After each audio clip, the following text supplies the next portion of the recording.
Hey friends! Glad you're here at Gringotts Hub. We've cooked up something special. Harry found a secret Merlin vault at age 7 containing 30 Lordship rings Dumbledore had buried since Godric's Hollow. Liking and subscribing really helps us out. Okay, story time. Chapter 1, The Vault Beneath the Hollow. The cupboard under the stairs had exactly 3 things Harry Potter considered his own. A blanket with a hole burned through one corner, which he'd saved from the bin because it was better than nothing.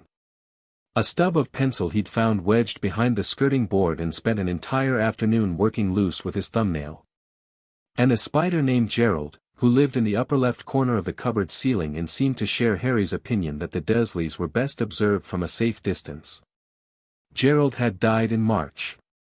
The blanket had been confiscated after Dudley complained it smelled funny, which Harry thought was rich, coming from Dudley. The pencil he still had, tucked inside his pillowcase where no one had thought to look. It was the only thing in the world that was genuinely, inarguably his. He was 7 years old, and this is where the story really begins. Not with prophecies or with a man on a motorbike or with an old woman watching from the corner of Privet Drive. It begins on a Thursday afternoon in late July when Dudley Dursley and his 2 best friends, Dennis Wickham and a boy everyone called Piers who had the neck of a pigeon and the temperament of a wasp, decided that chasing Harry was better entertainment than anything the television had to offer. Harry ran. This was not cowardice. Harry had learned very early that there was a precise and scientific difference between a fight you could win and a fight you couldn't, and Dudley outweighed him by roughly the same margin as a small boulder outweighs a house cat. Running was simply mathematics. He went left out of Privet Drive, then left again down Wisteria Walk, then cut through the gap in the fence behind the recycling bins that only he knew about, because he had found it 6 months ago during a previous iteration of this exact activity. He heard Dudley's furious shouting fade behind the fence and permitted himself a single breath of satisfaction as he came out the other side into the scrubby little park at the end of Magnolia Road. He kept running anyway. Experience had taught him that sitting still within a half-mile of Dudley was still asking for trouble, and besides, the afternoon was warm and the running felt good in a way that most things in Harry's life did not. His 2 large trainers slapped against the pavement in a rhythm that eventually stopped feeling like escape and started feeling like something else entirely. Direction, maybe. He'd never thought about Godric's Hollow before. He'd never heard the name spoken aloud. The Dursleys never discussed anything related to magic or the Potters or anything that might require acknowledging that the world was larger than number 4 Privet Drive. But as Harry ran past the park, past the estate agent's that was always closed, past the petrol station where old Mr. Tibbs sometimes gave him a digestive biscuit if he came by on a Wednesday, something began pulling at him like a fishhook through his sternum. Not painful. Just insistent. He turned right at a junction he'd never turned right at before. The houses changed character almost immediately, older, set further back from the road, the gardens wild in a way that suggested intent rather than neglect. He passed a war memorial that he was fairly sure hadn't been a war memorial last time he'd glanced at it, and realized with a start that it had shifted, or the street had rearranged itself when he wasn't paying attention. He stopped walking. The pull didn't stop. He walked on. The village, because it had become a village at some point while he wasn't looking, was beautiful in a way that made his chest ache. He didn't have a lot of reference points for beauty. The Dursleys' idea of aesthetics ran toward beige carpeting and Aunt Petunia's prize begonias, but this place had stone walls and a little square and a church with a graveyard beside it that should have been gloomy and somehow wasn't. The light fell differently here. Softer. Like the air itself was paying attention. He didn't go to the church. The pull dragged him past it, down a lane that grew steadily narrower, between hedgerows that had clearly been enormous once and were now making their slow return to enormousness after years of being cut back. The lane ended at a gate hanging off one hinge, and beyond the gate was a ruin. Harry stood at the gate for a long time. The house had been destroyed rather than simply fallen down. There was a difference, and even at 7, Harry could feel it. One wall still stood to full height, its windows empty, and through them he could see the sky on the other side. The garden had gone completely wild, brambles threading through the wreckage of what had once been rooms, a chimney stack standing alone amid rubble like a finger pointing accusingly upward. A tree had grown through what had been the kitchen. Its roots had lifted the foundation stones in a slow, indifferent heave that would eventually consume the rest. Harry's knees felt strange. Not weak, just aware of themselves, if that made any sense, which he admitted it probably didn't. He pushed through the gate and walked into the garden. The pull was stronger here, a steady, rhythmic pressure against his ribs that he was starting to think of as a heartbeat that wasn't his. He moved carefully through the brambles, his school trousers catching every few steps, following the sensation toward the base of the standing wall where the foundation was deepest. The tree roots had done him an accidental favor here. One great heaving root had shifted a section of stone flooring, cracking it along what appeared to be a very deliberate seam, and beneath the crack was darkness. Harry crouched and looked down. Not a hole from decay. Not a gap from settling. The edges were too clean, the seam too precise. This was a door that had been very carefully made to look like the ground. He should have left. He understood this even at 7. A strange ruined house in a village he'd never been to, a door hidden in the floor, a pull through his chest that had no sensible explanation, these were all things that any reasonable person would file under "not my business" and walk away from rapidly. Harry pressed both palms flat against the cracked stone and pushed. It didn't resist him. That was the thing that stayed with him for years afterward. There was no grinding, no struggle, no ancient mechanical protest. The stone moved aside as easily as a door being opened by someone who expected you, and the darkness beneath resolved immediately into a staircase, cut from the same grey stone as the foundation, descending in a tight spiral that shouldn't have fit beneath a house this size. The air that came up from below was dry and warm and smelled of something Harry had no name for yet but would eventually identify as magic, a scent like copper and old paper and the moment before lightning, all compressed into a single breath. He went down. The staircase was lit, he realized after the first 2 turns, by the stones themselves, which gave off a faint, steady silver-gray luminescence that had absolutely nothing to do with any conventional light source. It was enough to see by. Harry put one hand on the wall for balance and kept descending. He counted 37 steps before the staircase opened into the vault.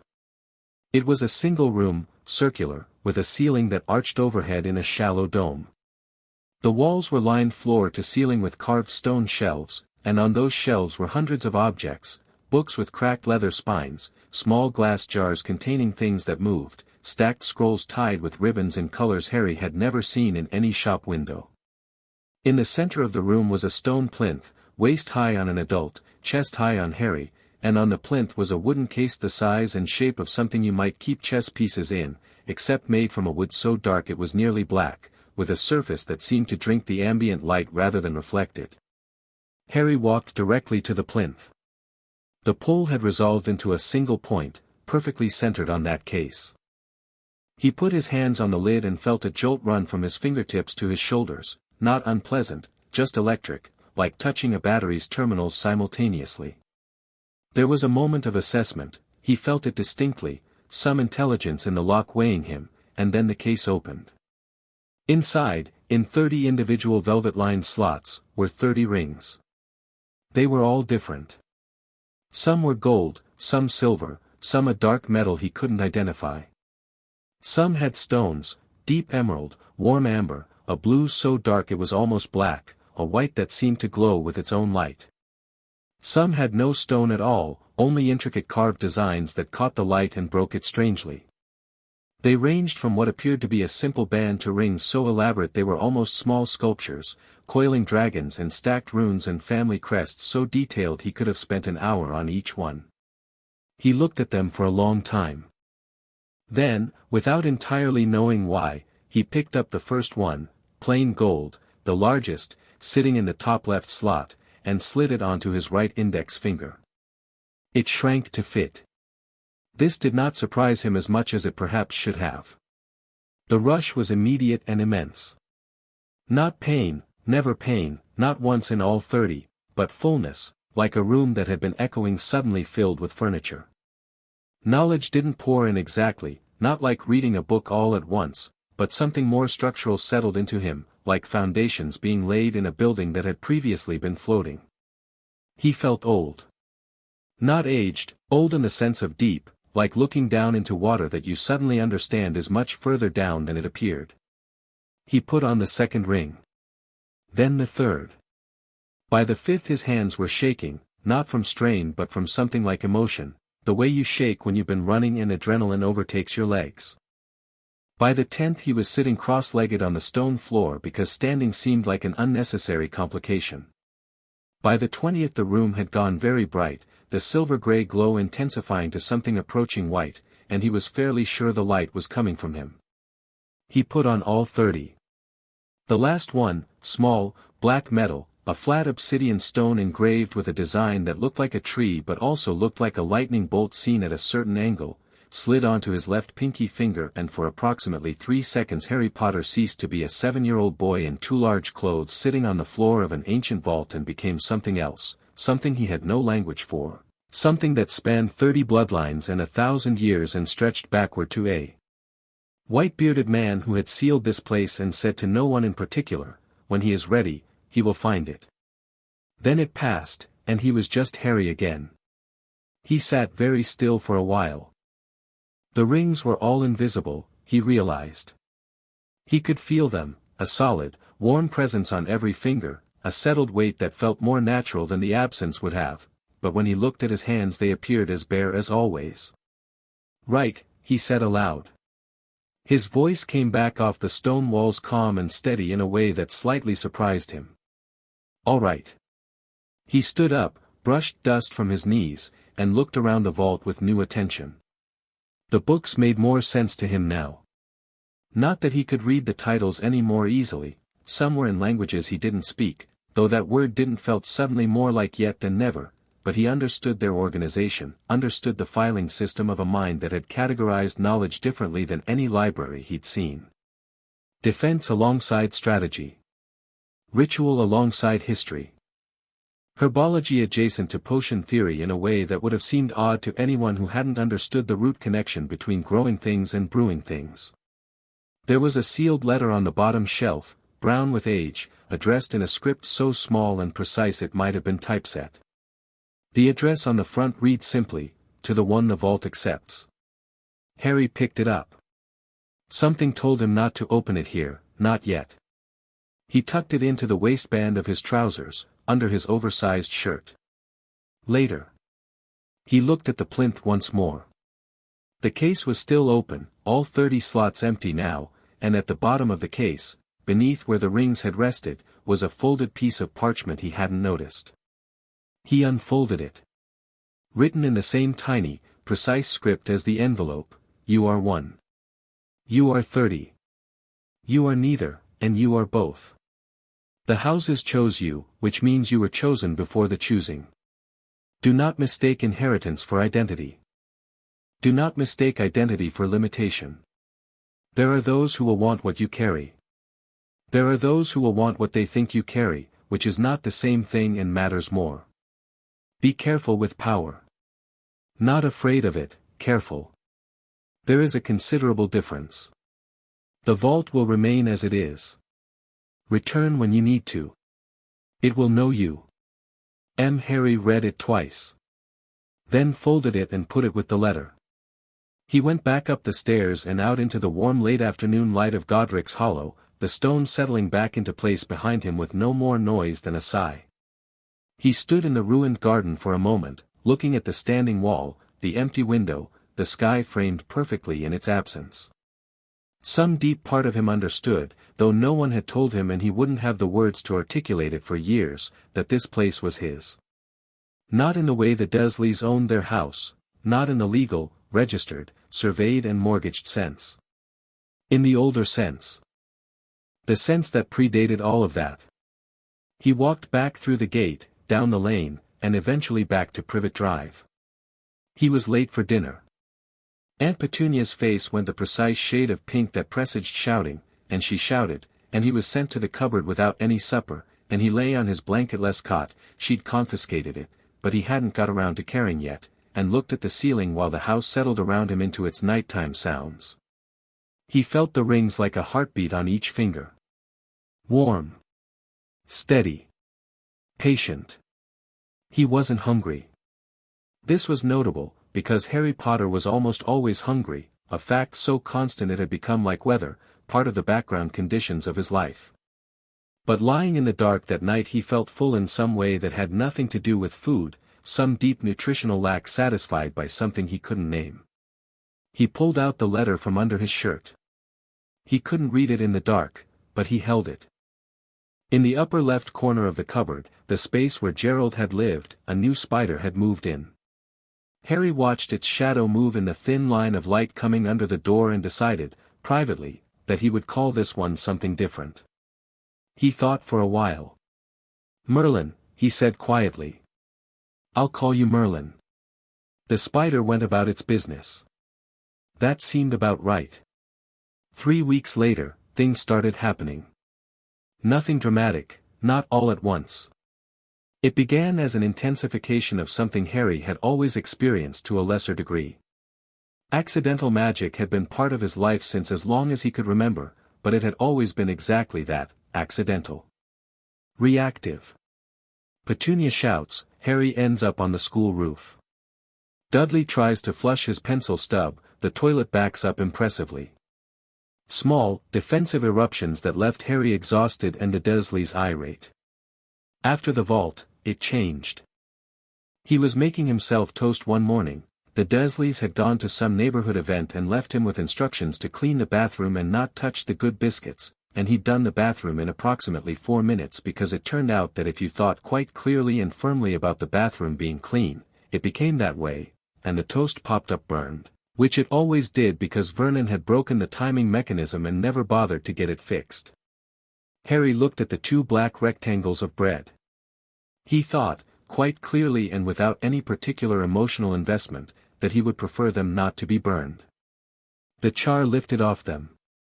Not like scraping, more like watching a bruise fade in fast forward, the black simply retreating to reveal the proper golden brown underneath.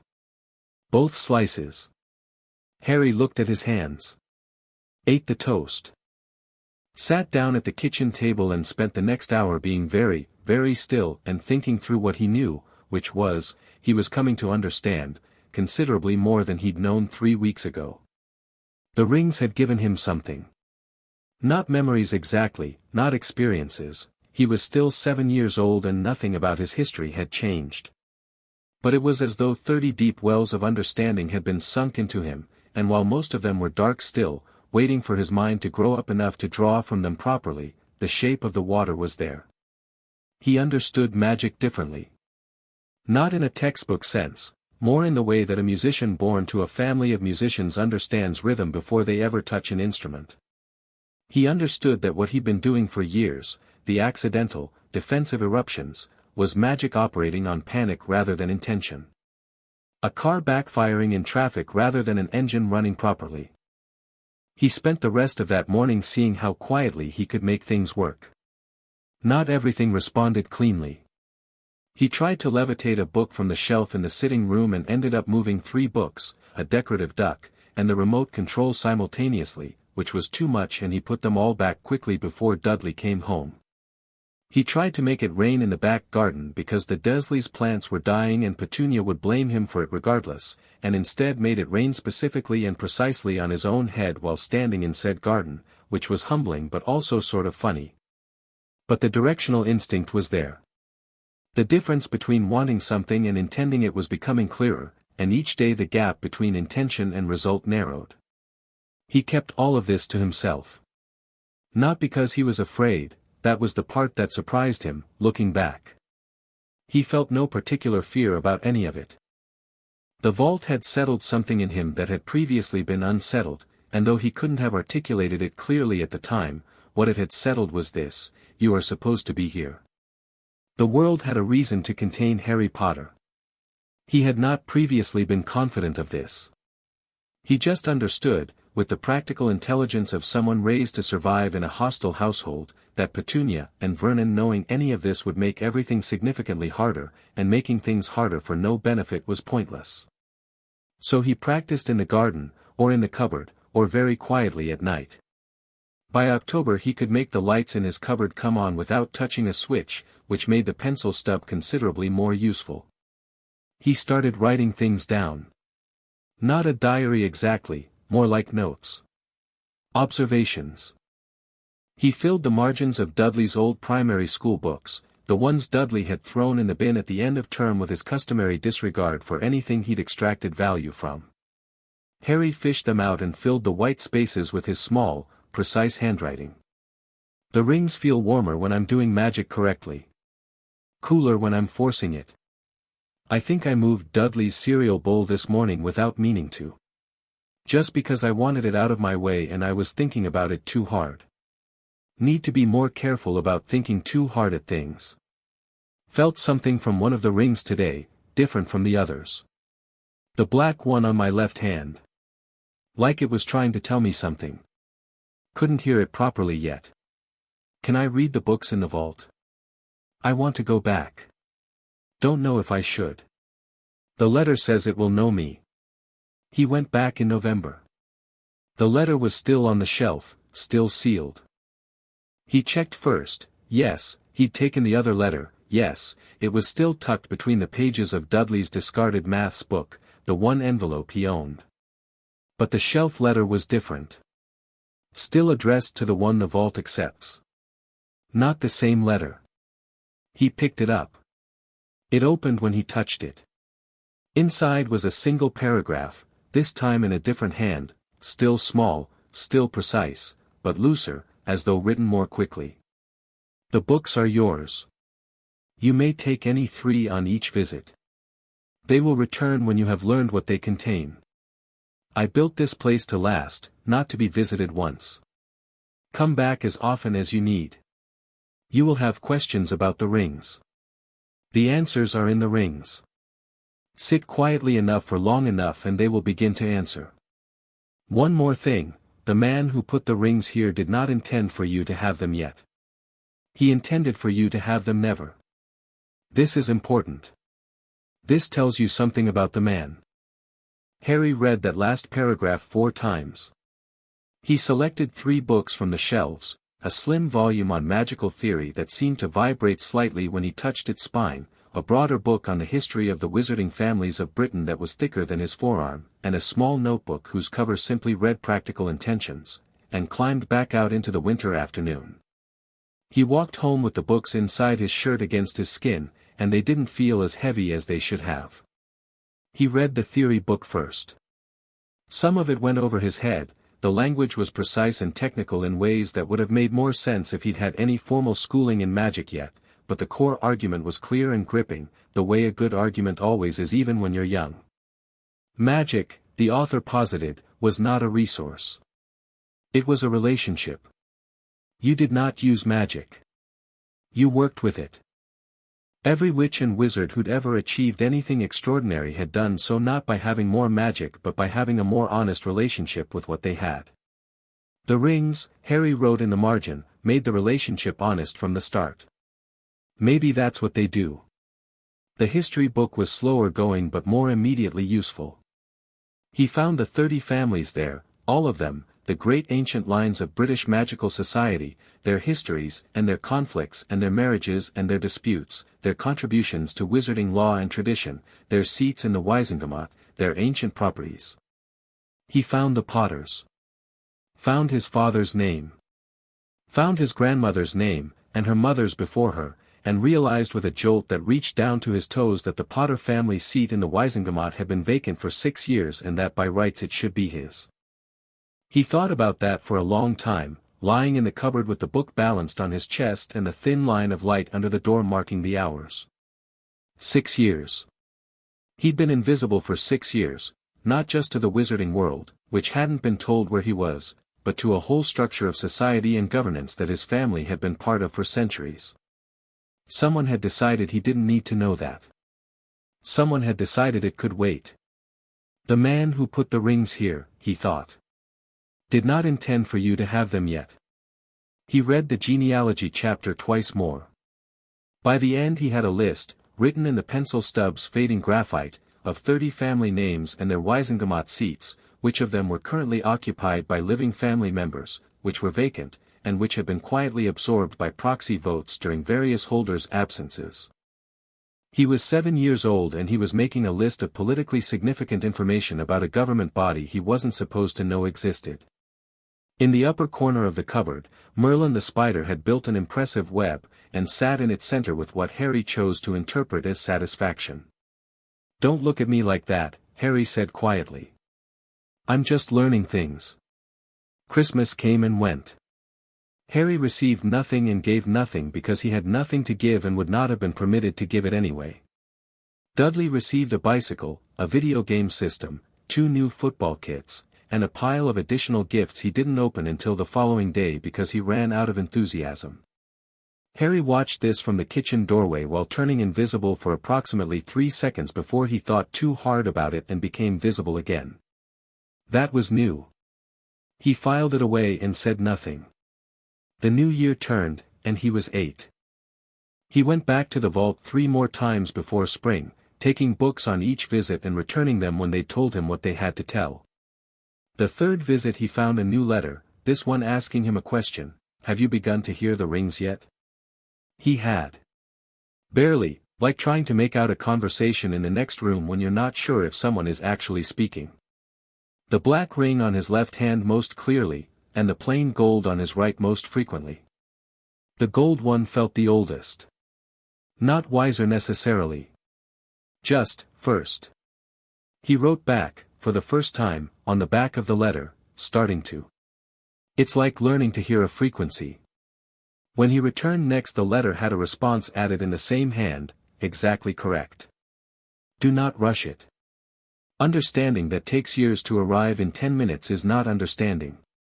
He liked whoever was leaving these letters. They talked to him like someone worth talking to. He was 8 years old and no one, in the entire history of his time at Privet Drive, had done that. The summer between his 8th and 9th birthdays he had a fight with Dudley that didn't go Dudley's way. Not because Harry hit back, he didn't. Dudley threw a punch that missed and connected with the doorframe instead because Harry happened to step aside at exactly the right moment, and then Dudley's next swing went wide in a way that had physics on its side because Harry was simply no longer in the direction Dudley was swinging. 3 punches, all air.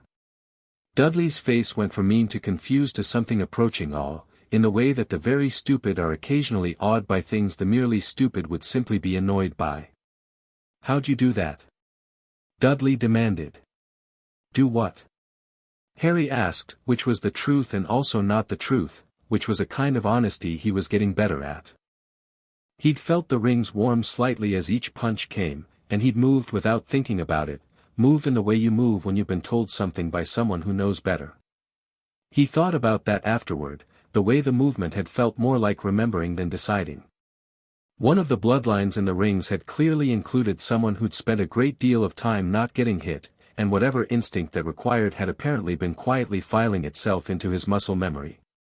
This was enormously useful and slightly unnerving, and he wrote about it extensively in the margins of the maths book. By the time he was 9, Mrs. Figg, who had been watching him from a careful distance for years in a way he'd always registered without quite naming, invited him for tea for the 4th time that year. She served him proper biscuits instead of the stale ones from the previous visits, and looked at him over her teacup with the expression of someone trying to make a decision. "You're not what I expected," she said finally. "What did you expect?" Harry asked. She shook her head. "Eat your biscuit." He ate it. But he filed the exchange away, the way he filed everything, quietly, systematically, in a mental archive that was becoming very well organized for a 9-year-old. Someone had expected something of him. Someone had given Mrs. Figg an image to compare him against, and the comparison was coming up short. He thought about the letter. The man who put the rings here did not intend for you to have them yet. He thought about what it meant for someone to have a plan for him that his existence was in the process of quietly dismantling. He was not afraid of this. He was, if anything, interested. He was 10 when the first official letter arrived. Not the Hogwarts letter, that was still a year away. This was a cream envelope, heavy stalk, sealed with a crest he recognized from the history book, a tree with deep roots, the crest of the House of Gaunt, which had passed into his holdings through the most tangled branch of the Slytherin line. It was addressed to Lord Harrison James Potter Gaunt in a handwriting that suggested the sender had employed a professional scribe and was not messing about. Petunia found it in the post. Held it for a moment with her face doing something complicated. Put it back. Harry took it from the stack while she was in the kitchen, read it in the garden behind the shed, and then did something he'd spent nearly 3 years becoming ready to do. He wrote back. The letter was brief, formal in the way the history books had taught him that formal wizarding correspondence should be, and signed Lord H. J. Potter, acting proxy for Houses Potter, Gaunt, and 28 affiliated lines. He was 10 years old, and he had just entered correspondence with the wizarding world. He was not afraid of that either. 3 houses, 28 affiliated lines. The rings warm on every finger. Gerald II currently building an impressive web in his cupboard ceiling. The vault waiting beneath the ruins of the house where his parents had died. He thought, lying in the dark that night, about the letter that had started it all. Do not mistake inheritance for identity. He turned that over for a long time. He knew what his inheritance was now. Knew it with the depth and certainty of 3 years of quiet study, 30 rings, 47 books, and more letters from a dead man than anyone living had written him. He knew the history, the politics, the magic, the responsibility. The identity part was still being worked out. But he thought it was going in the right direction. Above him, in the dark, the small spider moved in its web. Outside, Privet Drive was quiet. In a year, he thought, a letter would come with an owl. In a year he would buy his school things and take a train and walk into a world that had been waiting for him, most of it without any idea what was actually coming. He folded his hands on his chest, felt the rings warm and settled and present, and closed his eyes. He slept well, which he almost never used to do. That was enough for now. Chapter 2, Lord of 30 Houses. The letter from House Gaunt got a response in 4 days. Harry had expected to wait weeks, maybe longer, but apparently the wizarding world moved quickly when it smelled something it recognized as power. The reply came the same way the original had, a cream envelope materializing on the Dursleys' doorstep in the early morning before Vernon left for work, and Harry intercepted it with the practiced ease of someone who'd been getting up at 6 for 3 years to check the post before anyone else. He read it over breakfast while Petunia thought he was eating his single piece of toast in the appropriate spirit of gratitude. The letter was from a solicitor. Not a name he recognized, but the letterhead identified the firm as Barnabas Crouch and Associates, Wizarding Law, Estate and Succession, established 1743, and the tone was the careful professional warmth of someone who dealt exclusively in large sums of money and consequential decisions. The solicitor's name was Theodora Brightwell, and she wrote with the measured precision of someone who had trained herself to be unsurprisable and was currently working very hard at that. She noted that the firm had been attempting to contact the Potter estate for 6 years. She noted that certain holdings, in the absence of a legal representative, had been placed in temporary trust administered by the office of the Chief Warlock of the Wizengamot, which was a position she did not name the occupant of, but which Harry now knew from his reading was Albus Percival Wulfric Brian Dumbledore. She noted, in the careful way that solicitors note things that are actually very significant, that said temporary trust had been renewed 3 times, each renewal requiring an application to the Wizengamot that should, by rights, have triggered a search for the Potter heir and hadn't. She would very much like to arrange a meeting, at the family's convenience. Harry read the letter 3 times. Then he read the second page, which he'd missed because his hands had stopped moving at temporary trust administered by. The second page was a summary of the Potter estate's current holdings and their status.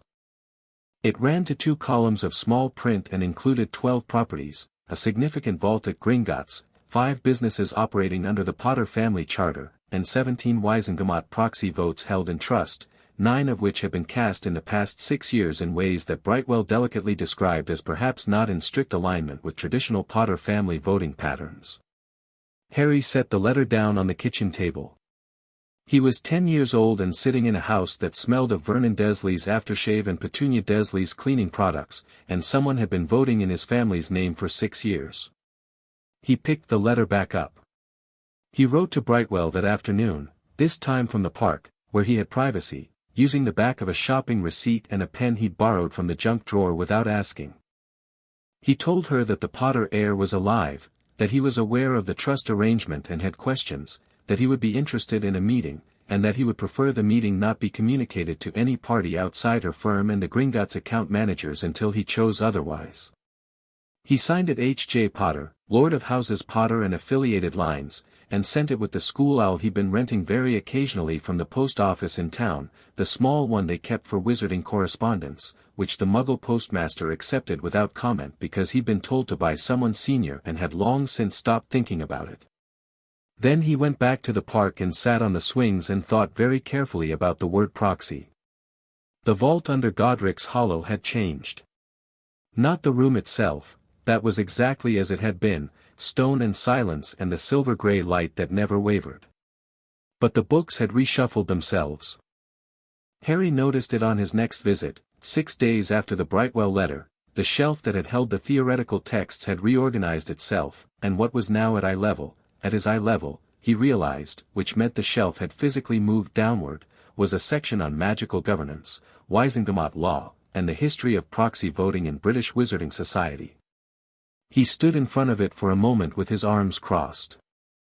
Appreciated, he said aloud, because whoever had built this place was clearly still paying attention and he found it polite to acknowledge that. He took 3 books.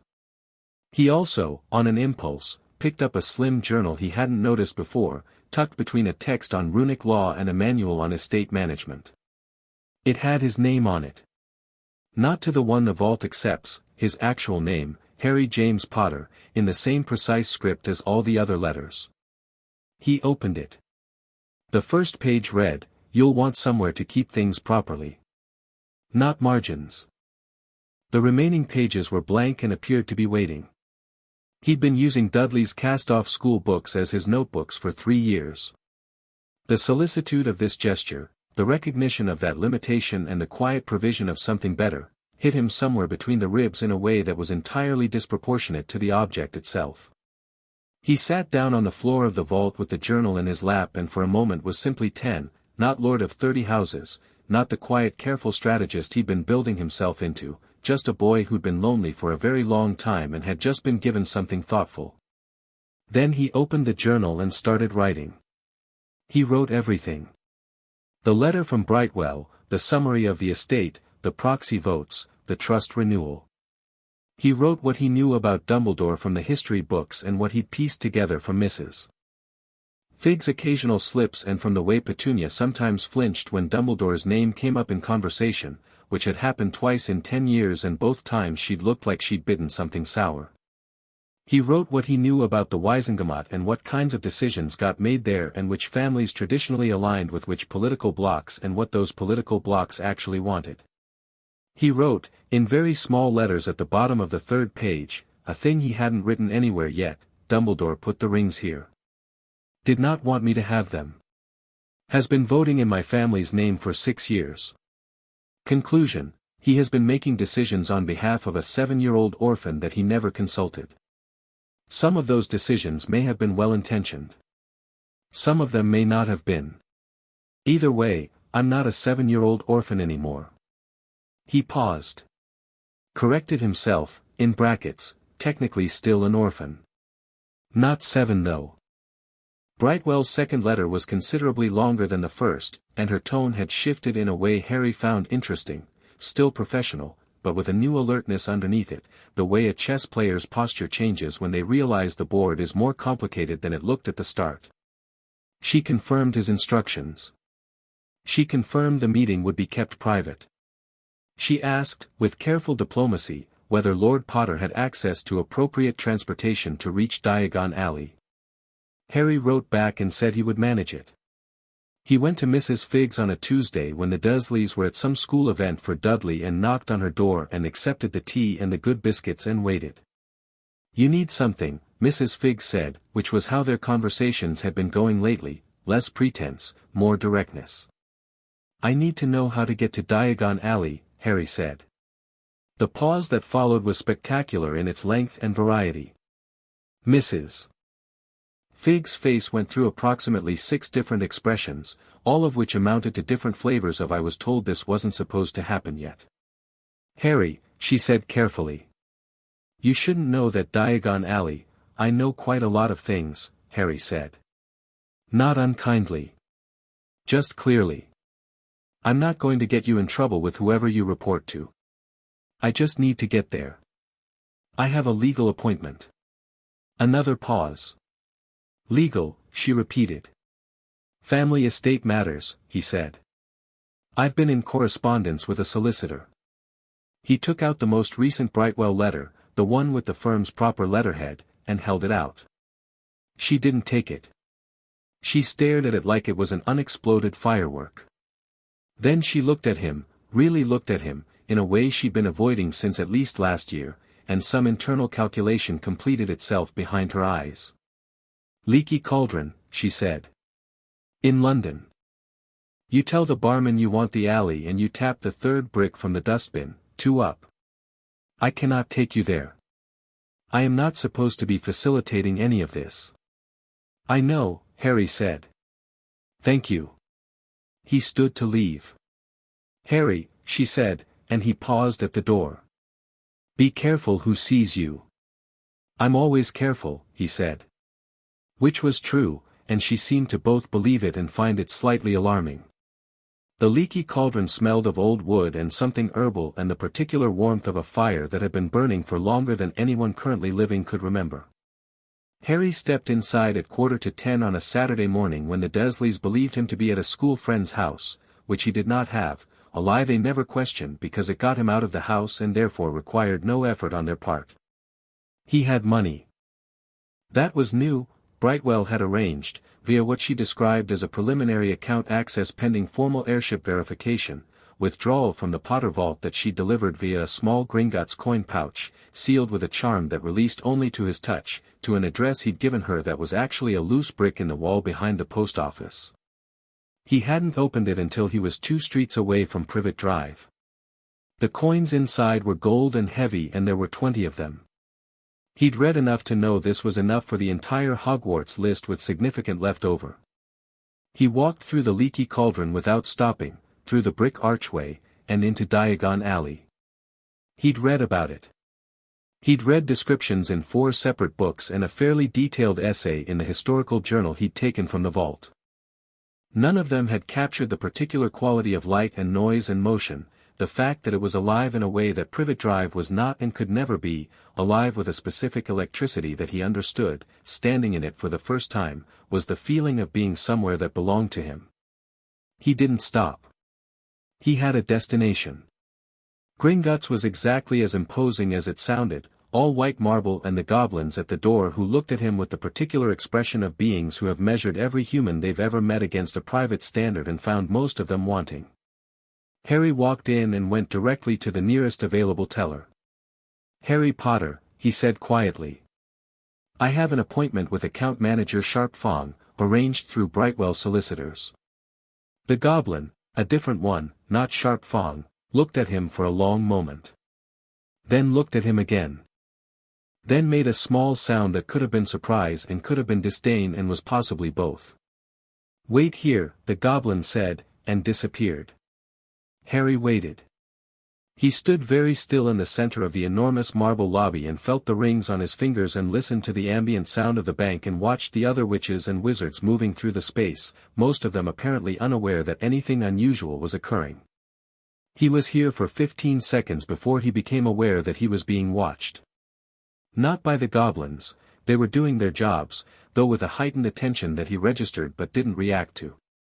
By a witch, middle-aged, with iron-gray hair and the kind of posture that said she'd been important for so long she'd forgotten anyone could hold themselves any other way. She was standing near one of the side counters and had gone very still in the way that people go still when they recognize something they weren't expecting. Harry met her gaze steadily. She looked away first. Sharp Fong was small even by goblin standards, with fingers like knitting needles and eyes the color of old amber, and he looked at Harry across a desk piled with documents and said, without preamble or pleasantry, "You're early." "I know," Harry said. "I'm punctual." "Is that a problem?" Sharp Fang showed his teeth. Harry was fairly sure this was the goblin equivalent of impressed. "No." "Sit down." He sat. They talked for 2 hours. Harry learned things he'd suspected, confirmed things he'd pieced together from the history books, and heard 3 things he hadn't known that sat in his chest like stones. The estate was largely intact, the trust had managed it conservatively, which was the most polite interpretation of has not been actively looted. The proxy votes were more troubling. Sharp Fang had a list of every vote cast in the Potter name for the past 6 years, and Harry read through it with the careful attention of someone reading a map of a country they're about to enter. Education reform. Funding allocation for the Aura Department. A vote on the regulation of certain restricted magical objects. A controversial vote 3 years ago on an amendment to the Underage Magic Restrictions Act. All of them defensible. None of them decisions Harry would necessarily have made the same way. But the thing that bothered him wasn't the votes themselves, it was the architecture of the arrangement. The assumption that the votes could be cast at all. The assumption that the heir didn't need to be consulted because the heir didn't need to be found because the heir was where someone had put him and would stay there, learning nothing and knowing nothing, until he was old enough and frightened enough and grateful enough to be useful. He folded the list carefully and put it in his inside pocket. "I want the proxy votes recalled," he said. "Formally." "All of them?" Sharp Fang's amber eyes gleamed. "That will create some political noise." "I expect so. There are parties who will notice immediately." "I expect that too." A pause. Sharp Fang leaned back in his chair, which was sized for a goblin and therefore gave him considerable height over the desk in a way that was clearly intentional. "Lord Potter. I am going to ask you a question that is none of my business professionally but which I am asking personally." "All right. How old are you?" 10, Harry said. The goblin was quiet for a moment. "The ring's on your hands," he said, not as a question. Harry didn't look down at his hands. He met Sharp Fang's eyes. "Yes," he said. "All of them?" "All of them." Sharp Fang was quiet for a long moment that hummed with something Harry couldn't quite name, not danger, not fear. Closer to reverence, which seemed improbable in something with amber eyes and knitting needle fingers but was nevertheless what it felt like. "The proxy votes will be recalled by end of business today," Sharp Fang said. "We will manage the communication. I would suggest, Lord Potter, that you arrange to be not easily found for the next few days. Certain parties will have questions." "Let them have questions," Harry said. "It's a good start." He left Gringotts 40 minutes later, having also confirmed the vault location, arranged a formal airship verification for when he was old enough to complete it, and set up an independent communication channel with Brightwell that routed through Gringotts rather than the standard owl post, which Sharp Fang had described as considerably more secure and somewhat less subject to interception, which was a thing Harry had not known was a concern but immediately believed. He stood on the marble steps for a moment, and Diagon Alley spread out in front of him, and he felt, not powerful exactly, though that was in there too. He felt present. Like something that had been theoretical had just become real. He bought himself a proper lunch at a small shop 2 streets from the main alley, sitting alone at a corner table, reading one of his vault books and eating a meat pie that was warm all the way through, which was a kind of luxury he'd essentially never had. Then he went to Flourish and Blots. He bought 6 books. Not school books, he wasn't enrolled yet and wouldn't be for another year. He bought 2 volumes of Wizarding Political History, a comprehensive text on magical theory that wasn't on any school syllabus he could find, a book on advanced non-verbal casting that was shelved in the back corner in a way suggesting it was there for people who knew to look for it, and on impulse, a small book on magical creatures that had a cover illustration of a dragon doing something anatomically implausible and a very enthusiastic blurb. He was in line to pay when a girl his age dropped approximately half her own weight in books directly in front of him. She'd been carrying them without a bag, which was ambitious, and clearly she'd had confidence in the stack that the stack did not deserve, because the collapse was impressive. Harry crouched and started picking them up. She did the same, going red in the face, and he handed them back one at a time, checking titles as he went. Advanced Transfiguration Theory. A History of Magic, full annotated edition. Intermediate Charms Principles. A Guide to Wizarding Culture titled You Are Not, in fact, a muggle that seemed aimed at someone who'd recently found out they were magical. Are you starting at Hogwarts this year? He asked. No, next year, the girl said, flustered. I just like to be prepared. He looked at the stack. It was easily 3 times what any first-year curriculum required. So do I, he said, which made her blink and look at him properly for the first time, and he could see her recalibrating. She'd expected either mocking or dismissal and got neither. Hermione Granger, she said. Harry Potter, he said. She dropped the books again. This time he caught 3 of them before they hit the floor. Sorry, she said, in the voice of someone who is mortified but is also already composing their internal explanation of events. You're the Harry Potter. Only one of me, he confirmed, handing her the books back. Do you want to borrow my bag? That stack is never going to survive the queue. She did want to borrow his bag, as it turned out, and while they transferred her books she asked him 3 questions about Hogwarts, 12 questions about the wizarding world in general, and 1 very sharp question about the advanced non-verbal casting text he was buying, which she'd clearly read the back of while they were sorting her pile. That's not on any school reading list, she said. I know. It's not really a beginner's text either. I know that too. She looked at him with the expression of someone who has identified a puzzle they want to solve. How do you know so much? You were raised by muggles, your aunt and uncle. He'd already decided to like her, which made him honest in a way he wasn't usually. I had access to some books, he said. Good ones. She accepted this the way she clearly accepted most information, filed it, not dismissed. I've read every Hogwarts textbook 3 times, she told him. The standard ones, not that one. But I've been looking at the supplementary lists and some of the reading is it doesn't go far enough. It's like they want you to know just enough. What are you, 10? 11 in September, she said. That's a good observation for 10, he said, which was honest and also made her glow in a way that suggested she wasn't accustomed to compliments that weren't about rule following. They walked out of Flourish and Blots together and stood on the pavement in the August afternoon, and Harry thought that this was a person he wanted to know better. Not because she was magical or because she was useful, both of those things were true, but they weren't the point. The point was the way she'd looked at that list and known, immediately and without being told, that the curriculum was designed to limit. That was exactly the right thing to notice. I'll probably see you at Hogwarts, he said. I'll be the one in the library, she said. I'll find you, he said. Privet Drive was exactly the same as it had always been when he got back, which was both inevitable and faintly insulting. Vernon was watching television, Dudley was playing something loud on his video game console, Petunia was in the kitchen. Harry went to his cupboard and unloaded his new books and sat down in the diminishing space and thought.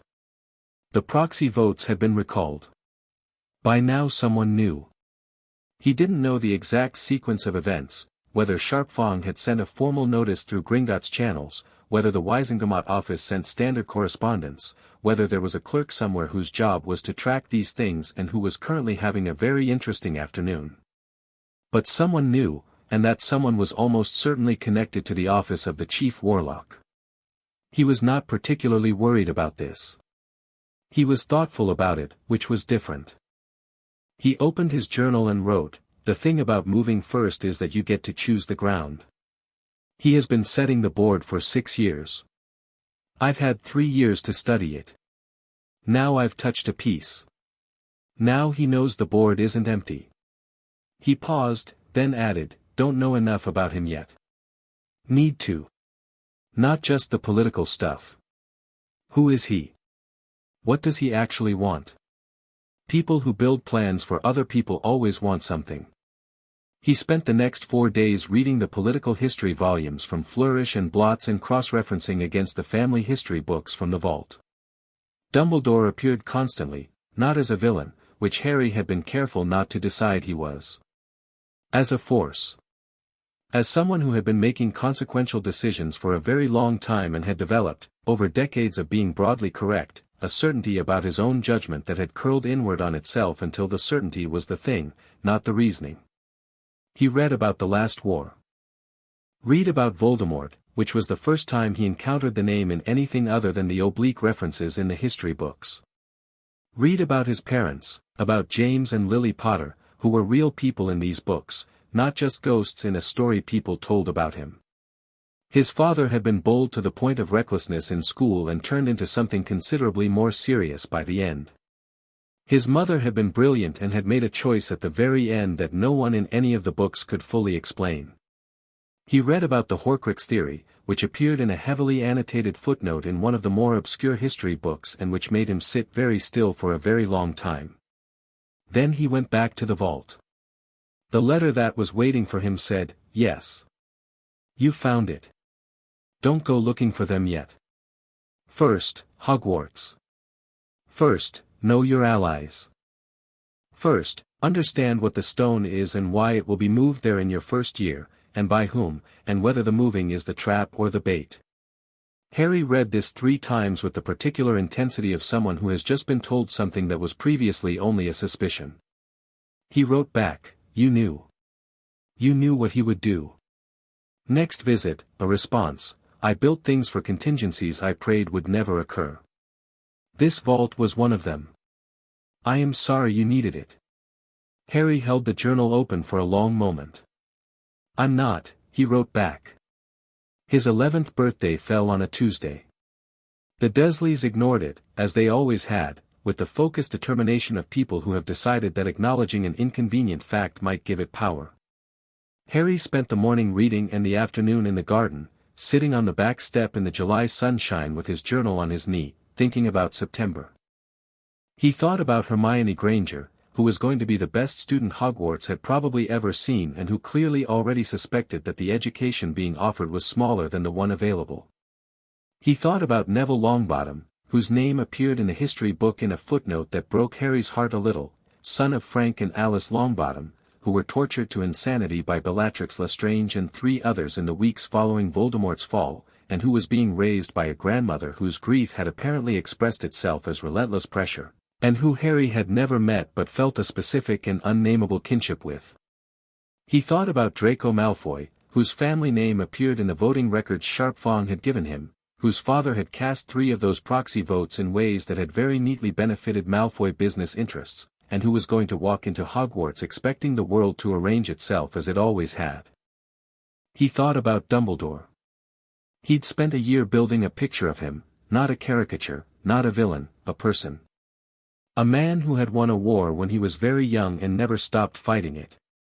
A man who was brilliant and humane and capable of tremendous love and who had, somewhere in the accumulation of difficult decisions and terrible losses, begun to confuse his own judgment with necessity. Who had probably told himself, every time he renewed the proxy trust, every time he made a decision in Harry's name without Harry's knowledge, that it was temporary. That it was protective. That Harry would understand someday.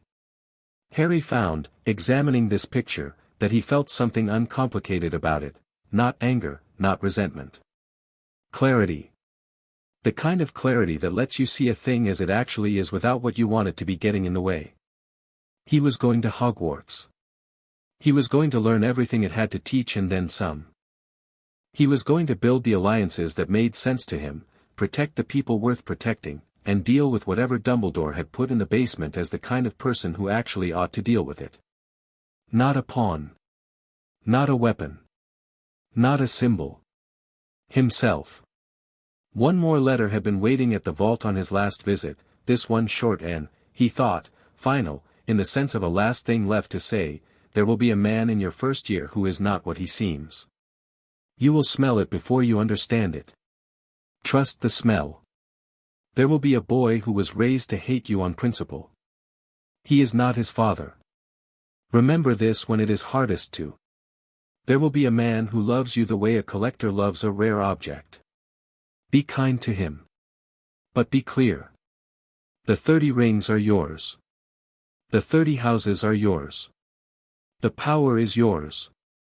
What you do with it belongs only to you.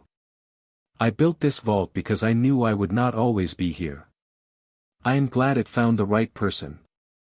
Harry had read it sitting cross-legged on the floor of the vault with his back against the stone plinth, the silver-grey light soft and constant above him, and he'd sat there for a long time after. Then he'd stood, replaced the letter on the shelf, and said to the empty room, "Thank you." The light had seemed, briefly, warmer. Now he sat on the Dursleys' back step in the summer morning and watched Abby make several energetic decisions about the garden, and felt the 30 rings on his fingers, warm and settled, and waited. The Hogwarts letter would come tomorrow. He knew it would come tomorrow. The history book had given him the general calendar of the Hogwarts year, and the letters went out on the 31st of July, which was his birthday, which he'd always considered either a cruelty or an irony and was now choosing to consider a beginning. The bee landed on a flower and appeared satisfied. Harry opened his journal to a blank page. He wrote at the top, "What I know going in." Then below it, in a neat list that grew to fill 3 full pages, everything. The vault. The rings. The houses. The votes. The stone. The man who was not what he seemed. The boy who was not his father. The man who loved things the way collectors loved objects. He wrote until his hand ached, and then he put the pencil down, which was the same stub he'd had since he was 7, which was now nearly gone, and he looked at what he'd written. Looked at it for a long time. Then he wrote one more line at the bottom. "I'm ready." He meant it. Chapter 3, The Boy Who Lived, Unbowed. The owl arrived at 6:43 in the morning. Harry was already awake. He'd been awake since 5, sitting on his cot with the journal open on his knee and Gerald III, the latest spider, discovered last week, conducting architectural research in the corner above him. He heard the owl before it tapped the window, felt something shift in the rings the way they sometimes did when something significant was incoming, a half-degree warming that he'd learned to pay attention to the way sailors pay attention to the color of the sky. He was at the cupboard door before the tapping started. The owl was magnificent. Not the small post office owl he'd been using, this was a proper Hogwarts owl, large and tawny and self-important in the way of creatures who know their job matters. It tapped twice more while Harry worked the cupboard latch, then extended its leg with the particular dignity of an owl that has delivered 10,000 letters and considers each one beneath it. Harry took the envelope. Thick cream parchment. Sealed with purple wax, the Hogwarts crest pressed into it. Addressed in emerald green ink to Mr. H. Potter, The Cupboard Under the Stairs, No. 4 Privet Drive, Little Whinging, Surrey. He looked at the address for a moment. The specificity of it, not just the house, not just his name, but the cupboard. Whatever magic sorted the Hogwarts letters knew exactly where he slept. He thought about what that meant, and filed it, and opened the envelope. The letter was exactly as the history books had described. He was expected on the 1st of September. He needed a list of supplies. He was to present this letter at various establishments. He would require a wand. He fed the owl a corner of his toast. He'd made himself breakfast already, one of the benefits of being the household's unpaid domestic staff, and it departed with the same dignity it had arrived with. He put the letter in his journal. He was ready when the Dursleys woke up. Vernon's reaction to the letter was a performance Harry had been looking forward to, which he recognized was slightly uncharitable and didn't particularly care. Vernon read it at the breakfast table with the face of a man watching his most reliable wall develop an unexpected crack. He went red. Then he went purple. Then he said, in a voice of strenuous control, "We've talked about this sort of thing before." "We haven't, actually," Harry said pleasantly. "You've never talked to me about any of it." Dead silence. Dudley, who was working through his second bowl of cereal, stopped chewing. Petunia made a sound like a very small balloon deflating. Vernon said, "Now look here, I'm going," Harry said. He said it the way he said most things these days, not loudly, not aggressively, just clearly, in the tone of someone stating a fact that has never been in question.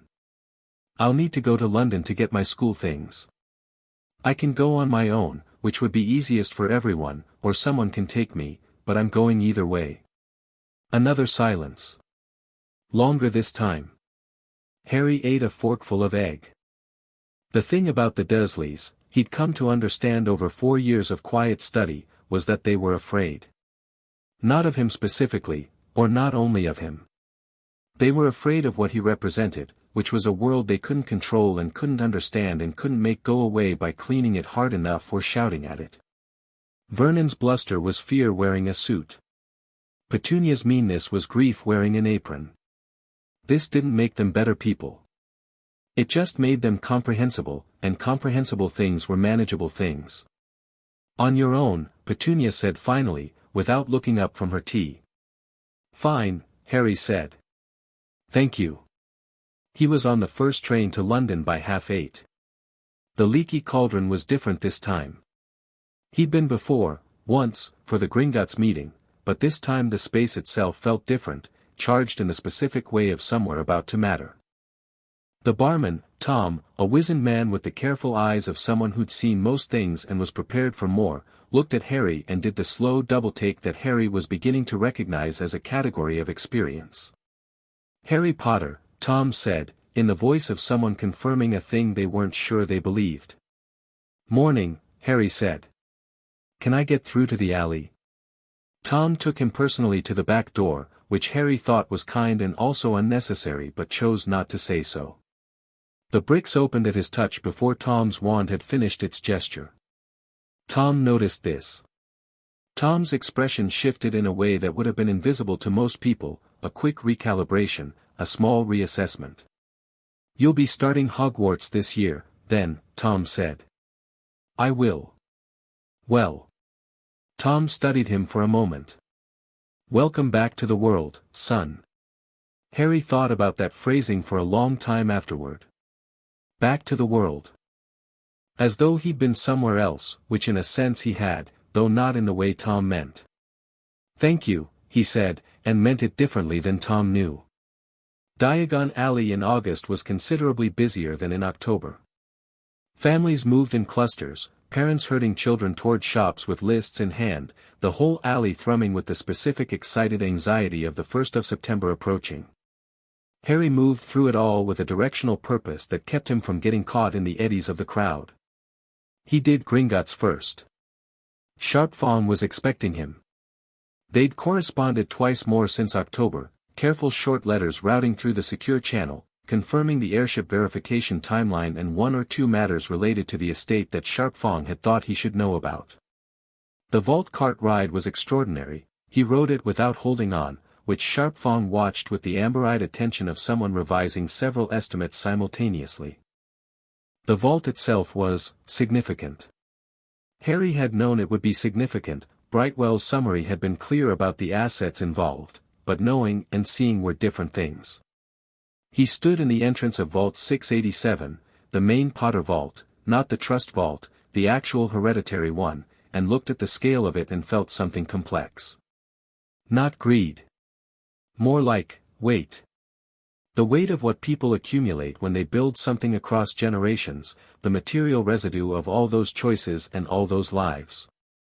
His grandmother's jewelry in a lacquered box on a shelf. His grandfather's correspondence in a leather trunk.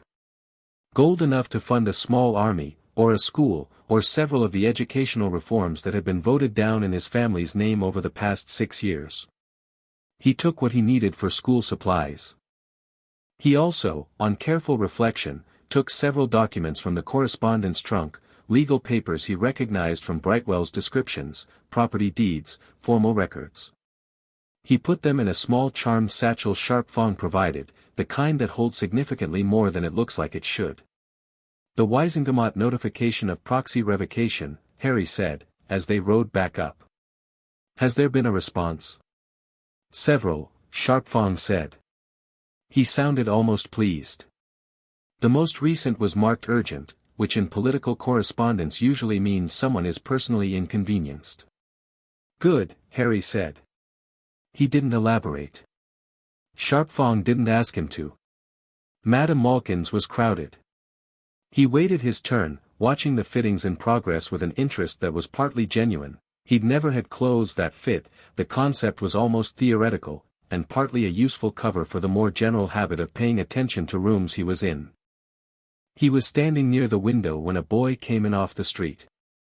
The boy was Harry's age, blond and sharp-featured, wearing clothes that had clearly been bought for quality rather than occasion. He moved the way Dudley moved, with the assumption of space, the certainty that rooms would accommodate him rather than the other way around, but where Dudley was solid and unthinking about it, this boy was deliberate. He was performing it. Harry recognized that performance. He'd spent years watching Vernon do it. The boy was heading for the robes section when he registered Harry in his peripheral vision and turned to look. His eyes moved from Harry's face to his forehead and back, and something clicked behind his eyes. "You're Potter," the boy said. "I am," Harry agreed. The boy assessed him for a moment with the particular expression of someone running through a prepared social protocol. He extended a hand. "Draco Malfoy." Harry shook it. He'd known this moment was coming since October, had thought about how to play it, how to approach the architecture of Draco Malfoy, what to do with a boy who was not his father and needed to be reminded of that fact mostly through how he was treated. "I know the name," Harry said. He said it neutrally, which was a careful choice, not warmly, but not coldly either. The Malfoy name appearing in those voting records was information he had, not a verdict he'd reached. Draco's chin lifted slightly. He'd expected recognition to land differently, with deference, maybe, or with the wariness that other people apparently showed the Malfoy name. Harry's neutrality was something he didn't have a prepared response to. "We should talk," Draco said. "There are things about Hogwarts. About which people are worth knowing." "I expect so," Harry said. "We'll have time." He could see Draco recalibrating rapidly. The boy wasn't stupid, that was clear immediately, he just had a very rigid script and was watching Harry fail to follow it. Something more interesting than the usual dismissal of difficulty crossed his face, genuine curiosity. A measuring tape began attacking Harry's arms at this point, which ended the conversation with the randomness that good fittings have. He was at Madame Malkin's for another 20 minutes and left with a set of proper school robes and the particular satisfaction of clothes that were made to fit him specifically. He was outside in the alley adjusting his satchel when a girl's voice said, "Oh, you're him." He turned. Hermione Granger had improved her book management since October. She was carrying a single large bag this time, although the strain on her shoulders suggested it contained roughly the same volume as last time, just better organized. She was flushed from what looked like a brisk walk, and she had a list in her hand that was annotated to the point of being almost unreadable. "Hello, Hermione," Harry said. She blinked. "You remembered my name." "You're memorable," he said, which was true and which made her blink again, differently. "I've been here since opening time," she said, falling into step beside him in the way of someone who has decided a thing without quite consciously deciding. "I've done books and potion supplies and I was going to do the wand last but Mum said to do the wand first so I went to Ollivander's and it was, well, he was very odd. He remembered every wand he'd ever sold. Every single one. To every single person. Just, remembered." She paused. "Are you going to Ollivander's?" "That's next," Harry said. "I'll come," she said, decisively, as though she was the one making the invitation. He didn't mind at all. Ollivander's was quiet inside in the way that old dedicated places are quiet, the quiet of accumulated purpose, the specific hush of a space that has been used for one thing for a very long time. The shelves went up further than made spatial sense, and there was light coming from somewhere that wasn't the windows, and it smelled of sawdust and something resinous and old. The old man appeared from between shelves without any indication of having approached. He was exactly as described, pale eyes, soft voice, the manner of someone for whom every customer was both familiar and endlessly interesting. "Harry Potter," Ollivander said. He said it the way Sharpfong had said all of them, not surprised exactly, but precise. Marking a moment. "Mr. Ollivander," Harry said. The old wand-maker looked at him for a long time. Not at his scar, which Harry was already beginning to find tedious as a focal point for people's attention. At his hands. At the space around him, which Harry had noticed some people seemed to perceive differently, as though they could sense something in the air near him and weren't sure what to name it. "Sit down," Ollivander said. "Let's see what we find." What they found, over the following 40 minutes, was nothing. Not dramatically nothing. The process was interesting. Each wand tried and discarded not as failures but as data, as narrowings. Ollivander was systematic in the way of someone who understood the problem at a fundamental level and moved through the variable space methodically. The first 12 wands produced nothing. The next 8 produced interesting sparks but wrong. Harry felt them like handshakes with someone whose grip was slightly off. The 23rd wand, Holly and Phoenix Feather, 11 inches, produced a warmth in his right hand that was clearly recognition, and he held it and felt the rings respond, a ripple of warmth from palm to fingers, and a stream of gold and red sparks spiraled from the tip and hit the ceiling and fell back down like a small, quiet firework. "Curious," Ollivander said. "Very curious." "What's curious?" Hermione asked from her chair by the door, where she'd been maintaining an increasingly strained performance of patiently waiting. "The phoenix who gave the feather for this wand," Ollivander said, "gave only one other. Its brother lives in another wand. And that wand," he stopped. Looked at Harry with his pale eyes. "Did things that are not spoken of lightly." "I know," Harry said. Ollivander looked at him more carefully. "You know." "Yes." The old man was quiet for a moment. Then, very softly, "I feel I should tell you, you are not the first to come through that door who carried more than most people expect. But you may be the first to already know it."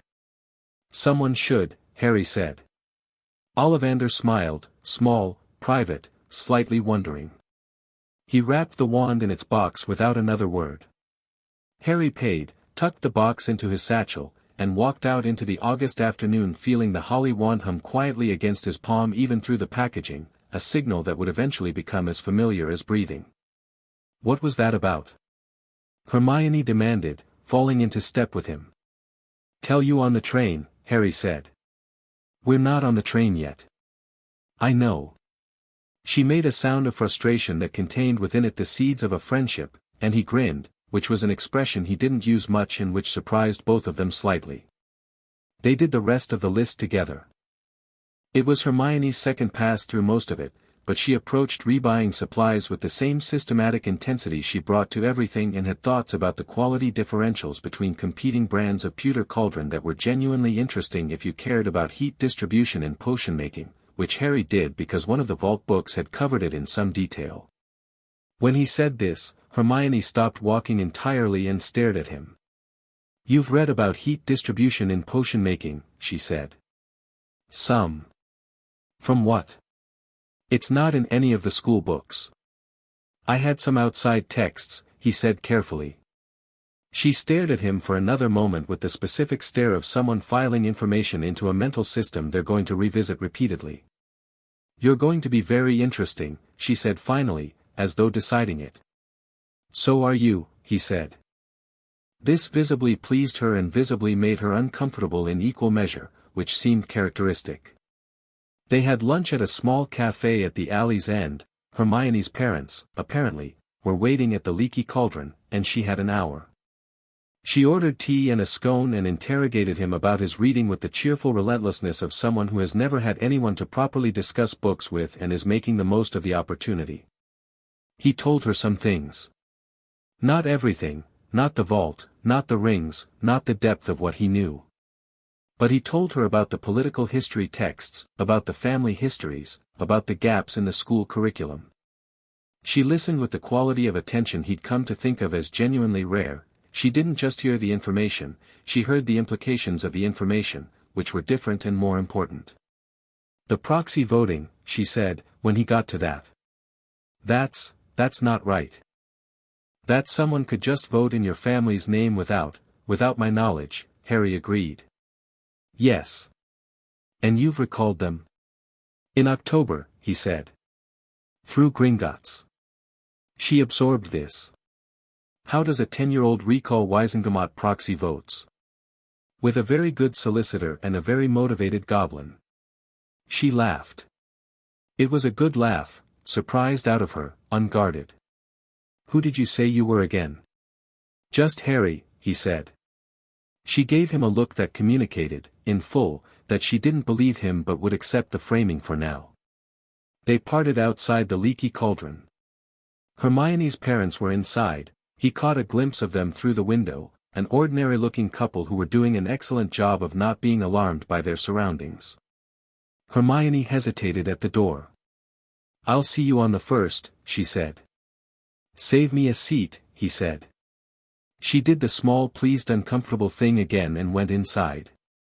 Harry stood in a London street for a moment, the Diagon Alley entrance behind him, the regular city ahead, and felt the two worlds pressing against each other in the space he occupied. He had a wand. He had school supplies. He had, if he was honest, considerably more than that. He took the tube home. 3 days before the 1st of September, an owl arrived that wasn't a post office owl and wasn't a Hogwarts owl. It was large, dark, immaculate, a bird that looked like it had never done anything so pedestrian as deliver a letter and considered this particular errand a significant condescension. The letter it carried was written on very thick cream parchment with a blue wax seal carrying the Hogwarts crest and the initials APWBD pressed beneath it. Harry sat on the end of his cot and read it. It was warm. Enormously warm, that was the first thing. Whoever had written it was good at warmth, the way certain teachers are good at it, the way that good warmth has about it the quality of a wide fire in a large room that you are welcome to stand beside. The letter welcomed him to the magical world. It expressed delight that he would be joining Hogwarts this year. It mentioned, in gently avuncular terms, that if Harry ever had questions about his heritage or his history or the wizarding world in general, the writer's door was always open. It was signed Albus Dumbledore, Headmaster, Hogwarts School of Witchcraft and Wizardry. Harry read it twice. Then he wrote back. He took his time with the reply, 20 minutes, 3 drafts, the third one finding the exact right register. He thanked the headmaster for the warm welcome. He said he was looking forward to beginning his studies. He mentioned, briefly and without elaboration, that he'd been doing some preparatory reading and found the subject matter fascinating. Then he said, in the same pleasant tone, I also want to thank you for the care you took with the family's affairs during my minority. I've been in touch with Gringotts and the Brightwell firm regarding the estate, and everything appears to be in good order. I look forward to discussing family matters at your convenience once I've settled in. Not a threat. Not an accusation. Just a careful, specific signal that said, I know. I know that you know I know. Let's both be clear about where we are. He sent it with the Dursleys' neighbor's owl, which he'd borrowed before without asking and paid back in treats. He didn't get a response before September 1st. He hadn't expected one. The letter would need to be considered carefully, and careful consideration took time. That was fine. He had time. The 1st of September arrived like a starting gun. The Dursleys drove him to King's Cross in complete silence, which was the most comfortable car journey he'd ever had with them. Vernon's jaw was doing something architectural. Petunia stared forward the entire time. Dudley had earphones in and was occupied with his video game. Harry watched London out the window and thought about nothing in particular, which was a useful mental state he'd been cultivating. Vernon stopped the car outside the station. That was it. No farewell, no well wishes, no particular acknowledgement that this was the last time Harry would live with them for an extended period, which all of them seemed to understand without it being said. Harry got out, got his trunk from the boot, he'd packed it himself, efficiently, and stood on the pavement. He looked at the car for a moment. Goodbye, he said. Petunia turned to look at him for the first time since they'd left Privet Drive. Her face was complicated in a way that he thought had to do with his mother, which he'd learned to account for without excusing. She didn't say anything. He didn't need her to. He turned and walked into King's Cross. He found the barrier between platforms 9 and 10 without difficulty. The rings warmed slightly as he approached it, a gentle directional signal, and walked through without breaking stride. He emerged onto platform 9 3/4 with his trunk and the holly wand in his inside pocket and Gerald III in a small jar in his bag, which was probably against regulation, but he hadn't found a regulation specifically addressing spiders. The train was brilliant. Red and gleaming and real in the specific way of things you've read about and aren't sure will measure up and then entirely do. The platform was packed. Families clustered at the train doors, owls complained from their cages, cats regarded the general situation with contempt, first years moved in a wide-eyed herd through the older students. Harry moved through it all, found a free compartment near the middle of the train, loaded his trunk, and sat down. Hermione found him 12 minutes later. She had found, in the interim since August, a confidence that her earlier overloaded arms version of herself hadn't quite had, a settling in, as though the past month of preparation had concluded and she'd passed whatever internal test she'd been administering to herself. She sat down across from him and put her bag on the seat and said, "I've been reading about the 4 houses. And I think the sorting criteria are more nuanced than the general descriptions suggest. Gryffindor isn't just bravery, it's specifically a certain relationship to risk. Bravery as a value rather than an outcome." Harry thought about this. What's the difference? Lots of people are brave when they have to be. Gryffindors think being brave is worth doing for its own sake. She paused. What do you think you'll be? He'd thought about this. The sorting hat was one thing he couldn't fully predict. No amount of reading gave you a certain answer, because the hat made the decision and the hat was its own intelligence. But he had opinions. "I'll find out when it happens," he said. "That's not an answer." "It's the honest answer," he said. "I've got enough in me for most of the houses. It'll come down to what the hat decides matters most." Hermione looked at him with the studying expression. "You've thought about this quite a lot." "I think about most things quite a lot." "So do I," she said, and the simple recognition between them was warm and small and real. Neville Longbottom knocked on the compartment door at roughly York. He was round-faced and apologetic in the manner of someone who had internalized the idea that his presence in rooms was potentially an imposition, and he was carrying a toad in a small cage with the careful grip of someone who'd already lost it once today. "Sorry, is there room?" "Everywhere else is, sit down," Harry said. Not unkindly. Just decisively. Neville sat, with the slightly surprised look of someone who'd expected negotiation. He settled the toad cage on his lap and looked between Harry and Hermione and said, "I'm Neville Longbottom." "Harry Potter," Harry said. "This is Hermione Granger."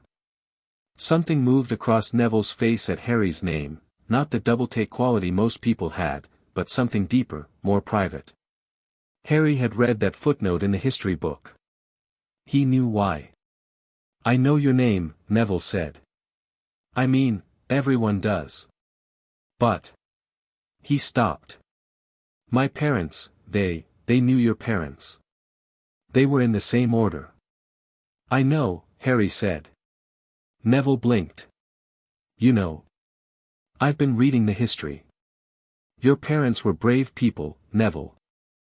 The way Neville's expression moved in response to that was something Harry committed to memory, not as data but because it mattered, the way a simple honest statement of fact could hit someone like something enormous if they'd been waiting to hear it and no one had ever just said it plainly. "They were," Neville said, very quietly. "Gran doesn't like to talk about it much." "That's her way of dealing with it," Harry said. "Doesn't mean they weren't." Neville was quiet for a moment. Then he looked at Harry with a different quality of attention than before, not the famous person attention, something more genuine. "Are you always this?" He searched for the word. "Blunt?" Hermione offered. "I was going to say direct," Neville said. "Yes," Harry said. "It saves time." The door of their compartment slid open at roughly Oxfordshire. Draco Malfoy stood in the doorway, flanked by two boys whose primary function appeared to be standing beside Draco Malfoy. He looked between the three occupants, his gaze moving from Hermione to Neville to Harry, the assessment happening quickly and with practiced social fluency. "Potter," he said, which was apparently how they were doing this. "I see you've started collecting strays." "I see you've brought furniture," Harry said pleasantly, nodding toward the two boys. Draco's mouth twitched. It wasn't offense exactly, it was the twitch of someone who wasn't accustomed to being answered. "Crabbe and Goyle," he said, which confirmed rather than denied the description. "Sit down if you want," Harry said. "We've room." Draco looked at the offered seat, at Hermione's expression, skeptical, at Neville's, uncertain, at Harry's, entirely neutral. He was clearly running through the same calculation Harry had watched him run in Madame Malkin's. What was the expected script here, and why wasn't it being followed? "I'll find somewhere else," he said finally. "But Potter, we should talk. Properly." "We'll have 4 years minimum," Harry said. "No rush." Draco held his gaze for a beat. Nodded once, which was a more honest acknowledgement than a lot of people managed, and left. Neville exhaled slowly. "He's going to be trouble." "He's going to be interesting," Harry said. "That's different." Hermione was looking at him again. "You're doing something," she said. "What do you mean?" "With people. You're doing something deliberate when you talk to people." "I can't tell exactly what, but it's not nothing." Harry considered this. "I'm treating people like what they might be instead of what they're presenting as," he said. "It's not a trick. It's just, more accurate." Hermione sat back and crossed her arms and spent the next 40 miles presumably turning this over in her mind while the train moved through countryside that was becoming wilder and darker and more northern, the hills rising in the windows and the light dropping toward evening, and eventually Neville's toad escaped from its cage and they spent a productive 20 minutes catching it under the seats, which was probably the best possible foundation for a friendship that Harry suspected would last the rest of his life. The castle appeared in the train window like someone had placed it there specifically for effect, which in a certain sense someone had. The enchantments on Hogwarts were old enough that they were their own kind of intention. Harry saw it and felt the rings pulse warmly, a deep single beat that reverberated up through his hands into his chest. Neville's toad, recently recaptured, also seemed affected. It made a sound. "I think it's impressed," Neville said. "So am I," Harry said, which surprised him by being completely true. The boats across the lake were cold and quiet and perfect in a way that the Hogwarts letter had not fully conveyed, the castle growing as they approached it from the water, its towers reflected in the black surface of the lake. Harry sat in the boat with Hermione across from him and Neville beside him and let himself feel the full weight of it for one unguarded moment, the reality of being here, the rightness of it, the specific satisfaction of having been told by architecture and circumstance and 30 rings that you belonged somewhere. Then the moment passed, and he was just Harry again, which was enough. McGonagall met them in the entrance hall. She was exactly as described and also completely unlike any description he'd read. The descriptions had captured the manner and missed the eyes, which were sharp and green and contained in them a quality that Harry recognized after a moment as grief worn smooth by years of work. She looked at the assembled first years with the measured attention of someone tallying a classroom. She looked at Harry for half a second longer than the others. He looked back without flinching. Something crossed her face that was too brief to name, recognition, maybe, or recalibration, and then she was addressing the group and telling them about the sorting in houses and honor and tradition, and Harry listened while also watching the enchanted ceiling of the entrance hall move through clouds in the torchlit dark, and thought that this place, for all that someone had tried to make it a game board, was genuinely extraordinary. He walked into the great hall behind his new classmates with the holly wand warm against his ribs, 30 rings settled and present on every finger, and the understanding that the next chapter of everything was beginning right now. He was not afraid. Not even slightly. Chapter 4, The Sorting Hat's silence. The great hall was loud with 4 tables of students craning to watch the first years file in, and Harry felt every set of eyes in the room the moment he crossed the threshold. Not all of them were looking at him specifically, most were doing the general assessment of new arrivals that older students always performed, measuring, categorizing, already forgetting. But the ones who recognized his name were easy to pick out. They had a specific quality of stillness, like birds that have heard a sound they can't place. The stillness moved in a wave from the doors toward the staff table, heads turning by degrees, and by the time Harry had walked 20 feet into the hall a substantial portion of the room had located him and gone quiet in the particular way that rooms go quiet when something arrives that they've been told to expect but hadn't quite believed. He walked at a steady pace and looked straight ahead. The staff table ran along the far end under the enchanted ceiling. He found Dumbledore without difficulty, the half-moon glasses, the silver beard, the deep purple robes. Dumbledore was already looking at him. Not with alarm or calculation, with a quality Harry thought was genuine warmth, the real thing, not performed. Which was the most complicated thing about Dumbledore that Harry had been sitting with for a year, the warmth was real. The care was real. That didn't make the arrangement of his life acceptable, but it meant the situation required more nuance than the word enemy would cover. Harry met his eyes. Held them for a moment. Didn't smile, didn't look away, didn't do anything that could be read as either aggression or submission. Then he looked at the sorting hat on its stool. It was smaller than he'd expected. Patched and frayed and ancient in the specific way of things that have been useful for a very long time, which gives them a dignity that new things don't have. It sat on its stool with the patience of something that had sorted 10,000 students and found them all ultimately manageable. McGonagall was reading names from a scroll. Susan Bones went to Hufflepuff. Terry Boot to Ravenclaw. Lavender Brown to Gryffindor, with the kind of enthusiasm that suggested she'd been hoping for exactly that. Harry stood in the loose cluster of remaining first years and watched each student walk up, sit, get sorted in under a minute, walk off. The hat had quick opinions. Most students it placed before they'd fully settled on the stool. Granger, Hermione. Hermione walked to the stool with the posture of someone who had prepared for this exact moment and was performing the preparation adequately. She sat. The hat dropped over her eyes. There was a pause, longer than most, maybe 15 seconds, and then it called out Gryffindor in a voice that filled the hall with the ease of something that had never needed to raise itself to be heard.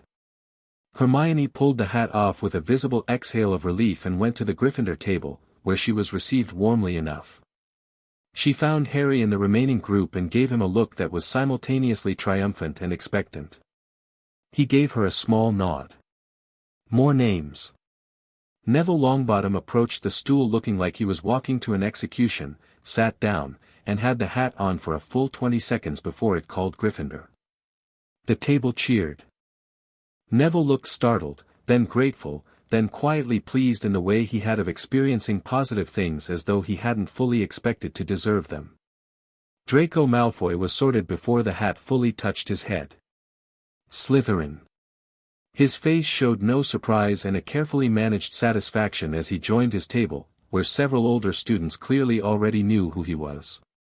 He found Harry's position in the group with one quick scan and held his gaze for a moment, some private thought moving behind his grey eyes, before turning away. Potter, Harry. The hall went properly quiet. Not the gradual quiet from before, this was a sudden quiet, a room catching its breath. Harry walked to the stool and sat down, and the murmuring that had been building since his entry cut off as though someone had closed a door. He set the hat on his own head. Darkness. And then a voice, entirely inside his own skull, which should have been alarming and was instead almost conversational. Well. Hello. Hello, Harry thought back. I've been sorting students for 1,000 years, the hat said, and it didn't sound boastful, it sounded like a man who has kept good records and knows what he's looking at. And I have not, in 1,000 years, sat on a head quite like this one. Harry waited. 30 houses, the hat said. Quietly. Almost to itself. All 30 of them. All of them live and chosen and settled. Do you understand what that means, historically? I'm starting to, Harry thought. The last time a wizard held more than 5 house rings was in the 15th century, and he used them to conquer half of France before anyone managed to stop him. A pause. I am not suggesting a parallel. I am noting a scale. I don't want France, Harry thought, which he genuinely meant. No, the hat agreed. You don't. That's interesting in itself. Most people who have what you have want more of it. You're sitting here thinking about other people. Is that a Gryffindor quality? It's a quality, the hat said. Let me look. There was a sensation of being examined, not unpleasantly, like being read by someone who is interested and fair. Courage, yes, clearly. Significant courage. But it isn't the kind that shouts. It's the kind that plans and then acts without flinching. Loyalty, deep. Not broad loyalty, chosen loyalty, which is rarer. Intelligence, yes. Ambition, the hat paused. Harry. You have goals that would terrify most adults. They're reasonable goals, Harry thought. They're the goals of someone who intends to reshape the structure of wizarding society while attending school, the hat said, with what might have been dry humor. I'm not criticizing. But I should note it. Which house, Harry thought. Not impatiently. Just directly. That's the question, isn't it? The hat was quiet for a moment in the way of someone genuinely thinking, not performing deliberation. You have Ravenclaw's mind and Slytherin's long game and Hufflepuff's genuine care for the people beside you. And Gryffindor's, the thing Gryffindor has that the others don't quite, the refusal. The willingness to stand in the open and say this is wrong and not move. Harry said nothing because he thought the hat wasn't done. There is a boy in Slytherin table who is not his father, the hat said. There is a girl in Gryffindor table who will run out of runway for her perfectionism before Christmas without someone to help her see past it. There is a boy in Gryffindor table who has been told he is ordinary for so long he started to believe it. A beat. You knew all of this. You were already thinking about all of this on the boat. Yes, Harry thought. Then you already know, the hat said. Don't you? I think so, Harry thought. The only house that lets you stand in the open, the hat said, with a finality that wasn't quite resignation and wasn't quite satisfaction but was somewhere between the two. Gryffindor. The last word rang out across the great hall and the Gryffindor table erupted. Harry took the hat off his head, set it back on the stool, it settled slightly, like a long exhale, and walked to the table. The applause was different from the other sortings. Louder, with an edge to it, the particular quality of a large group of people releasing something they'd been holding. He sat down next to Hermione, who grabbed his arm briefly and let go, and across from a red-haired boy who thrust out a hand and said, Fred Weasley, second year, don't listen to anything my brother George tells you, or do, actually, depending on your constitution. Harry Potter, Harry said, shaking it. We know, said Fred, grinning. The whole world knows. Are you going to live up to it or just coast on the name? Fred, said a red-haired girl further down the table, warningly. Live up to it, Harry said. Or do something better. Fred's grin widened into something genuine. Oh good. George is going to love you. Where is George? Right here, said an identical voice on Harry's other side, which was either magic or they'd planned it, and was probably both.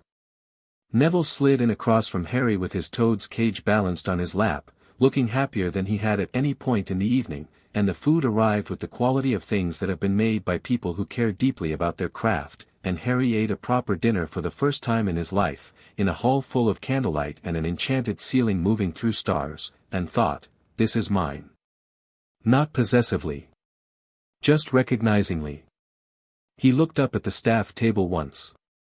Dumbledore was eating and speaking to McGonagall and appeared in every way the benign grandfather of an institution. His eyes moved to Harry's without appearing to search for them, as though he tracked Harry's location through the meal without looking. Harry held his gaze briefly. Nodded once. Dumbledore's expression shifted, not much, just a small adjustment behind the eyes, an acknowledgement. He inclined his head slightly. Two people being clear with each other without saying anything. The conversation could wait. Both of them knew it. Gryffindor Tower was everything the history books had suggested and also considerably more vertical than Harry had imagined. Percy Weasley, a third-year prefect with the bearing of someone who had been preparing for prefect responsibilities since early childhood, led the first years up through the castle with a running commentary on rules, expectations, and house pride that was thorough to the point of being slightly oppressive. Harry walked beside Hermione, who was absorbing the castle with the expression of someone cataloguing, and behind Neville, who was looking at the moving portraits with an openness that Harry found genuinely endearing. "They talk," Neville said, "of the portraits." "When they want to," Harry agreed. "Do they always want to? I expect some of them are better conversationalists than others." A portrait of a severe-looking medieval knight turned to face them. "I heard that," it said. "Apologies," Harry said. "No offense intended." The knight seemed somewhat mollified. "None taken. Are you the Potter boy?" "I am. Your father visited me once." "Different kind of boy." The knight studied Harry. "Better bearing, I think." Harry wasn't sure what to do with that, so he thanked the portrait and kept walking. The Gryffindor common room was warm in every sense: the fire, the colors, the accumulated texture of years of use by people who'd felt at home here. The armchairs were worn through the right places. The rugs had the kind of softness that comes from being walked on by millions of sock feet. It smelled of wood smoke and something that might have been pumpkin and was probably just the castle doing its general autumnal ambience. Harry sat in a chair by the fire and spent 20 minutes being introduced to various Gryffindors who'd all made the same decision to come and say hello, which he accepted with even temper and no particular sign that he found it exhausting, because he found it interesting rather than exhausting. Each one was a data point, another face in the topology of who was here and what they cared about. One face stood out. Ron Weasley was clearly Fred and George's brother, same red hair, same open construction of face, but where the twins had an easy self-possession, Ron had the specific awkwardness of someone who was the sixth child and knew exactly where that placed him. He'd been sorted before Harry and had made it to the common room ahead of the first-year group, and he was standing near the fireplace with two other new Gryffindor boys, clearly trying to seem less interested in Harry than he was. Harry caught his eye. "Ron, right? Fred's brother." "Fred and George's brother," Ron said, with the precision of someone who has a very clear internal ranking of his own relationships. "And Percy's brother. And Bill's and Charlie's. There are a lot of us." He said it in a way that was trying for casual and landing somewhere near resigned. "Good," Harry said. "I've been the only one of me for 11 years. I'm going to find a large family genuinely impressive for a while." Ron blinked. Then laughed, which was sudden and real and loud enough that the twins looked over from across the room with identical expressions of benign assessment. "You're all right," Ron said, with the simplicity of the genuinely disarming. "Thanks," Harry said. "So are you." Classes started the next morning. Transfiguration first, which was McGonagall, who opened by turning her desk into a pig and back again with the brisk economy of someone who has made the same demonstration for 30 years and has not tired of it because the students' faces never quite manage to be predictable. Then she set them to turning matchsticks into needles, and the room filled with the focused silence of 20 children willing metal into existence through want alone. Harry turned his matchstick into a needle on the third attempt. Not the first, he could have managed the first, he thought, but the first attempt he'd spent understanding what the transfiguration was actually doing at a structural level, which the vault books had covered in some detail and which meant that when he tried on the second attempt he knew exactly what he was asking the matchstick to agree to. The third attempt was clean and complete, the needles sitting silver and perfect on his desk. McGonagall came down the aisle on her inspection pass, stopped at his desk, picked up the needle, and looked at it for a moment with an expression that she was very professionally keeping even. "Excellent, Mr. Potter," she said. "That is a complete transfiguration. Full marks." He was aware of other students looking at him. He was also aware, in the desk immediately to his left, of Hermione attempting to contain her frustration at being second. She'd managed a mostly complete transfiguration and was eyeing his needle with the specific expression of someone revising their personal target upward. He slid her a note, "You had the right idea. It's about the matchstick's willingness, not the force of the asking." She read it. Looked at him. Read it again. Then closed her eyes for approximately 5 seconds in the manner of someone fitting new information into an existing structure, opened them, and turned her matchstick into a needle on the next attempt.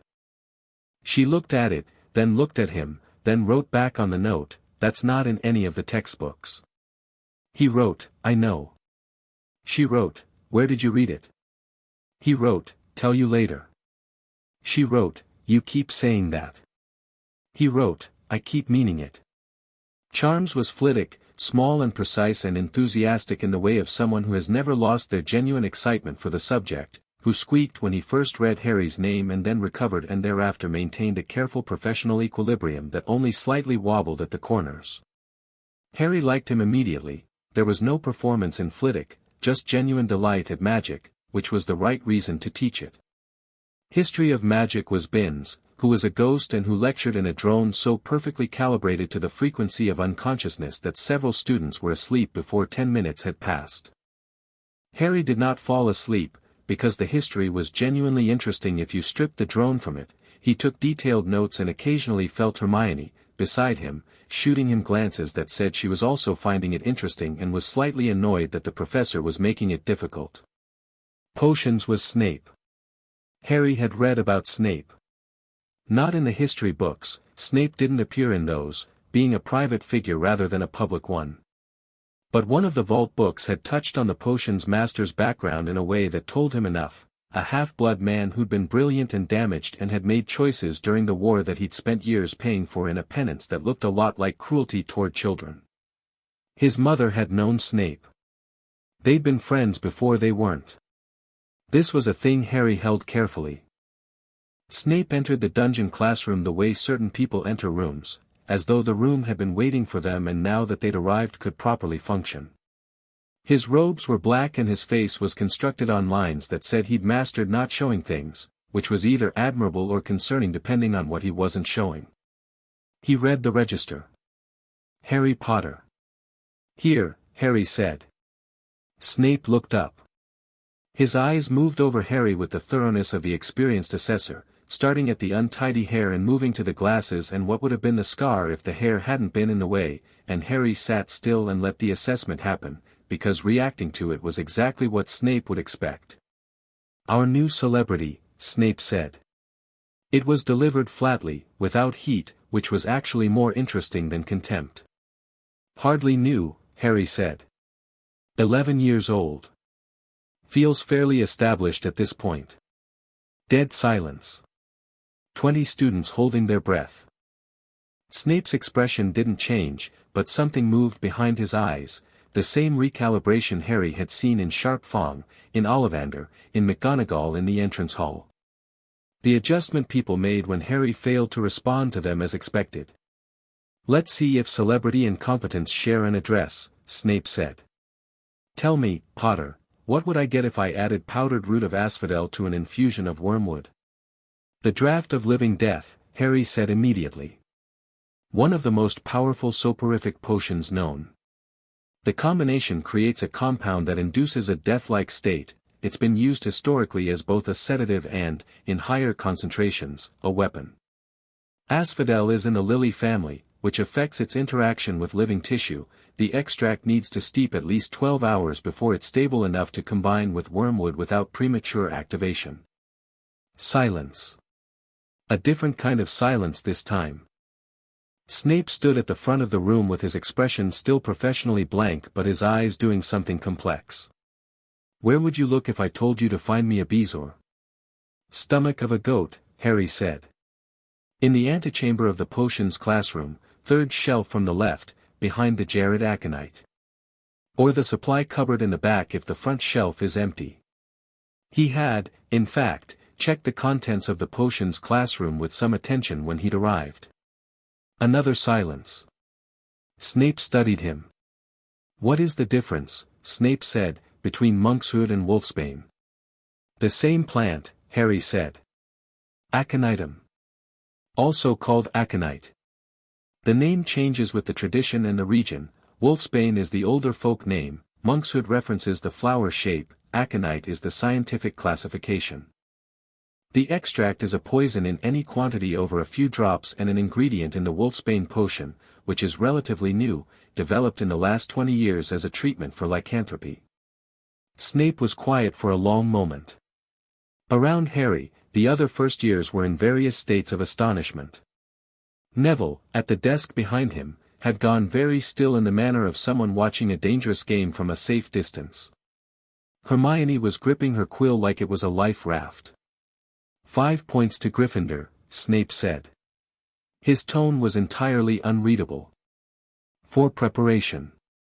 It was not the reaction Harry had expected. Not deduction, addition. Not contempt, a scrupulously fair acknowledgement. He looked at Snape and Snape looked back, and for a moment the room ceased to exist around them, and they were just two people measuring each other with the specific accuracy of those who have learned to survive by reading rooms correctly.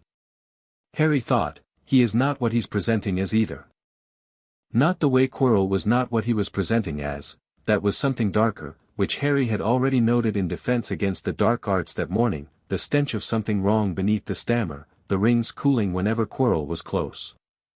Snape was performing cruelty over something else, and the something else was grief, and grief was a thing Harry had a significant education in. He was not fooled by Snape. He was also not hostile to him. Those were two different positions. The rest of potions passed with Snape making a point of neither favoring Harry nor persecuting him, which was itself a kind of message, and Harry decoded it and filed it alongside everything else. For days into term, Harry walked the castle at night. Not because he couldn't sleep, he slept fine, the vault had done something to his dreams years ago, made them deeper and less chaotic. He walked because the castle was worth knowing, and knowing things required being present to them, and being present to them required moving through them without a tour guide and a schedule. He told no one. Not Hermione, who would have insisted on coming and then worried about rule violation the entire time. Not Neville, who would have come and then tripped over something important. He went at midnight when the dormitory had settled into breathing and snoring and the specific silence of the deeply asleep. The castle at night was its own thing. Different from the day, the portraits asleep in their frames, the torches burning lower, the staircases moving in the dark with a purposeful ease that they didn't quite have when students were watching. He walked with the rings warm on his fingers, navigation coming from something between instinct and memory, the same directional sense that had taken him to Godric's Hollow. He was on the 4th floor when he heard footsteps. Not patrolling footsteps, he'd already twice slipped around a prefect by the simple method of stepping into a shadow and standing still, which worked better than it reasonably should have and which he thought had something to do with the ring that had shown him how to be almost invisible that summer at Privet Drive. These footsteps were different. Purposeful. Heading somewhere specific. He followed them.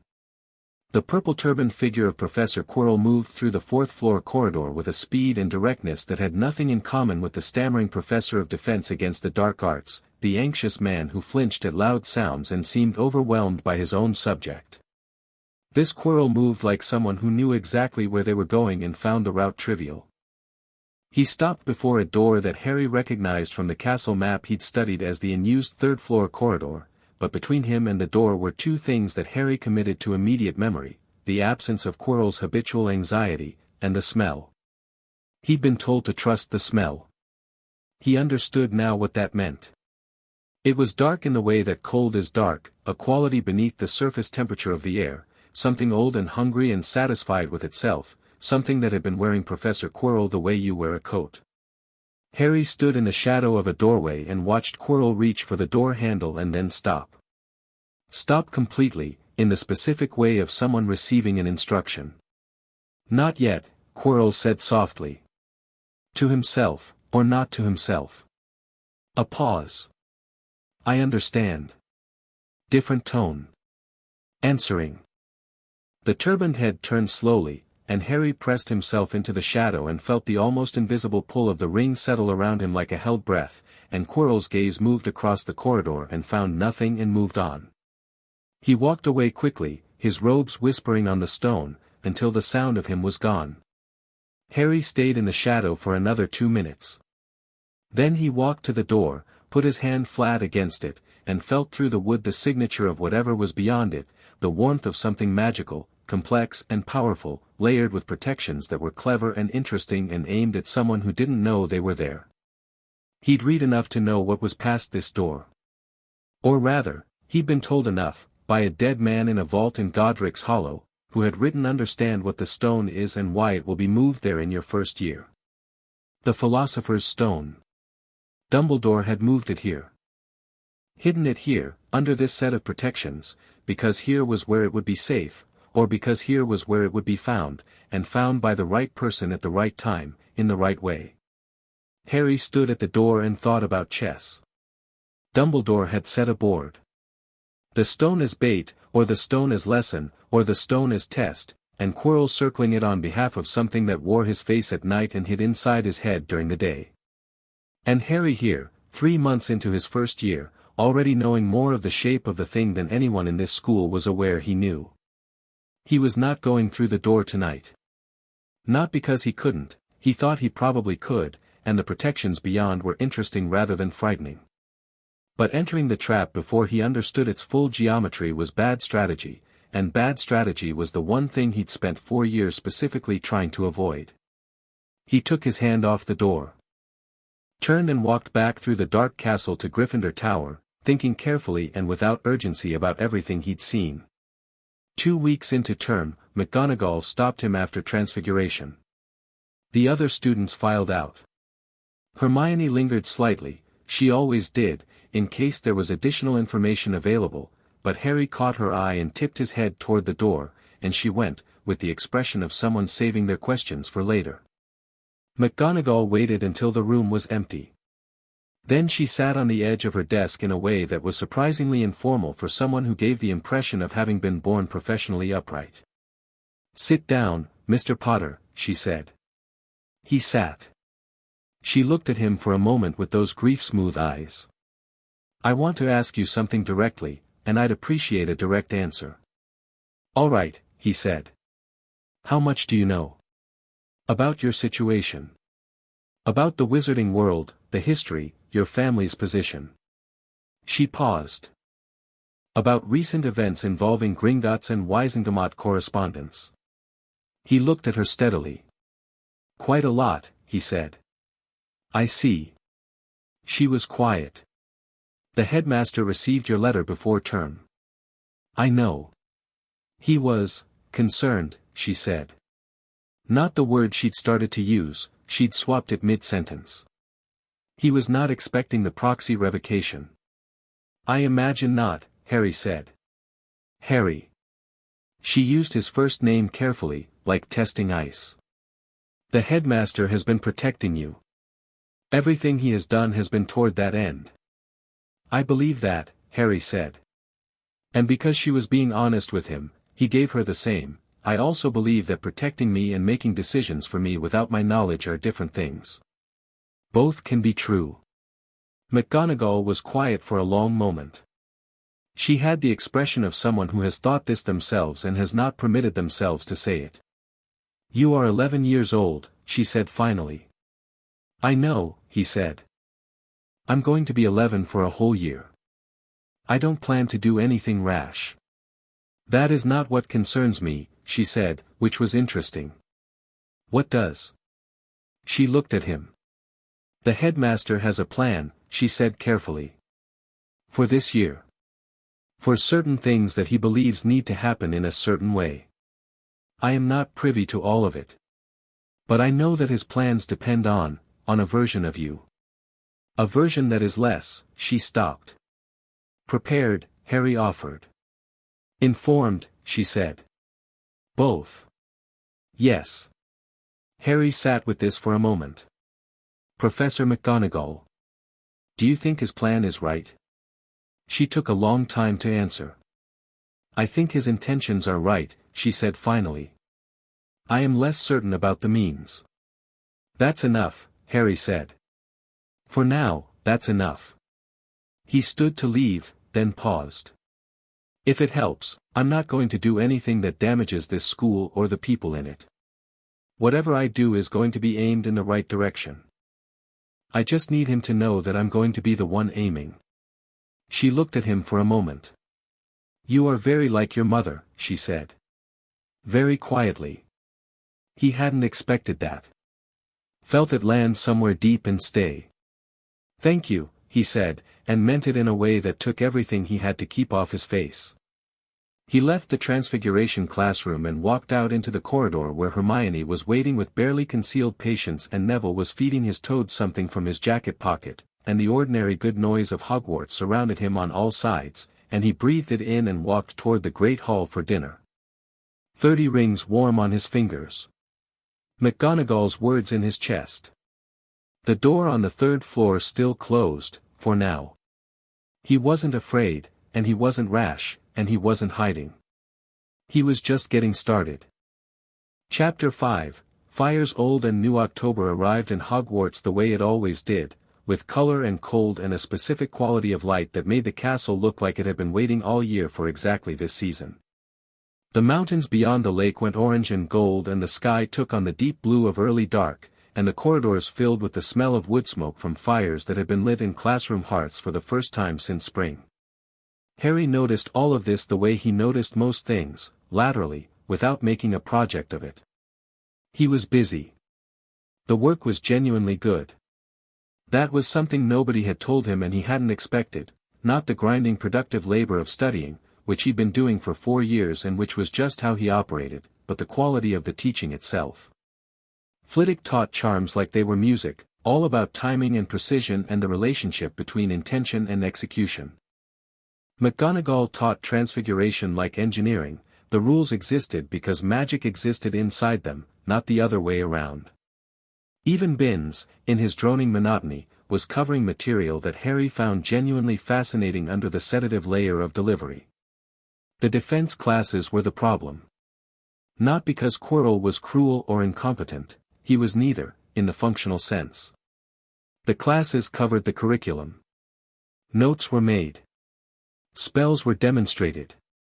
But there was a ceiling to it, a deliberate shallowness, and Harry had been sitting in those classes for 6 weeks watching the ceiling with the specific frustration of someone who can see the room above but can't get the trapdoor open. Whatever Quirrell knew about defense, and Harry thought he knew considerably more than he taught, it wasn't making it to the classroom. And twice in 6 weeks he'd walked past Quirrell in the corridor and felt the rings drop 10 degrees. He was in the library on a Saturday afternoon in mid-October, Hermione across the table from him with 3 books open simultaneously in the way that she had that should have been disorganized and was somehow completely efficient, when Neville arrived at a pace slightly faster than his usual careful amble. Quidditch, Neville said, sitting down. Good morning, Hermione said. The Slytherin team was using the pitch this morning for practice and apparently Flint, he's their captain, he's enormous. Apparently he said something to Charlie Weasley's owl by accident and the owl is now with Madame Pomfrey. Neville paused.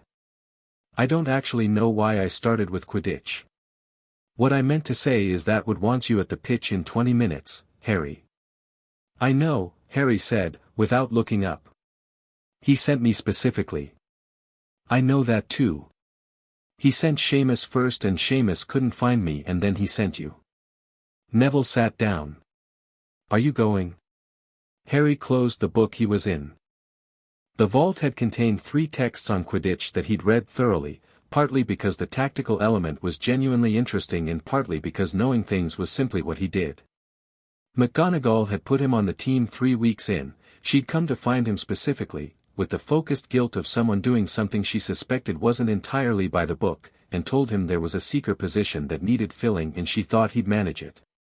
He'd said yes because flying was extraordinary and he'd known it from the first lesson. Yes, he said to Neville. Coming? To watch you practice in October?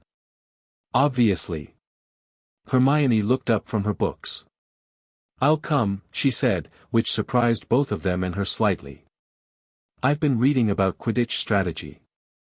The tactical elements are more interesting than the coverage suggests. The pitch was cold and clear and smelled of frost and cut grass, and Wood was waiting on the ground with an expression of the organized anxiety that was apparently his natural resting state. Oliver Wood loved Quidditch the way some people love causes, with complete investment and a corresponding complete seriousness about things that were arguably not that serious. Harry had decided in the first week that this was actually an admirable quality, even when it manifested as 50-minute speeches about the forward feint before 7 in the morning. The team assembled. The Weasley twins arrived with the loose energy they brought everywhere, brooms under their arms, a conversation going between them that had apparently started 3 days ago and hadn't reached a conclusion. Angelina Johnson and Katie Bell were already in the air warming up. Alicia Spinnet was taping her fingers with the intense focus of someone who'd invented a personal ritual and was not going to be the one to break it. Wood ran through the practice plan, which was thorough and slightly overlong, and Harry listened while also watching the sky. There was a particular cloud formation over the western mountains that he wanted to think about in terms of wind direction and thermals, because the tactical texts had covered aerial positioning in specific weather conditions and he'd been thinking about it since breakfast. They went up. The first 50 minutes was drills, passing patterns, formation practice, the beaters running coordination exercises that looked chaotic from the ground and were clearly precise from above. Harry did the seeker work Wood had set out, track the practice snitch, locate it, collect it, return. He did it 4 times in a row in decreasing time, each pass smoother than the last. On the 5th release, he felt the rings warm in a specific way that had become associated with fast motion, not the almost invisible pull, something more active, a sharpening. He tracked the snitch on pure instinct for 15 seconds and then something in his peripheral vision pulled him off course. Not the snitch. The edge of the pitch, where Draco Malfoy had appeared on a broom with 2 of his Slytherin teammates behind him, moving with the deliberate provocation of people who know they're trespassing and are relying on the spectacle of it. "Oi," Fred Weasley called down from somewhere above. "Malfoy. Pitch is booked."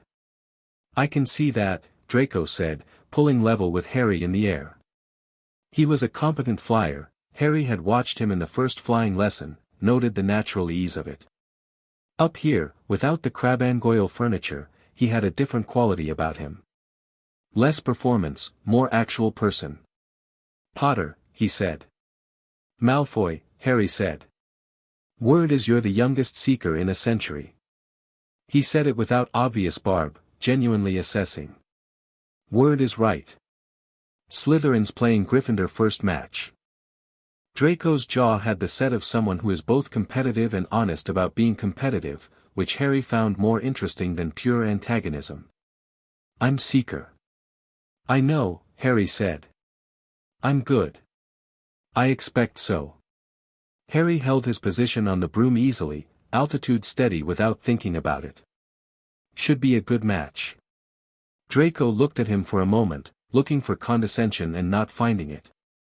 "You're strange, Potter," he said finally. "You know that." "I've been told," Harry said. "Is that all you came to say?" "No." Draco shifted slightly on his broom. "There are things happening at this school that you should probably know about." As someone who, he stopped. "There are things worth knowing." "There are," Harry agreed. "The 3rd-floor corridor," Draco said, quiet enough that it didn't carry. "There's something there." Harry looked at him carefully. "Where'd you hear that?" "My father mentions things," Draco said, which landed with the specific weight of information delivered under the cover of casualness. "He has interests in certain objects." Harry was very still on his broom. "Does your father know what's there specifically?" Draco's expression shifted into something more guarded. "He knows it's valuable. He knows Dumbledore has it.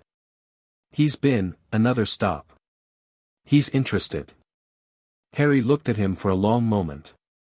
Draco Malfoy was 11 years old and delivering what amounted to intelligence about his own father's activities, and the expression on his face said he wasn't entirely sure why he was doing it or entirely sure it was wrong. "Thanks," Harry said. Simply. No performance of surprise, no escalating it.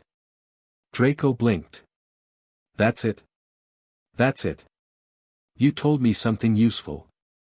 I'm telling you I heard it. Harry paused. Draco. Whatever your father is interested in, he shouldn't get it. You probably already know that. Something moved across Draco's face that was too quick and too private to name fully. He looked away across the pitch. Practice your secret drills, he said, which was not a response and was also a response. He banked away with his two teammates following, and Wood shouted something from above about unauthorized pitch usage, and the practice resumed, and Harry flew back into the drill pattern with something new sitting in his chest alongside everything else. Draco Malfoy, walking a line he hadn't chosen, starting to lean in one direction. That mattered. The troll came on Halloween. Harry smelled it before Quirrell's announcement. Walking to the Halloween feast in the crowd of students, he caught a thread of something in the air that was animal and ancient and wrong, a smell that made the rings drop cold for the second time since September. He slowed. Stopped. Let the crowd move around him. Neville pulled up beside him. You all right? Something's off, Harry said. Then Quirrell burst through the doors of the great hall screaming about a troll in the dungeons and fainted, and the hall dissolved into shrieking controlled chaos as Dumbledore's voice cut through everything with the authority of a thunderclap, directing prefects, directing students, giving specific instructions with the efficiency of someone running emergency protocols they'd thought about in advance. Harry was moving before the instructions finished. Not toward the dormitories, toward the girls' bathroom on the second floor, because Hermione had not been at the feast. He'd noticed the empty seat when they'd sat down and filed it away as her being late from the library, and now with students flooding the corridors and the smell of troll somewhere in the castle he was done filing things away. Where are you going? Neville demanded, already following. Second floor bathroom. Why? A pause. Hermione. She wasn't at the feast. I'm coming. I know. They went up the back staircase while everyone else went down, moving quickly and without talking, and Harry felt the cold in the rings intensify as they got closer to the second floor. He could hear it before he saw it, not footsteps, something heavier, a rhythmic impact of something enormous moving with the casual destructiveness of an animal that had never encountered anything it couldn't break. They found it in the corridor outside the bathroom. Mountain troll, 12 feet, club the size of a small tree, with the dim contentment of something that has found an interesting enclosed space. The bathroom door was closed and from inside it Harry could hear Hermione doing the one thing that was entirely unhelpful right now, which was making a sound. The troll turned toward the sound. Harry didn't have time to think about it in steps. The thinking happened in a compressed fraction of a second that contained the troll's trajectory, the bathroom door, Hermione's location based on the sound, the angle of the corridor, the specific limitations of a 12-foot animal in an 8-foot hallway, and the holly wand in his hand which he'd drawn without being aware of drawing. He hit the troll with a Wingardium Leviosa aimed at the club. The spell was clean, he felt it leave the wand with the specific satisfaction of magic executed properly, the warmth of the rings backing it, and the club lifted out of the troll's grip and swung upward, and the troll stared at its own empty hand with the expression of something that has just had a very confusing experience. Then Harry redirected the spell, brought the club horizontal, and cracked it across the back of the troll's knees. The troll sat down heavily. The floor shook. Dust fell from the ceiling. Beside him, Neville made a sound that suggested he was reconsidering various things. The troll was confused but not down, it was already starting to turn, its small eyes finding Harry with the indignant fury of something unused to being struck, and it began to rise, which was not what Harry needed. He stepped forward. Stay down, he said, clearly, which was objectively a strange thing to say to a troll, and pointed the wand between its eyes, and pushed. Not a specific spell. Something more fundamental, the direct application of intent that the Vault books had described as the core of magical interaction, stripping away the intermediary of incantation and meeting the magic of whatever you were working with directly. It worked on objects. He had wondered, since October, whether it worked on creatures. The troll stopped. Sat entirely still. Stared at him with its small eyes, and what moved through them was not exactly understanding, it was more like recognition. The recognition of something being addressed in a register it understood. Harry held eye contact with the troll for 3 seconds. Then Neville, who had apparently decided that this was the moment for personal initiative, hit it with the best Wingardium Leviosa he'd ever produced, which lifted the troll's entire lower body off the floor, and Harry banished the club 30 feet down the corridor, and the troll, thoroughly disoriented, folded back down and did not get up again. Harry walked to the bathroom door and knocked. "Hermione," he said. "It's Harry. You can come out." A pause. Then the door opened. Hermione emerged looking extremely pale and extremely controlled, the combination of someone who has been genuinely frightened and is now managing it with everything she has. She looked at the troll sitting dazed in the corridor. She looked at Harry. She looked at Neville, who was breathing hard and holding his wand and looking at the troll with the expression of someone who had just discovered something about themselves. "Are you all right?" Harry asked. "Yes," she said. "Then, I was doing something to the door. A locking charm. I'd been practicing and the troll came in through the window and I locked myself in the toilet and I was trying to hold the door from the inside." She stopped. Composed herself.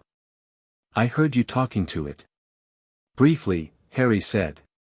"Did it work?" "Neville mostly knocked it over," Harry said, which was both true and fair, and which made Neville stand slightly straighter. Teachers arrived 4 minutes later at a run, Quirrell first, then McGonagall, then Snape, with Dumbledore a measured 30 seconds behind them. The troll, still sitting, regarded the assembled faculty with the bewilderment of a creature that had expected a simpler evening. McGonagall went white and then very controlled. "What on earth?" "The troll came out of the girls' bathroom," Harry said. "Hermione was inside. We followed the smell." "You followed?" McGonagall looked at him, then at Neville, then at Hermione, then back at Harry. "Mr. Potter. You came to the second floor specifically. During the evacuation." "Hermione wasn't at the feast," he said simply. Hermione made a very small sound. He didn't look at her because he thought that might make it worse. Snape was standing at the edge of the group with his arms folded and his face arranged into complete neutrality, his eyes moving between Harry and the troll and back with an attention that felt like calculation. He'd arrived running, which was notable, he'd left the feast running and hadn't come from the direction of the dungeons. Harry had noticed. Dumbledore arrived at the scene's edge and surveyed it with the comprehensive calm of someone assessing a complex situation rapidly. His eyes moved to Harry. Something moved in them, warmth, which was real, but also something beneath the warmth, something reassessing. "Is everyone unharmed?" Dumbledore said. "Yes," Harry said. "The troll?" "Confused," Harry said. "Not dangerous right now." Dumbledore looked at him for a moment with those assessing eyes. "Well then," he said quietly. "We shall need to have a discussion about rule-breaking, Mr. Potter, Mr. Longbottom." He paused. "And also about bravery, which is a different conversation." He turned to McGonagall. "Minerva, if you would arrange the troll's removal." McGonagall did. Harry stood in the corridor while the faculty handled it and felt the three-way silence between him and Hermione and Neville settle into something that was going to last. On the walk back to Gryffindor Tower, Hermione said, "You noticed I was missing." "Yes," Harry said. "In the middle of all that?" "Yes." A pause. "How long did it take you to notice?"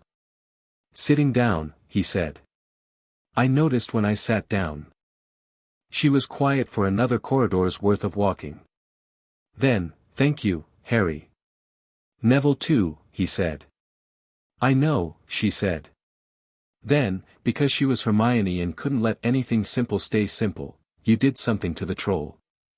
"That wasn't any spell I've read about." "What was that?" "Direct intent," he said. That's not a standard casting method." "No," he agreed. Where did you? She stopped herself.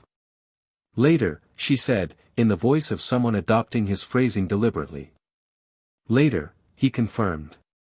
Neville, walking on Harry's other side, said nothing for the rest of the route to the tower, but when they reached the portrait hole he said, quietly and without fanfare, I didn't know I could do that. With the Wingardium Leviosa. I didn't know it would work that big. You did well, Harry said. I was terrified, Neville said. That's fine, Harry said. It was the right thing to be. You did it anyway. Neville looked at him for a moment with an expression that was complicated and genuine and would have been hard to describe but settled eventually into something that looked like someone deciding they were standing on solid ground. The night duel happened 3 weeks later. Draco initiated it, which surprised Harry mostly in the sense that he'd expected it to come from elsewhere. They were at opposite ends of the library on a Wednesday afternoon when Draco appeared at Harry's table with 2 Slytherins flanking him and issued the challenge in that careful casual way that told Harry he'd been building up to it. Midnight. Trophy room, Draco said. If you're not afraid. Harry looked at him. What are we settling? Draco blinked. What? What's the point, Harry said. Of the duel. What are we settling? Draco looked briefly wrong-footed, he'd prepared for either acceptance or refusal, not a question. The natural order of things, he said, recovering. That's vague, Harry said. But fine. Midnight. He turned up at midnight. He turned up alone, because Ron had wanted to come as second and Harry had told him not to, which had caused an argument that Harry had won through the simple method of not arguing back but also not changing his position, which Ron had found frustrating but ultimately respected. The trophy room was silver and shadow, moonlight coming through the high windows and making the trophy cases into something between gallery and maze. Harry arrived at 5 to midnight and stood in the center of the room and waited. Draco arrived with Crabbe and Goyle, which Harry noted. And then Filch arrived 11 minutes after midnight, which meant someone had tipped him off, which meant Draco's nerve had broken sometime between the library and now and he'd decided that the duel was less useful than an opportunity to get Harry into trouble. Harry was not in the trophy room when Filch arrived. He'd heard Filch's approach, Mrs. Norris 2 corridors away, the sound of boot leather on stone, and had simply stepped out of the trophy room through the opposite door 30 seconds before Filch came through the entrance. He heard Crabbe and Goyle's yelps of alarm from the corridor as he walked away in the opposite direction, unhurried. He got back to Gryffindor Tower without incident. The next morning Draco appeared at the breakfast table's end, looked at Harry across the crowded hall, and, in a moment that Harry thought probably cost him something, gave a very slight acknowledging nod. Harry gave one back. Not forgiveness. Not alliance. Just 2 people being honest about what had happened without making it into a thing. He thought, still not his father. Still doing the accounting. Still working out what that means for him. The confrontation with Dumbledore happened on a Tuesday in November, in the headmaster's office, at Dumbledore's invitation. The room was everything a headmaster's office should be, circular, warm, full of interesting objects, previous headmasters snoozing in their frames. Fawkes the Phoenix was on his perch and fixed Harry with one intelligent eye as he came in, then made a low sound that was either greeting or assessment. Harry, Dumbledore said, from behind his desk. Sit down. Would you like a lemon drop? No thank you, Harry said, sitting. Dumbledore studied him with those blue eyes that people always described as twinkling. Harry looked back and thought, the twinkling is real, and it doesn't tell you much about what's underneath. I've been looking forward to this conversation, Dumbledore said. So have I, Harry said. Since August. A pause. The old man's expression didn't falter, he was too good for that, but something shifted in the blue eyes, a slight recalibration. My letter surprised you, he said. Not a question. It told me things, Harry said. The way any communication does. Including what it didn't say. Which was? Any acknowledgement of the proxy arrangement, Harry said. The estate management. The trust renewals. Any indication that you knew I'd recalled the votes, which I think you knew before the letter was written. Dumbledore was quiet for a moment. You are not the Harry Potter I expected, he said finally, and there was something in it that was genuinely wondering rather than calculating, which Harry thought was probably the most honest thing the man had said yet. I know, Harry said. I'd like to talk about that. I imagine you would. You made decisions for me, Harry said. Not with anger, anger would have been easier and also less useful. For 6 years. You put me somewhere, and you managed my family's affairs, and you arranged certain things. You did it because you thought it was necessary and because you thought I wouldn't know. Dumbledore didn't deny it. That registered as significant. I understand the reasoning, Harry continued. You wanted me, contained. Unaware. So that when the time came I could be moved where you needed me without the complication of my own agenda. Harry, I'm not asking for an apology, Harry said. I'm telling you what I know so we can have an honest conversation instead of one where you're managing me. I don't want to be managed. Dumbledore sat back. He picked up his lemon drop. Put it back down. Looked at Harry with the full weight of a man who had been making decisions about the world for a very long time and had, perhaps, not often been spoken to quite this directly. There are things in motion, he said carefully. In this school. This year. They involve your safety. The stone, Harry said. The silence that followed was comprehensive. Dumbledore said, after a moment, how? I've been paying attention, Harry said.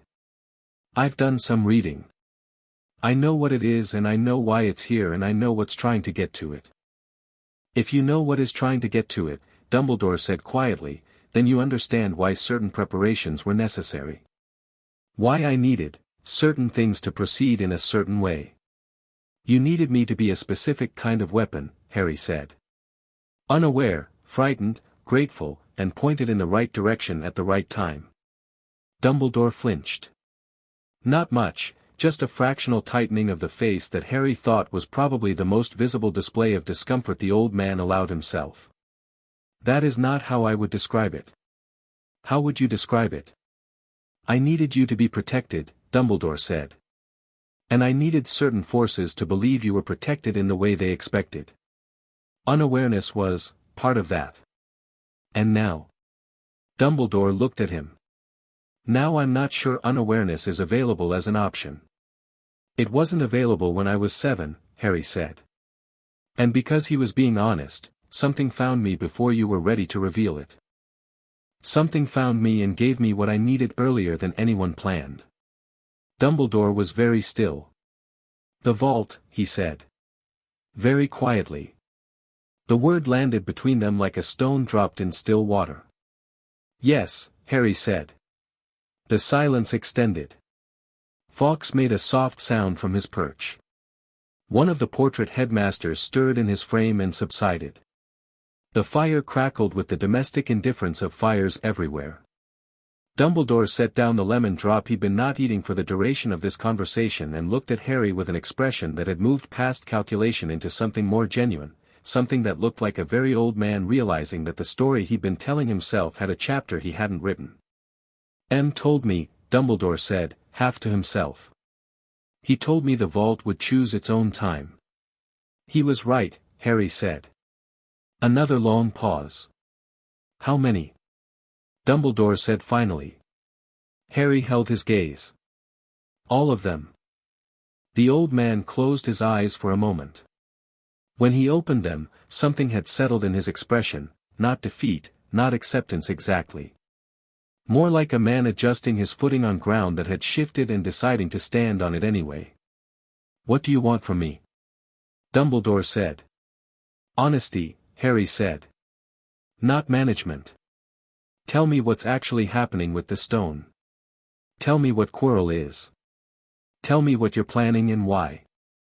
I'll tell you what I think and we can work from there. And if I disagree with your assessment? Then we disagree, Harry said. I'm not asking you to let me run things. I'm asking you to have an actual conversation.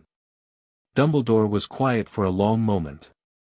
Then he said, "Quirrell has been compromised. Not entirely of his own will, the initial contact was largely coerced. What is living in him now is a fragment. Diminished but dangerous." He paused. "Voldemort." "Yes," Harry said. "I know the smell of it." Another flinch. "Smaller. The stone is here because I moved it from Gringotts 3 months ago. Someone attempted to rob the vault." "June," Harry said. "Same day I was at Gringotts." Dumbledore blinked. "You were there." "I was there," Harry said. "I didn't go near that vault. I was in a different wing entirely with Sharpfang." Something in Dumbledore's expression reorganized. "You were there and the vault was robbed the same day and he stopped." "You know this looks, I know what it looks like," Harry said. "I also know I didn't do it and Sharpfang knows I didn't do it, and if you'd like a witness statement from a Gringotts account manager I'm fairly sure that's available." The old man rubbed his face, briefly, with both hands, an astonishingly human gesture from someone so composed. Harry found it oddly reassuring. "You have been very busy for 11 years old," Dumbledore said. "I had time," Harry said. "And good books." Something that was almost a smile crossed Dumbledore's face. "The vault has a library." "A good one." "Yes," Dumbledore said quietly. "It would." He was very thorough. A pause. "He was my friend," Dumbledore said, in a voice that was not meant to be said aloud and said itself anyway. "For a time. Before the end. He did not tell me he had made it." "He told me something about you," Harry said carefully. "I imagine he did." "He didn't tell me you were wrong," Harry said. "He told me to understand what you wanted and why. He told me to be careful with power but not afraid of it." He paused. "He told me to be kind to you." Dumbledore sat very still. "He was always better than me at knowing when to be kind," Dumbledore said, after a moment. Very quietly. Harry let that sit without comment because some things didn't need comment. He waited for the silence to do its work. Then, "What do you want to do about Quirrell?" he said. Dumbledore straightened slightly, the emotional moment composting rapidly into the practical, which Harry recognized as how this man survived, by converting everything into action. "The stone must stay here until I can arrange its permanent removal. Quirrell, Voldemort, will attempt to reach it. The protections I've placed should delay access. But not stop it," Harry said. "No. Then when he moves," Harry said, "I need to know." Dumbledore looked at him. "Harry, I'll be ready," Harry said. "That's all I'm saying. When the time comes, I'll be ready. I'd rather not have to do it blind." Another long pause. "You'll need to be careful," Dumbledore said. "I'm always careful," Harry said. He stood to leave. "Harry." The old man's voice, behind him, had something different in it, an honesty he'd been building toward the whole conversation. "I am sorry. For the 6 years. For the decisions made without your knowledge. They were," he stopped. "I convinced myself they were necessary. I'm no longer certain I was right." Harry turned. Looked at him. "I know," he said. "We'll work from where we are." It wasn't forgiveness. It wasn't absolution. It was something more functional and in some ways more meaningful, two people who needed to work together deciding to do it honestly rather than around each other. He left the office. The castle surrounded him, warm and stone and ancient, full of the ordinary extraordinary noise of people learning things, and he walked back down through it with the rings warm on his fingers and the specific feeling of having changed the shape of something that had previously been fixed. Fawkes, above him, sang 3 notes of something clear and high that echoed in the stairwell long after Harry had reached the bottom. He took it as an endorsement. Chapter 6, The Merlin protocol's December came in cold and serious, the mountains white above the tree lean and the lake gone to iron under skies that couldn't decide between snow and simply threatening it. The castle responded the way it always did, fires higher, corridors warmer, the particular amber quality of torchlight more pronounced against the dark outside the windows. Hogwarts in winter felt older. More itself. Harry had been thinking about the vault for 2 months. Not the rings, those were settled, present, as familiar now as his own breathing. He meant the vault as a system. The letters, the library that reorganized itself, the intelligence behind its curation. The dead man who'd left instructions in careful handwriting across 17 years of expectation. He'd been thinking about the letter that said understand what the stone is and why it will be moved there in your first year, which meant the vault had known. Which meant the vault had anticipated, with the precision of genuine foresight, events that had unfolded after its maker's death. He'd been thinking about what kind of magic could do that. He went back to Godric's Hollow on the last Saturday before Christmas break. He went alone, which was not something he usually thought about. The vault was his private thing, the one piece of his life that existed entirely outside the social architecture of Hogwarts, but this time he was aware of it. Hermione and Neville both knew something had shifted in the weeks after the troll, that the conversation with Dumbledore had changed the texture of Harry's days in ways they could perceive without knowing the specifics. They'd both been tactful about it in different ways. Hermione through extra research, as though building him context he hadn't asked for. Neville through simply being present without requiring explanation. He'd told them he was going home for the weekend. Home, in his usage, had become a complicated word. The village was different in December. The market square had a Christmas tree with lights that were clearly not electrical, the color too warm and too variable for anything plugged into a wall. The church graveyard had fresh flowers on several plots despite the cold. Harry walked through it without pausing and felt the pull through the lane, through the gate, into the ruined garden where the frost had made everything precise and still. He went down. The vault felt different in winter, not colder, it was always the same temperature, but more concentrated, the way things concentrate when the world outside contracts. The silver light was steady. The shelves were reorganized again, and what occupied eye level now was not political history or estate law but something older. The section on foundational theory that he'd seen before but never fully mined, and beside it, newly present on the shelf, a group of texts he hadn't encountered in any previous visit. He picked up the first one. The spine read the 30 Protocols, a constitutional history of the house ring system. He sat down on the floor with his back against the plinth and started reading. 2 hours later he set the book down and stared at the ceiling. The vault was not, had never been, simply a hiding place. He'd understood that in the abstract since the age of 7, since do not mistake inheritance for identity and the warm recognition of the rings. But the book laid out the structure in a way that made the scale of it sit differently in his chest. Merlin had built the ring system in the 5th century. Not as a consolidation of power, the opposite. The 30 houses had existed as competing powers for centuries before him, each with their own magic, their own traditions, their own territorial claims, and the resulting landscape was exactly what you got when you combined ancient bloodlines, hereditary magic, and no overarching governance, constant conflict, uneven access, the slow erosion of everything good about magic by the weight of everything human about humans. Merlin's solution was elegant in the specific way of solutions that reframe a problem entirely.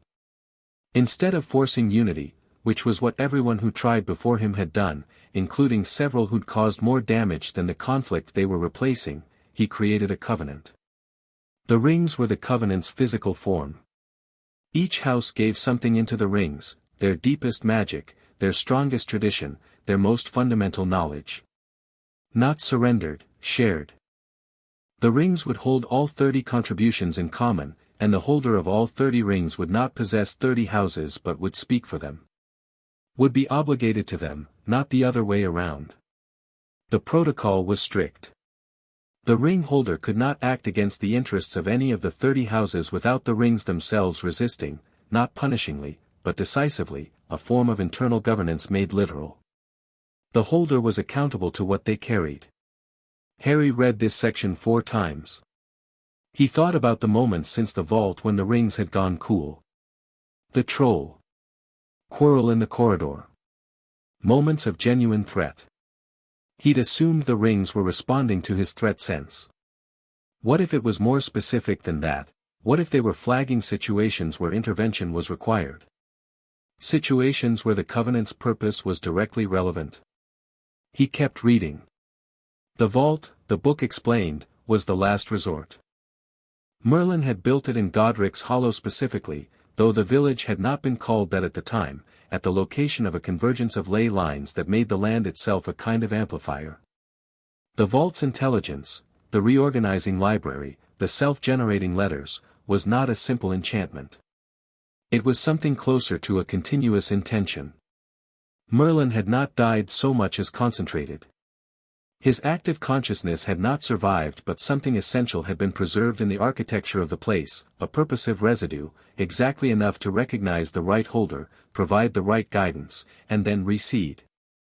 "I am not a ghost," one of the later letters had said, which Harry had filed as a strange thing to say and was now understanding differently. He was 3/4 of the way through the book when he found the chapter titled The Betrayal Clause. He read it standing up, which was when he knew it was going to be significant. The betrayal clause was simple in the devastating way of things that should have been obvious. If the 30 rings were separated and hidden, not lost, not stolen, but deliberately removed from circulation by a holder or would-be holder, the ley line network would enter a form of dormancy. Not disabled. Waiting. The houses themselves would gradually lose access to their deepest traditions, the parts that lived in the rings, not fatally but persistently, a slow dimming over generations. British magical society would become, Merlin's word, rendered in translation, thinner. Harry stood in the vault and thought about the last 100 years of wizarding Britain. The narrowing curriculum. The political calculus that valued blood over ability. The gradual flattening of magical practice into approved categories. The way the school taught just enough to be useful and not enough to be dangerous. Thinner. He sat back down. The rings had been buried at Godric's Hollow.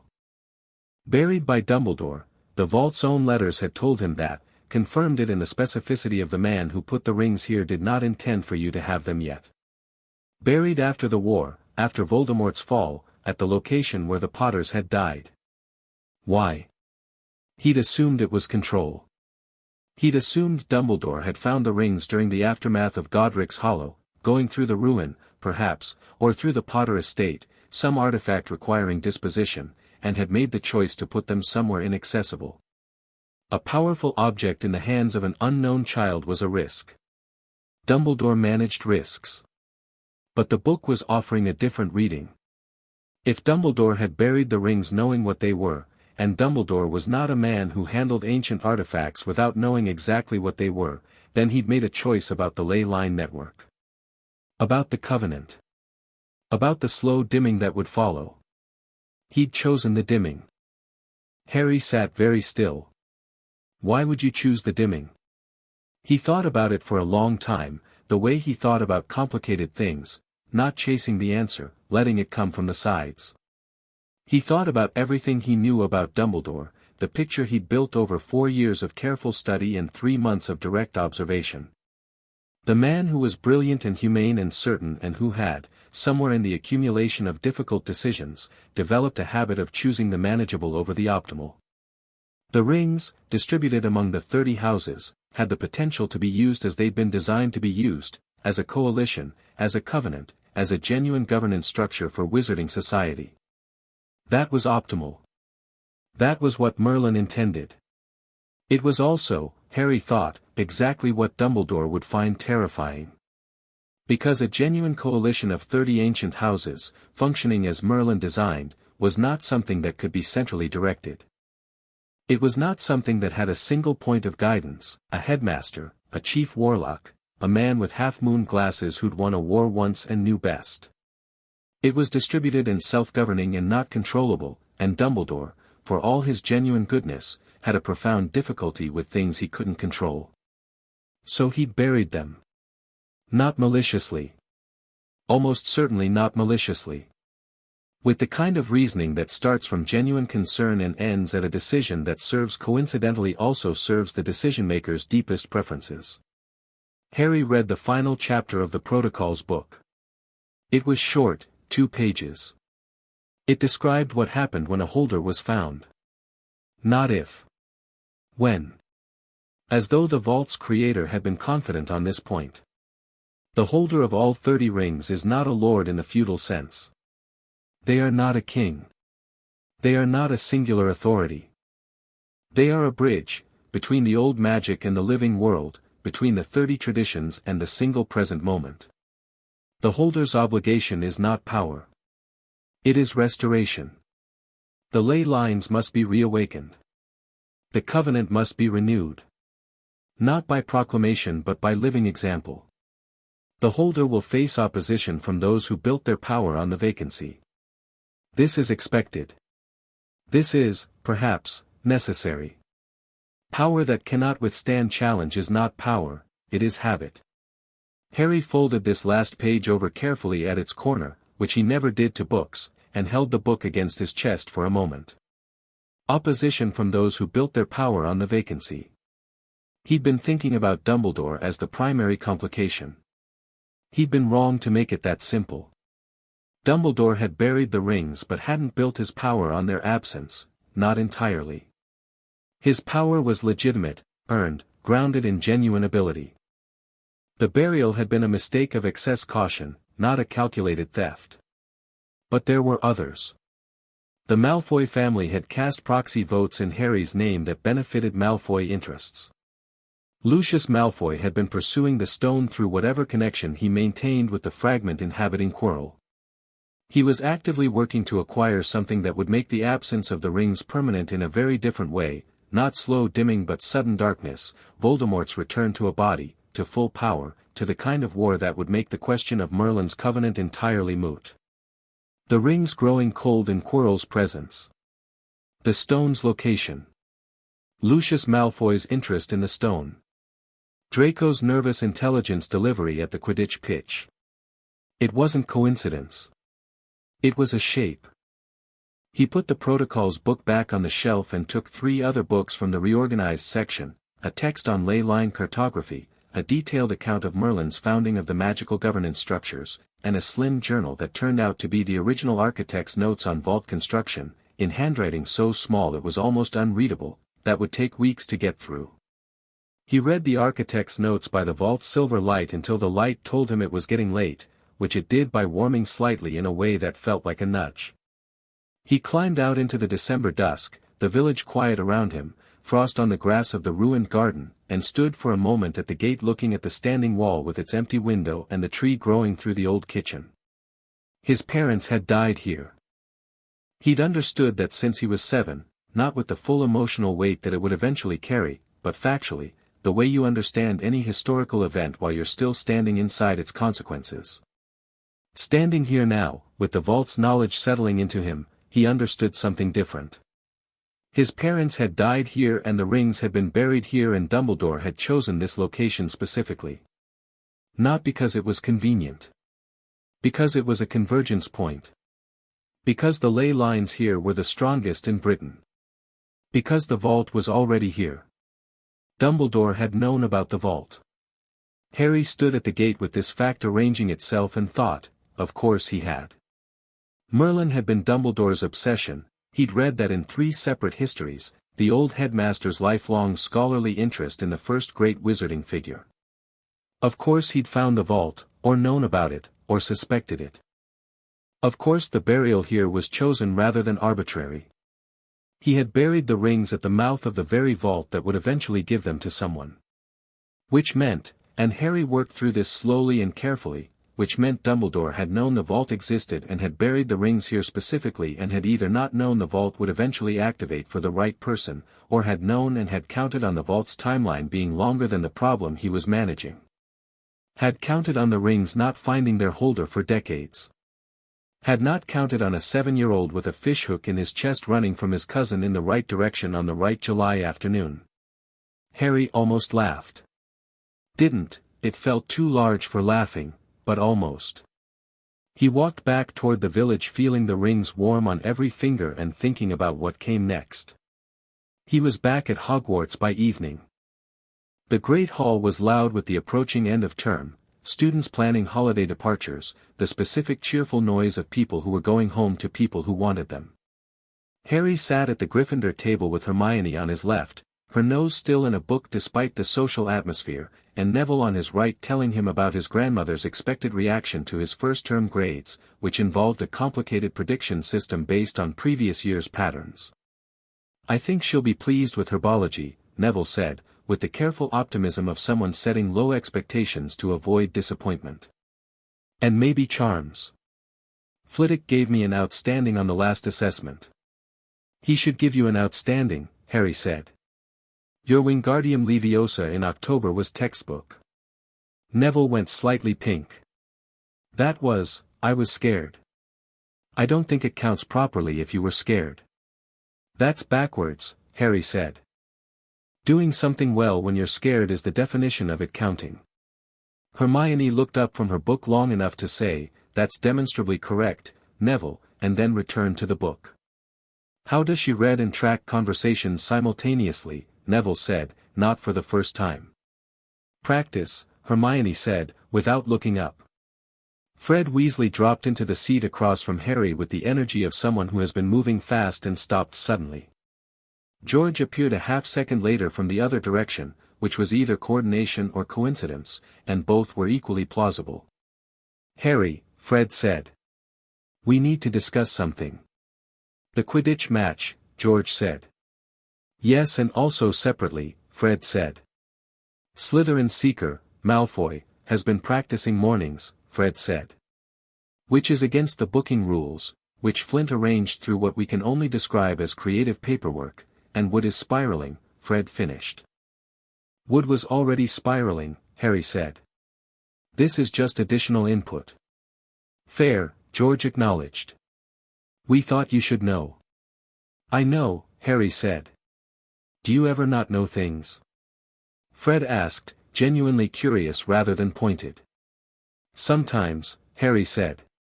"I make a note of those and get back to it."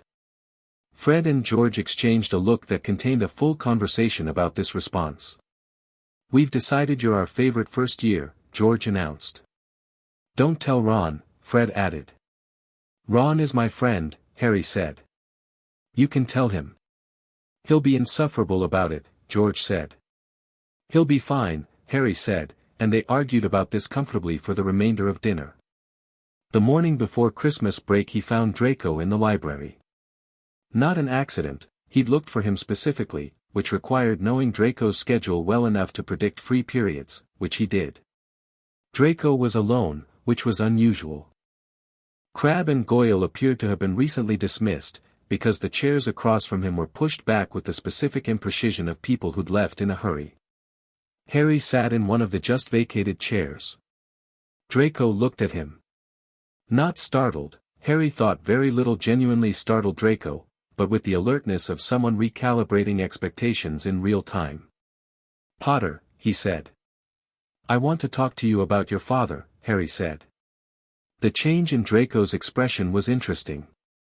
Not offense. Not the defensive performance he'd have expected. Something more careful than that, more genuine. He set his quill down with deliberate steadiness. "What about him?" Draco said. "He's interested in what's on the third floor," Harry said. "You told me that in October." "I want to know how interested." "You want to know if he's going to move," Draco said. "Yes." Draco was quiet for a moment. The library was mostly empty at this time of morning, most students at breakfast or packing for the holiday. The handful of others were far enough away that their voices wouldn't carry. "He's been communicating with someone at this school," Draco said finally. "I don't know who." "Letters, mostly. Through channels that don't go through the regular post." He paused. "I know because my father's correspondence comes to the manor and I've always read it when he doesn't notice." "Since when?" Harry said. "Since I could read," Draco said flatly, which told Harry something considerable about the architecture of the Malfoy household. What does the correspondence say? That the object is here. That moving it directly is currently impossible because of the protections. That there is another way. Draco's jaw tightened fractionally. The other way involves someone already in the school. Someone who already has access. Harry sat with this. Quirrell, he said. Draco looked at him steadily. I don't know the name. It's never named. But yes, someone on staff. Someone who can get past the protections because they're already inside them. He paused again, and something moved in his face that was clearly uncomfortable but was also clearly the result of a decision. My father doesn't know I've read the letters. He doesn't know I'm telling you this. He thinks, he stopped. He thinks you'll fall in line, Harry said. Not cruelly. Something sharp moved through Draco's eyes. He thinks I'm 12, he said, with a precision that contained considerable more complexity than the statement. I've been watching him my entire life, Potter. I know what he is. I know what he wants. And I know that the thing he's trying to help acquire would kill everyone in this school if it succeeded. Harry looked at him. Draco. Don't, Draco said. I'm not switching sides or whatever you're about to say.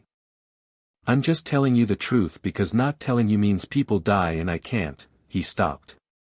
Recomposed himself with visible effort. I have reasons of my own. They aren't yours.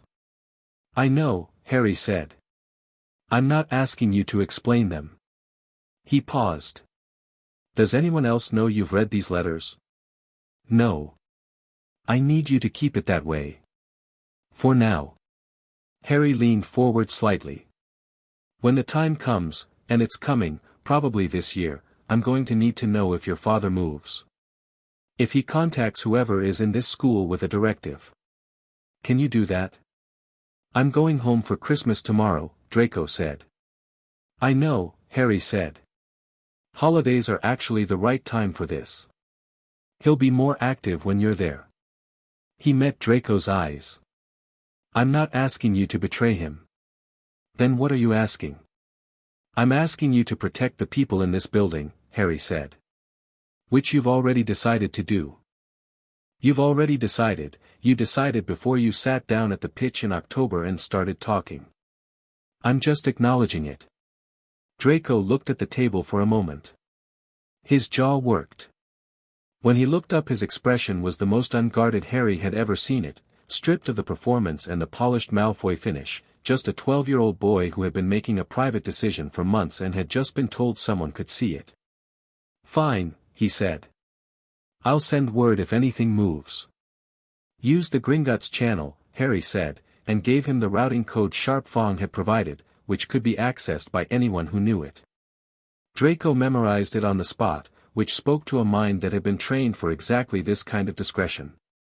You have a Gringotts private channel, he said. I have several useful things, Harry said. I'm starting to understand that, Draco said, drily, which was the closest thing to real humor Harry had heard from him. He stayed at Hogwarts for Christmas. Not because he had nowhere else to go. Brightwell had offered the use of one of the Potter properties, a manor in Yorkshire that was maintained and staffed and had been sitting empty for a decade. He declined. The castle at Christmas was its own kind of extraordinary, half-empty and quiet, full of a warmth that seemed to intensify in the absence of the normal crowd. The remaining students were a small, cheerful group with the ease of people who'd made a private choice to be somewhere and were satisfied with it. Neville stayed. This surprised Harry and didn't. Neville had said his grandmother was visiting his parents on Christmas Day and the timing would be better if he was at school, and Harry had said he understood completely, and they'd left it there because some things didn't need pursuing. Ron stayed, because his family went to Romania to visit Charlie, and he'd been invited but had chosen not to, for reasons he didn't fully articulate and Harry didn't press. Hermione went home to her parents, with 2 weeks' worth of books and a list of research questions she'd written on both sides of a full sheet of parchment. She'd hugged Harry at the platform, slightly awkward, clearly a decision made in real time rather than planned, and told him not to do anything interesting without her. "Define interesting," he'd said. "Anything that affects the future of Wizarding Britain," she'd said, completely seriously. "That's a narrow category," he'd said. "Harry," she'd said. "I'll try," he'd said. Christmas morning he woke to snow outside the dormitory window and a pile of presents at the foot of his bed, which was already more than he'd received in his entire previous life combined. Neville had sent him a decent book on magical botany that was thoughtful in the specific way of gifts from people who listen. Ron had given him a hand-knitted Weasley jumper in deep green with a small golden H on the front, which came with a note from Molly Weasley that made him sit up in bed and read twice because no one had ever been this casually warm with him in writing before. Fred and George had sent something that turned out to be a prototype of something they were developing, which exploded entertainingly when he opened it and left the dormitory smelling of pineapple for 3 hours. Brightwell had sent a formal update on the estate, which he appreciated, and Sharp Fong had sent nothing because goblins did not send Christmas presents, but there was a sealed Gringotts document confirming 3 matters they'd discussed, which was its own kind of acknowledgement. And at the very bottom of the pile, wrapped in plain paper with no note, was a cloak. He unfolded it and felt it move through his fingers like liquid, like water with mass, and held it up to the light and looked through it and could not see his hands. An invisibility cloak. Not the enchantment he'd taught himself over years of practice, the actual object, a genuine artifact of the kind that didn't deteriorate and didn't fail. He'd read about them. One of the vault books had mentioned the Deathly Hallows in passing, in a footnote he'd annotated extensively, and he'd thought about it since. There was no note. But there was only one person who could have sent this, and the sending of it, without acknowledgement, without claimed credit, was its own kind of message. I know what you know. I know who you are now. And here is something your father had that should have been yours from the beginning. Harry folded the cloak carefully and held it for a moment. He thought about the ley lines. The covenant. The 30 rings and the 30 houses and a vacancy that had lasted 100 years and had made Britain's magic thinner. He thought about the stone on the 3rd floor and the fragment wearing Quirrell's face and Lucius Malfoy's correspondence and Draco's jaw working through a decision that was costing him something real. He thought about his parents in the ruins at the end of the lane, and the vault beneath them, and the dead man who'd left letters for 40 years waiting for the right reader. He thought about Dumbledore, old and brilliant and wrong in specific ways and right in others, and the conversation where they'd both put down what they'd been carrying and said let's work from here. He put the invisibility cloak on. Disappeared. Stood in the empty dormitory in the snow-quiet castle, invisible to anyone who might look, and felt the weight of everything he was carrying and the lightness of being prepared for it. Then he took it off, folded it again, put it in the bottom of his trunk between the protocols book and the architect's notes, and went down to the common room for Christmas breakfast with Neville and Ron. Ron had also gotten a Weasley jumper, maroon, which he was wearing with the resigned tolerance of someone for whom it was annual. He looked at Harry's green one with something between envy and recognition. She knits everyone in the family one, he said. You've basically been adopted. Is that all right? Harry said. Ron blinked. Yeah, he said, simply. Yeah, it is. They went to breakfast. The Great Hall had a Christmas tree that touched the ceiling and a sky full of snow and a small group of remaining students who had spread across one table with the easy intimacy of people who'd chosen the same thing. Harry sat between Ron and Neville, ate an enormous breakfast, and talked about Quidditch and ghosts and whether the castle was actually alive in any meaningful sense, and for a few ordinary hours was simply 11 years old in a warm room on Christmas morning. It was, he thought, genuinely good. The rings were warm. The vault was waiting. January was 6 days away. He ate a second helping of everything and decided that January could wait a little longer. Chapter 7, The Mirror and the Stone. January came in hard.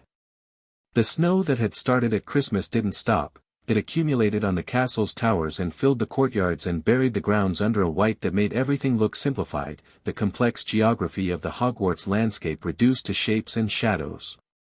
The lake froze at the edges. The forbidden forest went dark and still in the way of places that have decided to wait out the cold.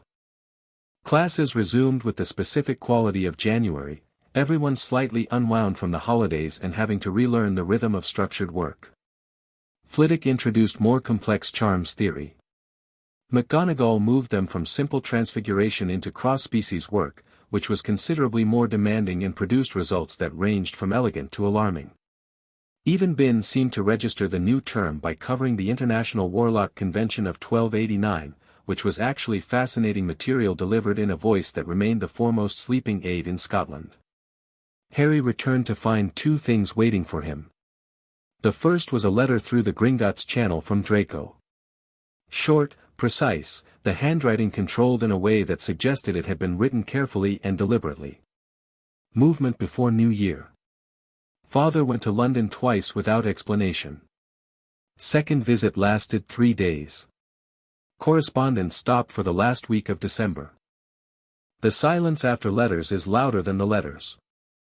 Harry read it in the dormitory before anyone else was awake, sat with it for a moment, then tucked it into his journal and went to breakfast. The second thing was the mirror. He found it on his third night back, wearing the invisibility cloak, walking the castle in the specific restlessness that came from knowing something was building toward a point and not being able to force the timeline. He'd been using the cloak for these walks since Christmas, not to hide from threats, simply because the castle showed different things to someone it didn't know was watching. He'd found 2 rooms no map accounted for, a staircase that appeared only after midnight and led to a corridor lined with doors that hummed with old magic, and a small courtyard accessible only through a painting of a garden that responded, apparently, to a sincere interest in gardens.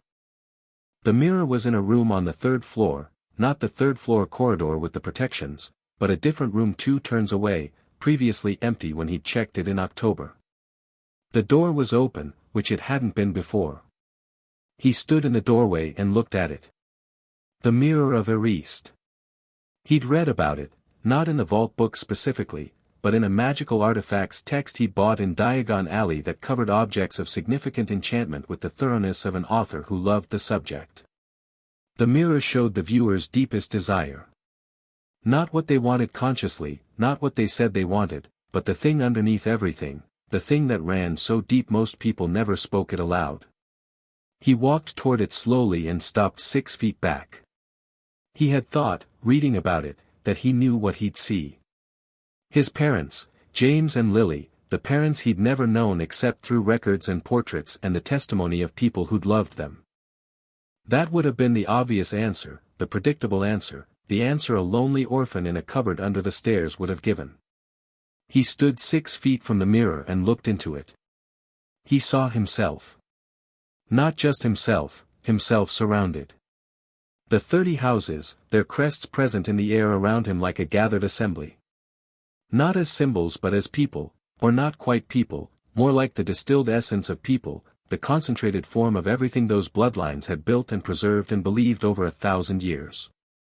He was standing in the center of it and it wasn't a throne room or a court or any kind of formal arrangement.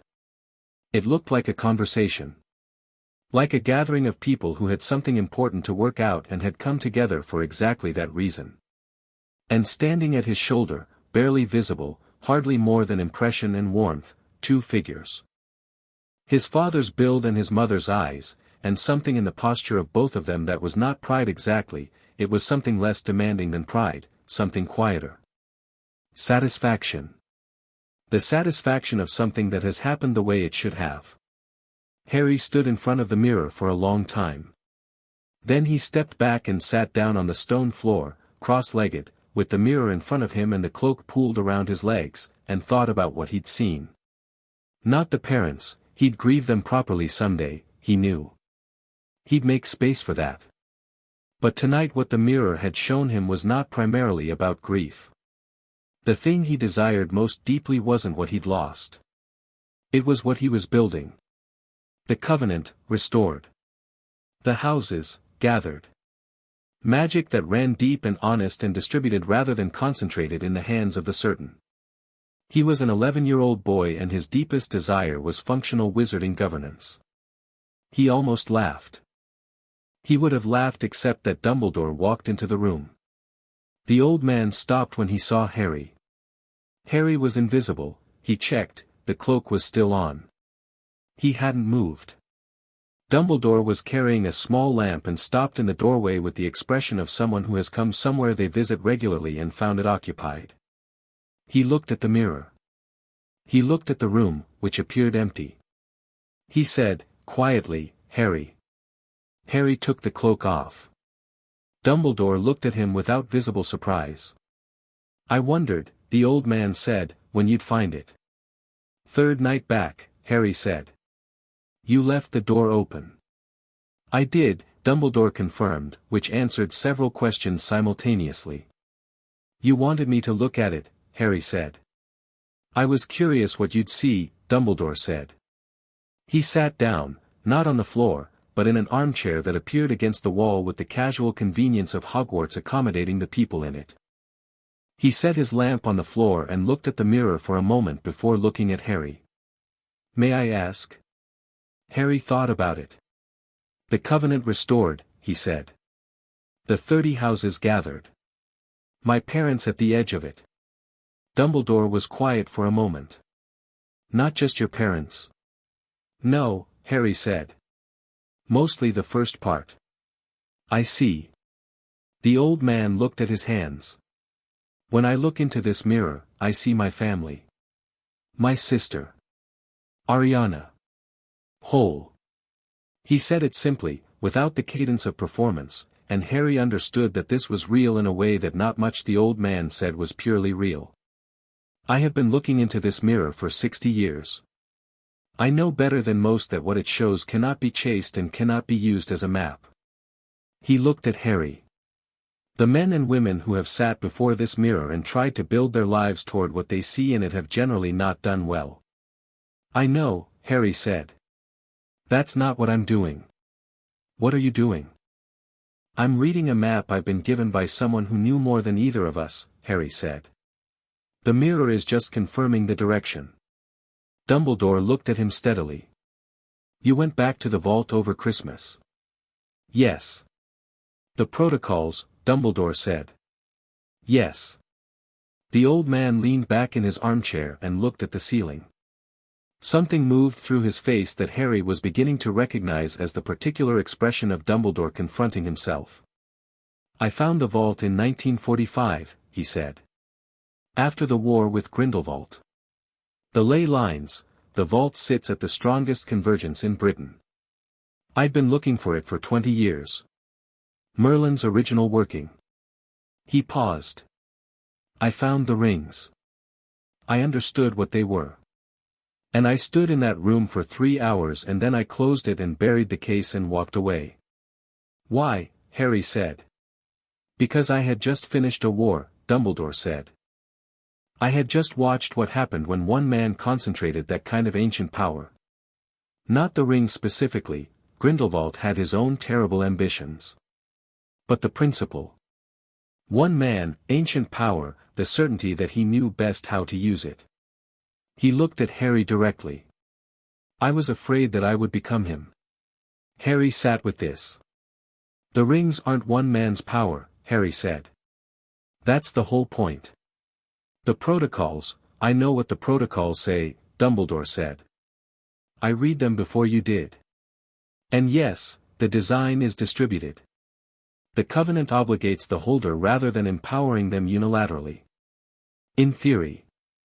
His voice carried a weight that was not contempt but was something like exhaustion. "In practice, Harry, in practice, the holder of 30 house rings is the most powerful magical figure in Britain. Whatever the obligation structure says. Whatever the Covenant requires. People respond to power. They arrange themselves around it. Whatever you intend, whatever Merlin intended, you will become a locus of authority that will reshape wizarding society around itself, and you are 11 years old and I was terrified of that." "You were terrified on my behalf," Harry said. "Yes," Dumbledore said. "In the way that is indistinguishable from the outside from being terrified of you." The honesty of it sat in the room for a moment. "I know," Harry said. "I've read that distinction pretty carefully." "I imagine you have." Dumbledore was quiet. "I was wrong to bury them," he said. "Not wrong to be afraid." Wrong to let the fear make the decision. Merlin built a safeguard and I removed it, and the consequence was, a thinner world. Slower magic. Narrower teaching. The gradual erosion that comes from 30 ancient traditions being inaccessible to themselves. He looked at the mirror, which was showing him something Harry couldn't see. I've been aware of that erosion for decades. I told myself other things were more urgent. They were. They also weren't more important. Harry was quiet for a moment. Dumbledore, he said. Lucius Malfoy moved before New Year. I've had word. He's directing Quirrell, or the thing using Quirrell, toward the stone. The old man stiffened slightly. How certain, certain, Harry said. I have a source inside the Malfoy correspondence. Dumbledore looked at him. How?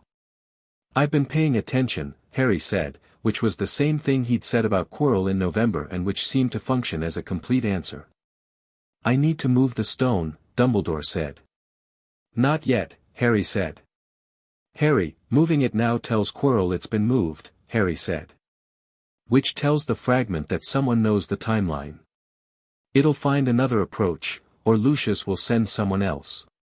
The stone is safe as long as Quirrell thinks it's there and thinks he can eventually reach it. The moment it moves, the calculation changes. Dumbledore looked at him for a long, assessing moment. You want to let it play out. I want to be ready when it does, Harry said. I want to know when Quirrell makes his move, I want to be there when he does, and I want to finish this before the end of term. Harry. What is in Quirrell is not simply a dangerous dark wizard. It is Voldemort. Diminished, fragmented, weakened, but the core of him. The intelligence and the power and the, I know what he is, Harry said. I know his history. I know about the Horcruxes. He watched Dumbledore's expression shift at that last word. The vault books were thorough. Dumbledore was very still. How many, Harry said. A long pause. We believe 7, Dumbledore said, in the voice of someone releasing a weight they've carried alone for a long time. This fragment, the one in Quirrell, is not a Horcrux. It is simply the remnant consciousness that survived the rebounding curse. The Horcruxes are elsewhere. Intact, as far as we know. He looked at Harry. This cannot be finished tonight. I know, Harry said. Tonight I'm only finishing one chapter. He paused. The stone will be safe once Quirrell is dealt with. The Horcruxes are a different problem and a longer one. I understand the difference. You understand it very clearly for someone who learned about them from a book, Dumbledore said. I'm a good reader, Harry said. Silence. When he moves, Dumbledore said finally, I want to be informed. I'll tell you, Harry said. But I'm going regardless. I know, Dumbledore said, in the voice of someone who has stopped arguing with inevitability. I suspect I knew that from the moment you sat down in this office in November. He looked at the mirror one last time. Take care with that cloak, he said. It was your father's. It's older than it looks. It's one of the Hallows, Harry said. Dumbledore looked at him for a very long moment. Good night, Professor, Harry said, put the cloak back on, and walked out. February and March passed in a contained urgency of things coming to a head. He did his work, all of it, thoroughly, because the work mattered regardless of everything else and because being the best student in most of his classes was satisfying in a direct uncomplicated way that he didn't bother justifying. Hermione had closed the gap in transfiguration and exceeded him in charms, which he found genuinely pleasing rather than competitive. Neville had quietly become the best in their year at herbology and was starting to extend that confidence into adjacent subjects with the careful optimism of someone who has found one reliable ground and is testing the borders of it. The Quidditch match against Slytherin happened in March. Harry caught the snitch in 4 minutes. Not because Draco was a bad seeker, he wasn't, he was fast and instinctive and would have been excellent under different circumstances. But Harry had spent the month before the match reading every text he could find on aerial tactics and cross-referencing with 2 vault books on the physics of directed intent, and he'd also spent considerable time simply flying, alone above the pitch in the early mornings when the rest of the school was asleep, until the broom felt less like a tool and more like an extension of the same relationship he had with magic at its most fundamental. He saw the snitch at 30 feet and went for it without hesitation, and Draco saw him go and followed, and for 40 seconds they flew at speeds that had the stands completely silent, and Harry's hand closed around the snitch with the clean finality of something that was never going to end any other way. The stadium noise hit him like a physical thing. He held the snitch above his head and felt the rings pulse warmly, all of them, simultaneously, a deep chord, and thought about covenants and what it meant to be excellent at something in front of people who needed to see it. Draco pulled alongside him in the dying noise of the crowd. His expression was complex. Not devastated. Not gracious exactly. The expression of someone who has lost to someone genuinely better and is working out what to do with that information. Next time, he said. Next time, Harry agreed. You flew the third turn incorrectly, Draco said. You were reaching left when the angle required right. You recovered but it cost you half a second. You're right, Harry said. I know. Draco blinked. You know. I'll fix it, Harry said. Good match.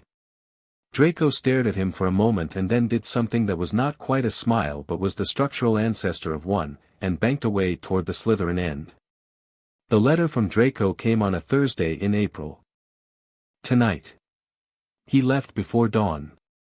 I think it's Quirrell he's speaking to. There was a coded message, nothing I could read clearly. Whatever he promised, it was enough. They're moving. Harry read it at breakfast. Ate the rest of his meal in the same steady rhythm. Went to class. Transfiguration, a difficult cross-species work that he completed correctly while thinking about 12 other things. Charms, where Flitwick praised his protean charm work with the specific enthusiasm of a man watching someone do something well. History, where Binns droned and Harry made detailed notes and let his mind work on 2 levels simultaneously. At lunch he told Hermione and Neville. He kept it simple. Something was happening tonight on the 3rd floor. He was going. Did they want to come? Hermione's response was to put her fork down, clasp her hands on the table, and say, "What do we need to know?" Neville's was to exhale slowly and say, "I figured this was coming. What do I do?" The protections past the door are obstacle-based, Harry said. Dumbledore designed them. Most of them are one-person challenges, they're designed to test a single person, not a group. 3 of us will make the early ones faster. What's at the end? Hermione said. Quirrell, Harry said. And? He looked at her. She looked back. And the thing inside Quirrell, he said. She took this in with the controlled steadiness she used for genuinely frightening information. Neville went pale and then set his jaw and nodded once. Right, Hermione said. What time? Midnight. The castle was deep in its nighttime rhythms, the portraits asleep, the corridors moving in their slow nocturnal drift. They moved under the invisibility cloak. It was a squeeze for 3, but it managed, and the few feet of corridor where they were partially visible contained no one. Harry felt Quirrell's trail before they reached the 3rd floor.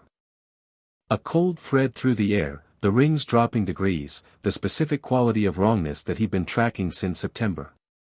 Quirrell had already been through here, had already dealt with the first door. It stood open. He's ahead of us, Harry said quietly.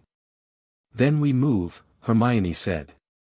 The first chamber was the Devil's Snare. Hermione handled it before Harry had finished thinking through the approach, transfiguring a section of the floor into a light source with a precision that the plant retreated from immediately.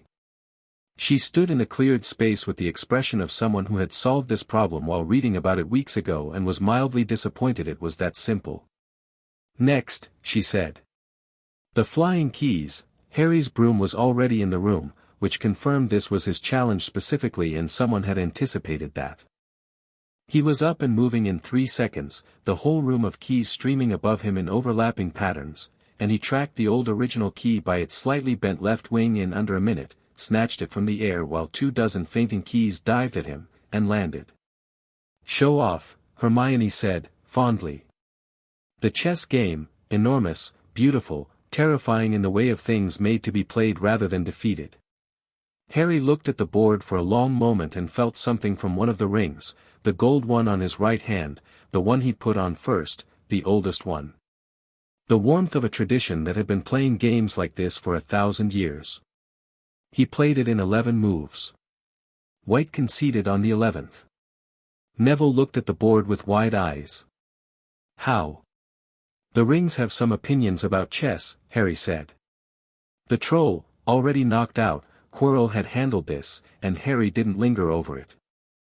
The potions room, Hermione had this solved in 2 minutes, reading the logic problem at the speed of someone whose brain processes certain kinds of formal reasoning as quickly as most people process language. She identified the forward potion and gave it to Harry without ceremony. "That's enough for one," she said. "It won't get us both through." "I'll go on," Harry said. "Obviously," she said. "But Harry," she grabbed his arm. "Whatever's in there. You can do this." "I know," he said. "I know you know," she said. "I'm telling you anyway." He looked at her. He looked at Neville, who was doing the thing where his jaw was set and he was afraid and doing it anyway, which was the same thing he'd done in the corridor in October and which Harry thought was one of the best things about him. "Stay here," Harry said. "If I'm not back in 30 minutes, go get Dumbledore." 20 minutes, Hermione said. "Fine," he said. He drank the potion and walked through the black flame. The final chamber was large and cold and lit with the specific colorless light of enchantment rather than fire. The mirror of Eriste stood at its center, exactly as he'd last seen it, exactly as he'd first read about it. And Quirrell was standing before it with his back to the door, one hand pressed against the frame, his turban at a slight angle, the air around him carrying the cold Harry had been tracking for 8 months. "I wondered," Quirrell said, without turning, "which Gryffindor would follow me down here." "Did you expect me specifically?" Harry said. Quirrell turned. His expression was different from the classroom version, not anxious, not stammering, composed with an unsettling smoothness. "The famous Harry Potter," he said. "I confess I expected someone older. Someone Dumbledore had prepared." "Dumbledore prepares people in particular ways," Harry said, walking toward the center of the room at a measured pace. "I prepared myself differently." "And yet here you are," Quirrell said. "A child." "And yet," Harry agreed. He could feel the fragment now, not just the cold, but the weight of it, something ancient and furious and diminished compressed behind Quirrell's eyes. The fragment was aware of him in a way that the body host was not, was tracking him differently, and it was, he realized, feeling the ring's pulse in response, frightened. Not of Harry specifically. Of what Harry was carrying. The 30 rings. The Covenant. 1,000 years of British magical tradition concentrated in a single living person, all of it aligned, all of it functional, the thing that Voldemort had spent his career trying to unmake, the distributed power of connected tradition that resisted the kind of singular authority he'd built his entire identity around. "The mirror," Quirrell said. "You know what I need." "The stone," Harry said. "Yes. I've been unable to see how to take it from the mirror." Quirrell's voice shifted slightly, a rougher undertone entering it, a register that wasn't quite his. "The enchantment requires a specific kind of person. Someone who wants to find it but not use it." He tilted his head. "I wonder if you might." "No," Harry said. "I haven't finished. You were going to ask me to use the mirror," Harry said. "On the theory that my desire to find rather than use would allow the stone to present itself. And then you would take it." He stopped 6 feet from Quirrell. "No." The smooth expression cracked slightly. The rough undertone surfaced fully. "You are very well informed for a child." "I've had good teachers," Harry said. Give me the stone. Not Quirrell's voice anymore, something underneath it, thin and ancient and burning with the specific fury of something that has been reduced from enormous to almost nothing and remembers the difference. No, Harry said. I will take it from you. You can try, Harry said. Quirrell's hand came up and the curse was fast. Harry hadn't expected the speed of it. Quirrell was more capable than the defense curriculum suggested, and the first spell hit the air 3 inches from Harry's chest and the rings went blazing hot and the curse shattered against something that wasn't a shield so much as a rejection, the magic of 30 houses simultaneously declining to permit it. Quirrell blinked. Harry stepped forward. You can feel it, Harry said. What I'm carrying. That's why you're afraid. Voldemort, the rough voice said, is not afraid of a child. Voldemort, Harry said, is a fragment in a stolen body, trying to steal a stone that won't be given to him, and the last time he came near something I was carrying he lost most of what he was. He stopped 3 feet away. The rings remember. All 30 of them. Your war touched every one of those bloodlines. You understand what that means. Another curse, sharper, different, aimed not at Harry but at the mirror, trying to shatter it and scatter what was inside. Harry's wand was up before the intent was fully formed. The counter was not a standard shield. It was something from the vault books, a method of deflection that worked with the magic's own direction rather than against it, redirecting rather than absorbing, and the curse turned in mid-air and struck the chamber wall in an explosion of stone that filled the room with dust. Stop breaking the school, Harry said. Quirrell's mouth twisted. The rough voice had taken full control now, Quirrell's own consciousness receding. What do you want, boy? I want you to leave, Harry said. This body, this school, this country. The fragment you are, you're not capable of what you're planning. You need a body, and you need the stone, and you need time you're not going to get. Leave Quirrell. Go find another way to reconstitute yourself, and when you come back whole and we'll have an actual conversation. A silence. The chamber was full of dust and the smell of spent magic and the cold that was specifically Voldemort's cold. You are inviting me to return, the voice said, with something between contempt and genuine bafflement. I'm acknowledging that you will, Harry said. What I'm telling you is not to do it like this. Not through a stolen body and a stolen stone and a plan built on the assumption that I'd be ignorant. I wasn't. I'm not. Come back as yourself and we'll settle it properly. I will destroy you. You've been saying that since I was 1 year old, Harry said. So far your record is not great. The temperature dropped sharply, a final attempt, the fragment burning through Quirrell's body in the specific way of something that has stopped pretending to use its host carefully. Quirrell's hands came up and closed around Harry's wrists and the cold was like current, like immersion, like something trying to unmake him at the fundamental level. The rings were incandescent. Not painfully, Harry's hands blazed warm in the grip of something that should have been killing him, 30 bloodlines active and present and refusing, and what the rings put into Quirrell was not a curse and not a counter-curse. It was simply contact. Full contact. 1,000 years of magical tradition pressing back against a fragment of something that had spent 50 years trying to unmake that tradition. Quirrell screamed. His hands let go. He fell back, and Harry stepped away, and what happened to Quirrell's skin in those few seconds was something Harry looked away from after the first moment because there were things you saw and things you didn't need to carry, and Quirrell's face in the moment of the fragment's departure was one of the latter. Then Quirrell collapsed. Harry stood in the chamber with his hands at his sides, the ring still warm, the dust settling around him, the mirror of Eriste behind him still showing its impossible images. He walked to Quirrell and crouched and checked, alive, breathing, the coldness gone from the air, just a man on the floor, damaged in ways that would need Madame Pomfrey and possibly St. Mungo's and a great deal of time. He looked at the mirror. He thought, very clearly and deliberately, I need to find the stone but I'm not going to use it myself and I know that completely. Something in the mirror shifted. He felt it before he saw it, a small weight appearing in his pocket, round and warm, settling against his leg with the definite realness of a physical object. He reached in. The Philosopher's Stone. Red, smooth, warm in his palm. Smaller than he'd expected, which was somehow funny, given everything. He pocketed it again.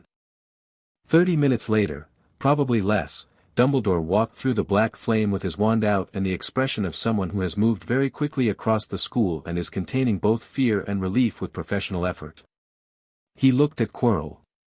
He looked at Harry, standing in the center of the chamber, hands loose at his sides, entirely unhurt. He said nothing for a moment. "The fragment," he said finally. "Gone," Harry said. "Not destroyed, I'm not capable of that. Expelled from the body. The connection was severed." He paused. "Quirrell needs help immediately." Dumbledore moved to Quirrell quickly, hands already moving in diagnostic patterns. After a moment he looked up. "What did you do to him?" "I didn't do anything to him," Harry said. "I touched his hands." The rings responded. Dumbledore looked at the stone's empty alcove in the mirror. Then looked at Harry with an expression that had moved past assessment entirely into something more genuine, something that acknowledged, without requiring articulation, that the thing he'd been afraid of had arrived and had not become the thing he'd feared. "The stone," he said. Harry reached into his pocket and put it in Dumbledore's hand. Just like that.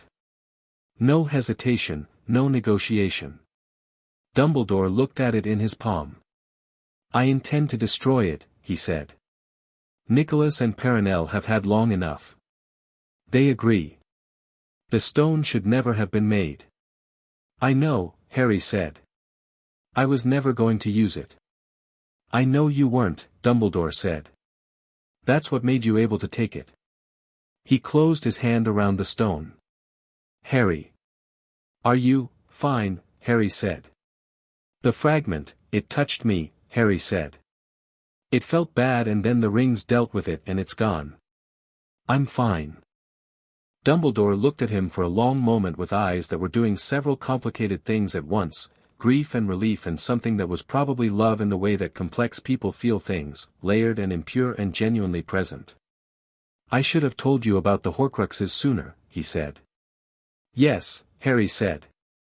"We'll talk about them. After you've slept," Dumbledore said, firmly. "I'll sleep fine," Harry said. Which was true, and which the old man clearly believed, and which said something about how far they'd come from November. Dumbledore levitated Quirrell and began moving him toward the door. Harry fell into step beside him, out through the black flame, back through the chambers, the potions room, the chess room where the giant pieces still stood in their final configurations, the broomstick room, the devil's snare room. And into the corridor where Hermione and Neville were waiting, which said something about the accuracy of Harry's timing estimate. Hermione looked at him. Her eyes went to his hands, his face, the general condition of his being. "You're all right," she said, in a way that was both a statement and a question. "I'm all right," he said. Neville looked at Quirrell floating unconscious behind Dumbledore. He'll live," Harry said. Neville exhaled. Then looked at Harry with the steadiness he'd been developing since October, since the corridor, since the troll. "What now?" Harry thought about the Horcruxes. The years that the fragment had just told him, in its departure, were ahead of him. The work of the Covenant, the ley lines, the restoration of what had been dimmed. Draco's letter and Lucius Malfoy and the machinery of the old world creaking against the new. 30 houses and 1,000 years and a school that was already teaching him things and a vault that would always be there when he needed it. He looked at Hermione, who had solved the logic problem and the devil's snare and had been standing in a corridor for 28 minutes choosing to trust him. He looked at Neville, who had come anyway. "Now," he said, "we go back to bed." "That's it?" Neville said. "For tonight," Harry said. They walked back through the castle together, Dumbledore going a separate way with Quirrell floating ahead of him, the four of them separating with a look that carried more than words generally managed. The castle settled around them, stone and warmth and the ordinary extraordinary hum of a building that had been holding people for 1,000 years and would hold them for 1,000 more. Harry reached the Gryffindor portrait hole and said the password and climbed through into the warm amber light of the common room, which was empty and firelit and exactly where he wanted to be. He sat down in the chair closest to the fire and felt the rings settle, one by one, back to their resting warmth. The blazing response of the chamber cooling down to the quiet constant presence he'd lived with for 4 years. He turned his hands over and looked at them, empty seeming to anyone watching, carrying everything. He thought about the mirror. The image it had shown him. The gathered houses. The conversation in progress. His parents at the shoulder of it, not demanding anything, just, there. Present. Satisfied. He let himself sit with that for a few minutes without moving. Then he climbed the stairs, got into bed, pulled the curtains, and was asleep before the castle clock struck 2. He slept exactly as well as he'd told Dumbledore he would. The rings were warm. The stone was in the right hands. One chapter closed. Chapter 8, What Merlin intended the morning after had a particular quality that Harry hadn't experienced before and spent some time examining. It wasn't triumph exactly. Not relief either, though relief was in there, a quiet undertone.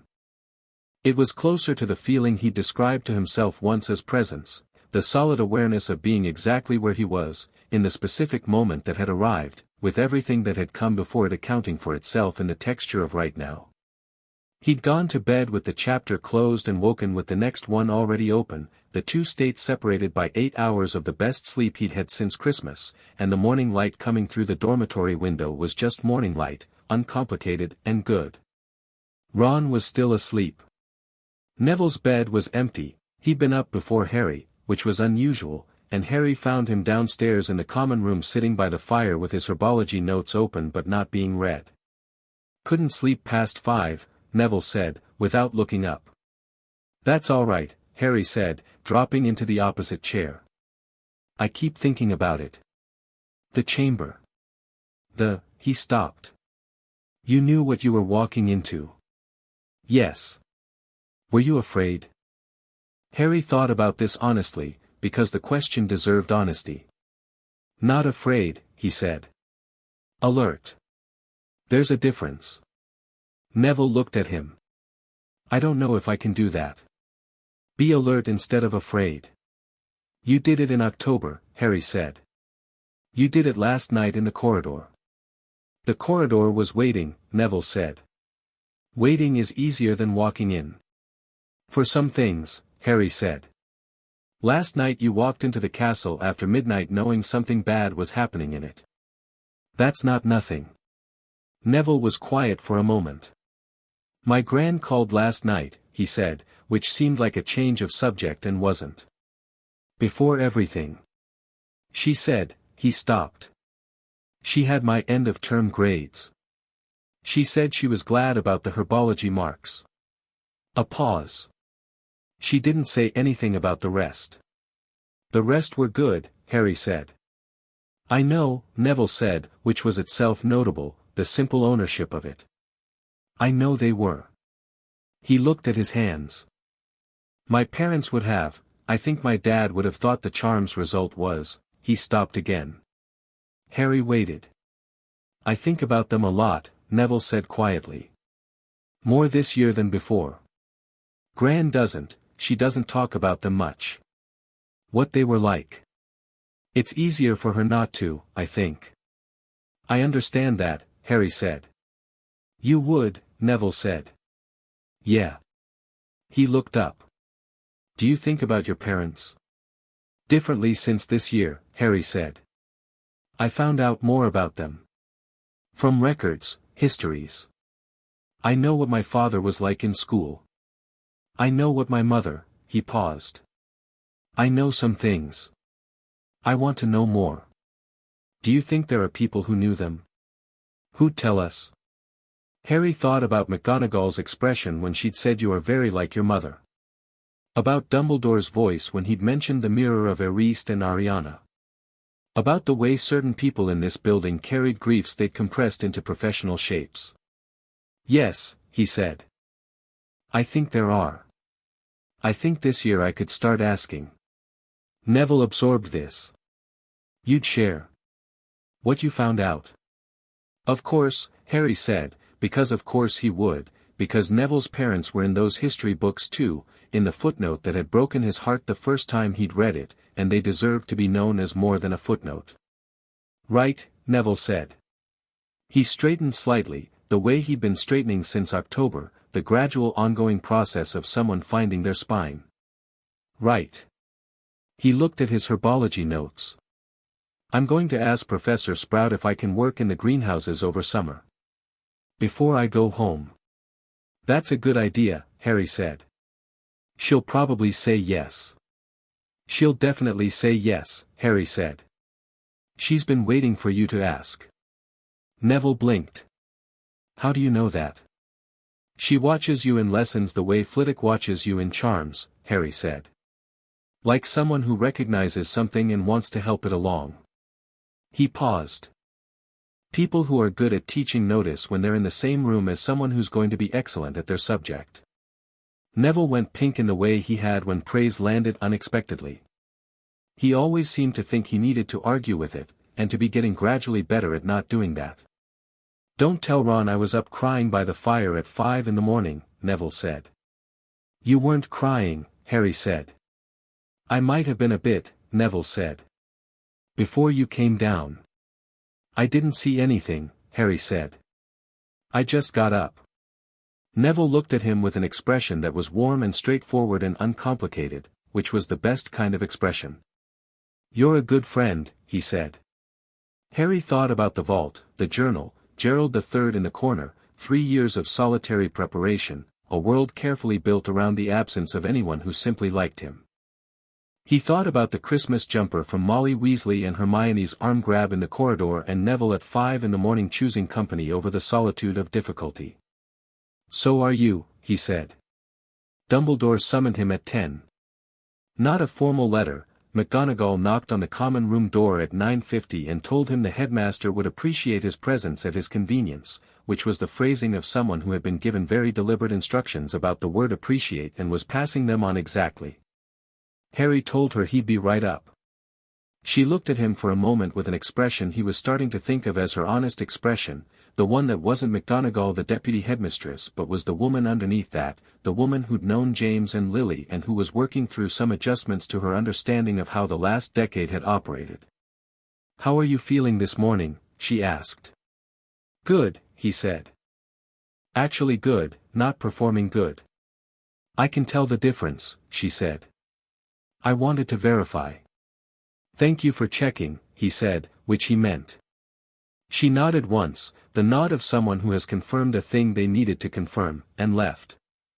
The headmaster's office was the same as always, the fire, the portraits, Fawkes on his perch, the organized complexity of a room inhabited by a very large mind. Fawkes looked at Harry as he came in and did the low sound again, the one Harry thought might be a greeting, and Harry nodded at the bird, which seemed appropriate. Dumbledore was behind his desk. He looked tired in a way he hadn't the night before, the kind of tired that arrives after adrenaline, when the body remembers its age. But his eyes were clear and present and he stood when Harry entered, which Harry registered as significant. Sit down, Dumbledore said. Please. Harry sat. Dumbledore sat. There was tea already, a pot between them, 2 cups, the simple hospitality of someone who had been thinking about this conversation and prepared for it. Harry poured himself a cup, which seemed like the right move, and waited. Quirrell is at St. Mungo's, Dumbledore said. He'll survive. The fragment's departure was violent, but survivable. His memory of the last year will be largely absent. He doesn't know what was done to him. A pause. He never entirely did. What will you tell the school? Harry said. A nervous breakdown, Dumbledore said. Which is true enough, in the broadest sense. There will be a new defense professor next year. I've been attempting to retain the position for longer than a year for some time. The curse on the position is one of several complications I haven't fully explained to the staff. There's a curse on the defense position, Harry said. Voldemort placed it when I refused him the job, approximately 40 years ago, Dumbledore said, with the mild delivery of someone who has had 40 years to get used to the absurdity of it. No one has held the position for more than a year since. It's been something of a staffing challenge. Can it be removed? Harry said. Dumbledore looked at him. Possibly. With the right knowledge. The right access to the original enchantment. He paused. I suspect the 30 rings may have opinions on the matter. I'll look into it, Harry said. I thought you might. Dumbledore picked up his own cup. The stone, he said. Nicholas and Perenelle Flammel have been informed. They've expressed a wish to meet you, when the time is appropriate. They describe themselves as ready. After 600 years, they're ready. I'd like to meet them, Harry said. I'll arrange it. A pause. The stone will be destroyed within the week. The Flammels have a few months of life remaining from what they've already consumed. They've made their peace with it. Harry thought about 600 years. About what a person chose to do with time and what it cost to have so much of it. About the stone as an object of desire and an object of tragedy and the way those things were never separable. Good, he said. It shouldn't exist. No, Dumbledore agreed. It shouldn't. He set his cup down and looked at Harry with the full weight of his attention, which was considerable. The Horcruxes, he said. Yes, Harry said. I should have told you before last night. I should have told you when you told me you'd read about them in November. He paused. I didn't because I was still, recalibrating. The nature of the conversation had changed faster than my planning accounted for. I know, Harry said. Tell me now. So Dumbledore told him. All of it, everything he knew and suspected and had spent decades gathering. The diary, which he believed was in Lucius Malfoy's possession. The ring, which had been in the Gaunt shack and which Dumbledore had found and which was sitting in a lead-lined box in his desk drawer right now because he hadn't destroyed it yet for reasons he explained with a specificity that Harry listened to very carefully. The ring had a stone set in it. An old stone. Cracked. Harry felt every ring on his fingers go very still. The resurrection stone, he said. Dumbledore paused. You know about the Hallows. The cloak you sent me, Harry said. The ring you found. The wand, where's the wand? A very long silence. The Elder Wand, Dumbledore said, is currently in my possession. I took it from Grindelwald in 1945. Harry sat with this for a moment. 3 Hallows, all in this conversation, 2 of them in this room. He thought about the vault book that had mentioned them in a footnote, the way he'd annotated it. Consider this more carefully, the way he hadn't returned to it because other things had been more urgent. The Hallows and the Horcruxes, he said. They're the same problem in opposite directions.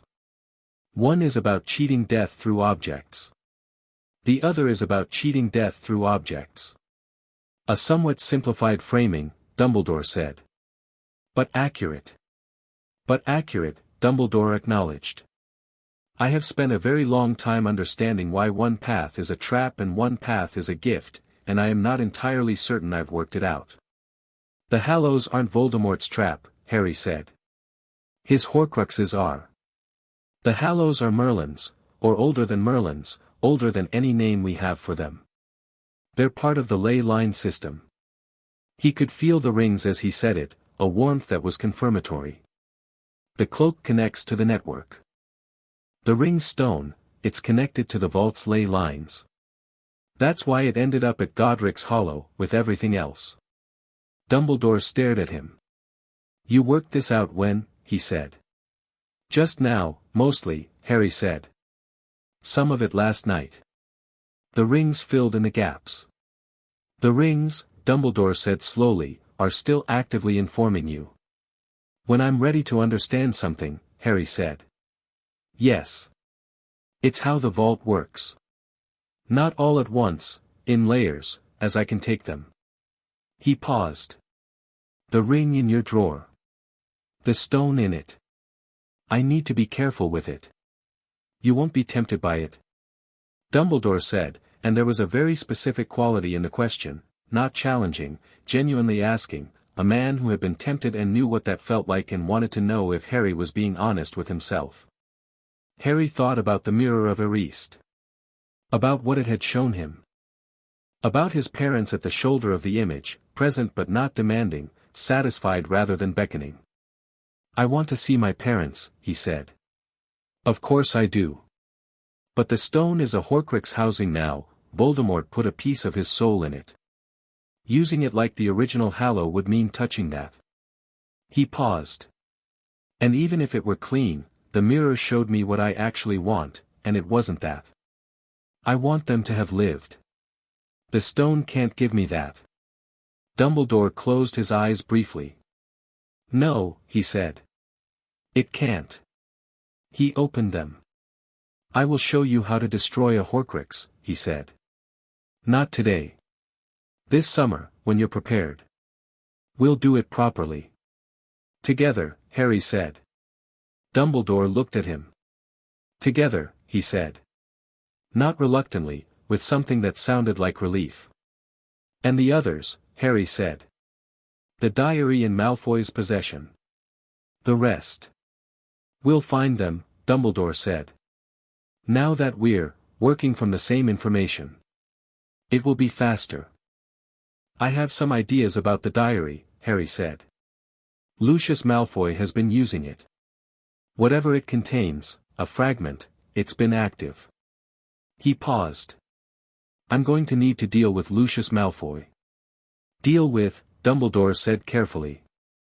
Legally, Harry said. Wizengamot. I've recalled the proxy votes. I have the estate's records of the votes he cast in my family's name for his own benefit. I have the Gringotts documentation. He paused. I'm not going to leave him in a position to keep operating the way he has been. You're 11 years old, Dumbledore said. You keep mentioning that, Harry said. It bears repeating. I have a very good solicitor, Harry said. And a very good account manager. And 30 houses with legitimate Wizengamot standing. I don't have to do it personally. I just have to set the process moving, which is already in progress. Dumbledore studied him for a moment. Brightwell, he said. You know her firm. She sent me a rather pointed letter in October, Dumbledore said. About the proxy renewals. I responded. It was an unsatisfying exchange from both sides. She's thorough, Harry said. She is thorough, Dumbledore agreed, with the expression of someone who has experienced thoroughness in ways they're not fully comfortable with. What do you intend to do with the Wizengamot standing? The same thing the rings were designed to do, Harry said. Not rule. Restore. The curriculum at this school is artificially narrow. The Wizengamot has been operating without adequate representation from a third of its traditional member houses for decades. The Ministry's regulation of magical education has been pushing practice into smaller and smaller categories for 2 generations. He paused. I'm not going to fix all of that in one go. But I'm going to start the process. And the restoration of the ley lines? That's the deeper work, Harry said. The Protocols book described it as living example rather than proclamation. The rings being active and held by their proper holder is already beginning to reawaken the network. I can feel the difference since October. The full restoration will take time. He looked at Dumbledore. Years. Probably more than a decade, even with everything working correctly. You're 11 years old, Dumbledore said again, but differently this time. Not the protest of a man pointing out a limitation, the quieter acknowledgement of a man who is looking at a decade of work and understanding for the first time that someone is actually going to do it.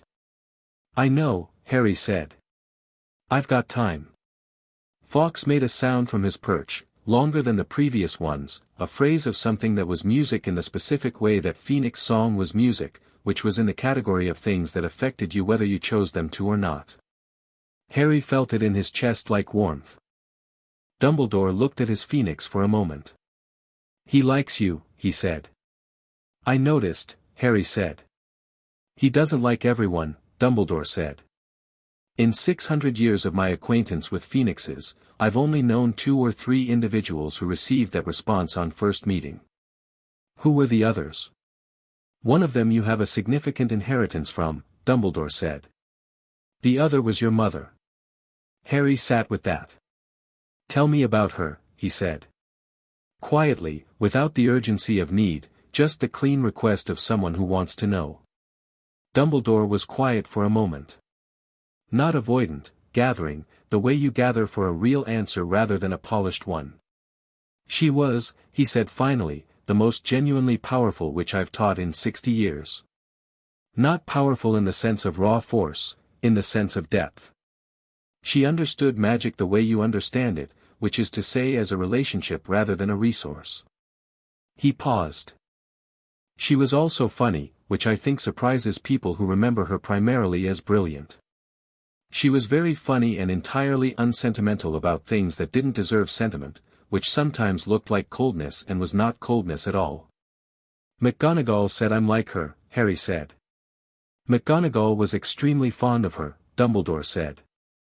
They argued regularly. Minerva's way of being fond is extensive and vigorous argument with people she respects. He looked at Harry. Yes. You're like her in the ways that matter. The humor comes out differently, yours is drier. But the core of it. Yes. Harry thought about the mirror again, briefly. His mother at the shoulder of the image, present and satisfied. Not beckoning. I'd like to know more, he said. This summer. When things are less, I'll tell you everything I know, Dumbledore said. About both of them. He paused. There are people who knew them better than I did. Remus Lupin, if you haven't found him already. Sirius Black is in Azkaban, Harry said. Sirius Black, Dumbledore said carefully, is in Azkaban on evidence that I have recently been reviewing with some additional concern. A very deliberate pause. A concern I intend to pursue further. Harry looked at him. He was my father's best friend, Harry said. Yes, Dumbledore said. He was. He met Harry's eyes. I should have reviewed the evidence more carefully 12 years ago. I did not. I had, other things I believed were more urgent. The same weight in that phrasing as before. The same acknowledgement of the pattern. Add it to the list, Harry said. Not cruelly. Just matter of fact. The list is getting long, Dumbledore said. It'll get shorter, Harry said. That's the point of lists. He went to find Hermione at 2 o'clock. She was in the library, which was where she was most days at 2 o'clock, surrounded by books that would have been excessive for any other purpose but for Hermione constituted a focused research project she'd been running since January on ley line theory and British magical history, which she had started on her own initiative after Harry had mentioned the Protocols book in February. He sat down across from her. She looked up. Read his expression with the fluency she'd been developing since October, the shorthand of someone who has spent 8 months learning another person's face. You're all right, she said. I'm all right, he said. Dumbledore's office was long, he said. Good. Useful. You have a planning expression, she said. You get it when you've just added several things to a list that you're not planning to share yet. Am I that obvious? Only to me, she said. Possibly to Neville. Ron doesn't notice expressions, he notices tones. She set her quill down. Tell me what you can. So he told her some of it. The Horcruxes, she needed to know, and she'd been doing research that would eventually find the edges of the subject, and giving her the map would save time and protect her from finding it in the wrong order.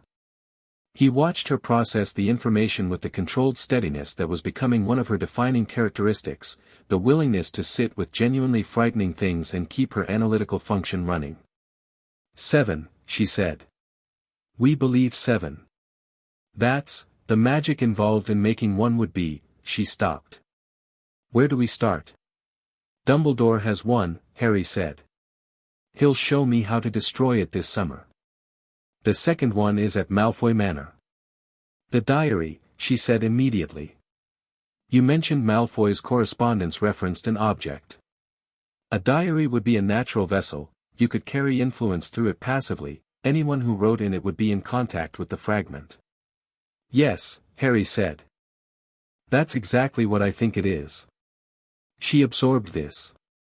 The others? That's the research, he said. And it's long-term. We're not doing it all this year. He met her eyes. We're doing it properly, over time, with preparation. No rushing it. She looked at him with the expression of someone who wants to rush it and is talking themselves out of it. Define properly. Knowing what we're walking into before we walk into it, he said. Every single time. That's reasonable, she said, somewhat reluctantly. Then, I want to come. When the time comes for each one. I want to be there. I know, he said. You were going to ask me, she said. You already decided. I can tell. Yes, he said. She absorbed this with the expression of someone who is pleased and is being careful not to show it too directly, which was a Hermione quality he'd come to find genuinely endearing. All right, she said. Then we plan properly. She pulled a fresh sheet of parchment toward her. Tell me what you know about the ley line restoration. I've been reading about it separately and I have questions. He told her what he knew, and she asked her questions, and they sat in the library for 2 hours while the afternoon light moved across the shelves and other students came and went around them, and the conversation was both the most practically consequential discussion Harry had ever had and also simply two 11-year-olds in a school library talking about things they cared about, which were in the end the same thing. The end of term arrived the way ends always do, faster than expected and with a specific atmosphere that was half anticipation and half the wistfulness of something that was over. Exams first. Harry approached them the way he'd approached everything since the vault, with full preparation and no anxiety, the combination that produced clean, honest work. He came out of every exam knowing he'd done well because he'd known the material and the material had been interesting, which was the right sequence. Hermione came out of every exam and immediately started cross-referencing what she'd written with what she should have written, which was less healthy but was absolutely who she was. The end-of-year feast brought the house points tally, which Dumbledore arranged with the particular theatrical precision of someone who has given this speech many times and still believes in the ceremony of it. Slytherin had led all year. Then last-minute additions, Hermione's logic, Neville's chess performance, Harry's confrontation, and the sudden swing to Gryffindor, which produced the table-banging joy that Harry thought was probably the right response even though the Slytherin table's expression was something he noted for future consideration. He sat at the Gryffindor table with Ron on his left and Hermione on his right and Neville across from him, eating treacle tart and listening to the noise of the hall, and felt the specific completeness of a year that had been many things, most of them significant, and had ended in this warm ordinary moment. Fred leaned in from further down the table. So, did anything actually happen this year that we don't know about yet? Loads of things, Harry said. Are you going to tell us? Some of it eventually, Harry said. When it's relevant. Deeply unsatisfying, George said, from the other side. I know, Harry said cheerfully. Ron looked at him with the expression he'd been perfecting since January, which was the expression of someone who suspects considerably more is happening than is being said and has made peace with that fact because the overall direction of it seems good. You had a whole year, Ron said. A whole first year at Hogwarts. And you spent it being, he gestured vaguely. Whatever you are. What am I? Harry said, genuinely curious. Ron thought about it. You're the thing that happens, he said finally. When things start happening. You're already there. Harry considered this. I'll take that, he said. He went back to the vault one last time. The evening before the train.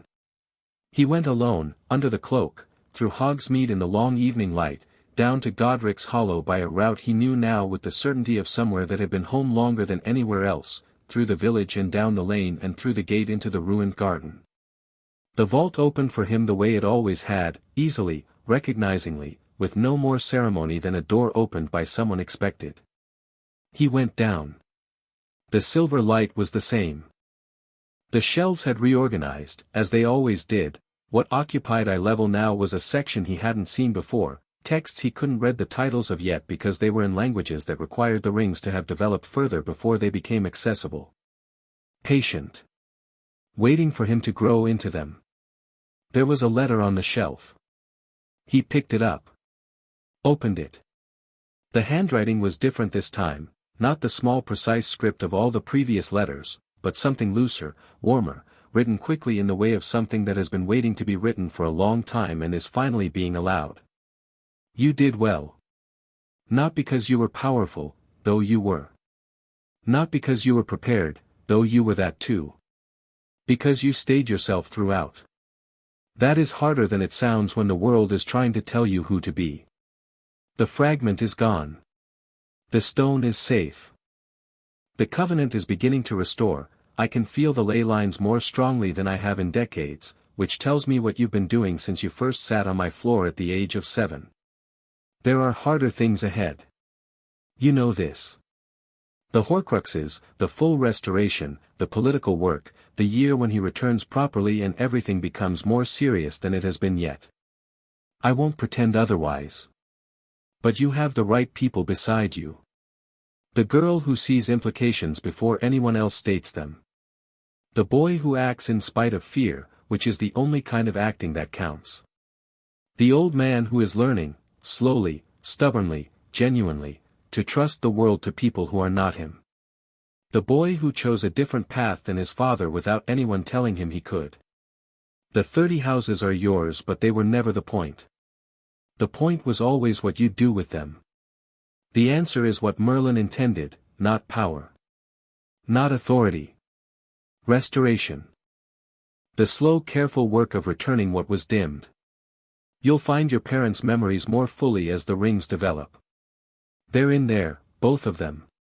Your father's humor and your mother's depth and the specific way they had of loving things with their whole attention, which you do too, even though no one taught you. Come back when you need to. I will always know you.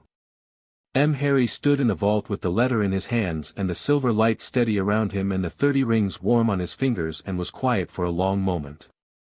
He thought about the first time he'd been here. 7 years old, 2 large clothes, the fishhook pull through his chest that had brought him down a lane he'd never walked before to a ruin he'd never known existed. Gerald the spider. The stub of pencil. The blanket with the burned hole that Petunia had thrown away. He thought about the years between, the library in the cupboard that was the margins of Dudley's old books, the letters from a dead man who talked to him like someone worth talking to, the first owl and the first formal letter and Sharpfang's amber eyes going wide. The train and Hermione dropping her books and Neville finding the toad under the seat and the castle on the water in the October night. The hat's long silence and Snape's first lesson and McGonagall catching a needle in her hand and Dumbledore's office and the third-floor corridor and the mirror and the final chamber and Quirrell's hands on his wrists and the rings blazing and the small warm weight of the stone in his pocket. All of it leading here. All of it accountable to this moment in this room with this letter. He folded the letter carefully and put it inside his jacket, against his chest, where he'd carried the first letter from Brightwell and the parchment from the Stone's chamber and everything that had mattered enough to keep close. He looked at the shelves. At the books he hadn't read yet, the languages he couldn't speak yet, the knowledge waiting for him to grow into it. He looked at the plinth where the ring case had been sitting 6 years ago when a 7-year-old boy with a burned blanket and a stub of pencil had put his hands flat on the lid and felt the long weight of 1,000 years of magic decide that yes, this was the one, this was the right person, here. He looked at the vault that had known him before he knew himself. "I'll be back," he said. To the room, to the light, to whatever remained in the stone and the intention and the carefully preserved purpose of a man who'd built a contingency he'd hoped would never be needed and left it in the charge of ley lines and luck and the reliable decency of the world eventually producing the right person. He climbed the stairs. The stone settled behind him with its usual quiet sound. He stood in the ruined garden in the June evening, the sky still light in the long northern way, the brambles casting long shadows, the chimney stack pointing upward. He looked at the empty window of the standing wall and thought about his parents in the house that had been here, and the vault beneath them, and the intersection of terrible loss and quiet gift that this place represented, and let himself feel the full weight of it for the first time without looking away. Then he put the invisibility cloak on and walked back toward the village. The train left at 11. He stood on the platform with Hermione on one side and Neville on the other and Ron slightly ahead, already arguing with Fred about something, and watched the castle get smaller through the window as the train moved out from Hogsmeade Station, and kept watching until it was gone behind the hills. Next year, Neville said, which was not a complex thing to say but was exactly the right thing. Next year, Harry agreed. Hermione had a book open. She was not reading it, she was watching the scenery go by with the expression of someone cataloging, storing, building a picture of a world she intended to understand completely. After a moment she said, without looking up from the non-reading, I went to the restricted section before we left. I know, Harry said. Madame Pants told me. Hermione turned sharply. She told you? Why would she had a question about something you'd been reading, Harry said. She wanted to know if you were working on something she should know about. I told her you were doing independent research with appropriate context. Hermione looked at him. You cover for me. You cover for me, he pointed out. It goes both ways. She turned back to the scenery. After a moment, I found a reference to a diary. Dark object.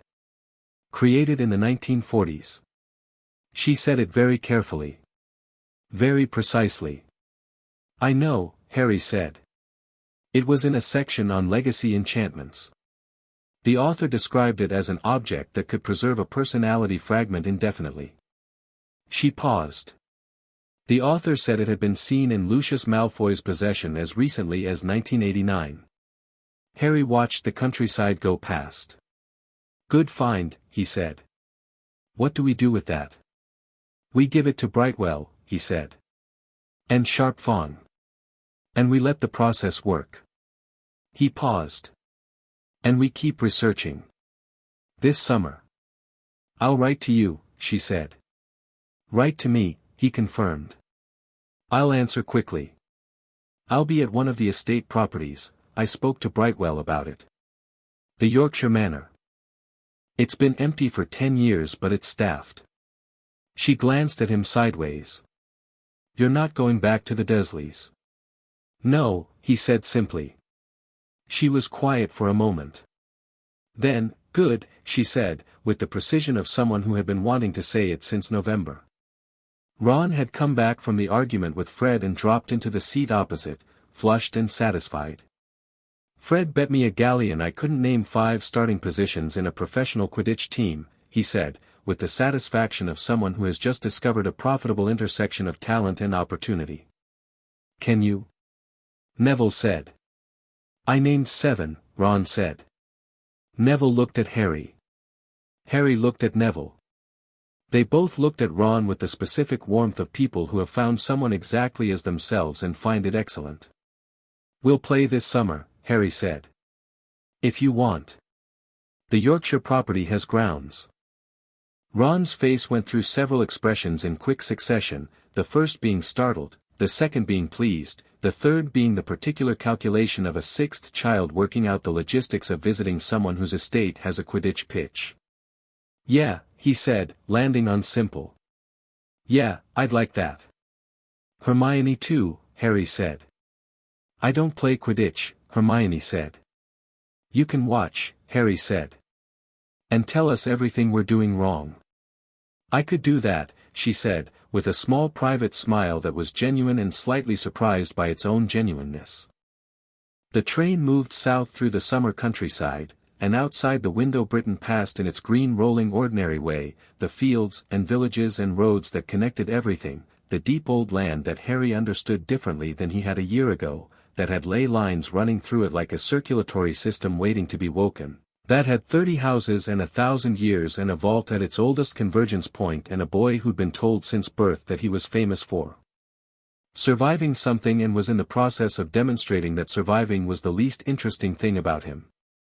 He leaned back in his seat and let the motion of the train settle through him and looked at the three people in this compartment, Hermione reading her non-read book, Neville feeding his toad a carefully measured portion of toad food, Ron falling asleep with the specific speed of someone who has no complicated feelings about comfort, and thought about what the mirror had shown him. The gathered houses. The conversation in progress. His parents at the shoulder of it, satisfied. He thought about what Merlin had written in the protocols: the holder's obligation is not power. It is restoration. Not by proclamation but by living example. He was 12 in July. He had 1 year of Hogwarts done and 6 to go. He had a vault and a solicitor and a Gringotts account manager and a set of ancient rings and 3 people he'd chosen and who had chosen him back, which was the part that mattered most. He had an old man learning to let go of certainty, which was one of the harder things anyone could do and which he intended to support as much as he could without rescuing, because being rescued was something Dumbledore needed slightly less of. He had a boy at the Slytherin table who had chosen a different path than his father and didn't know yet what that meant in full and was going to need the kind of friendship that didn't require him to explain himself constantly, which Harry thought he could provide. He had a year's worth of Horcrux research to begin. A ley line network to wake up. A curse on a defense position to look into. A Wisengamot process to keep moving. A diary in Lucius Malfoy's hands to locate and retrieve by legal means before it caused the damage it was clearly intended to cause. He had Sirius Black in Azkaban for a crime that needed examining more carefully. He had 6 more years and a vault full of books he couldn't read yet and a dead man's letters and 30,000 years of accumulated magic tradition running warm through his fingers. He was 12 years old and he had everything he needed. The train ran south. The rings were warm. The ley lines moved beneath the land like a sleeping thing beginning to wake, slow and deep and patient, the long restoration already in progress, carrying in its currents the distributed knowledge of 30 ancient houses and the fulfilled intention of a man who had built a contingency for the end of the world and left it beneath a ruin at a ley line convergence and trusted the world to send the right person eventually. The world had.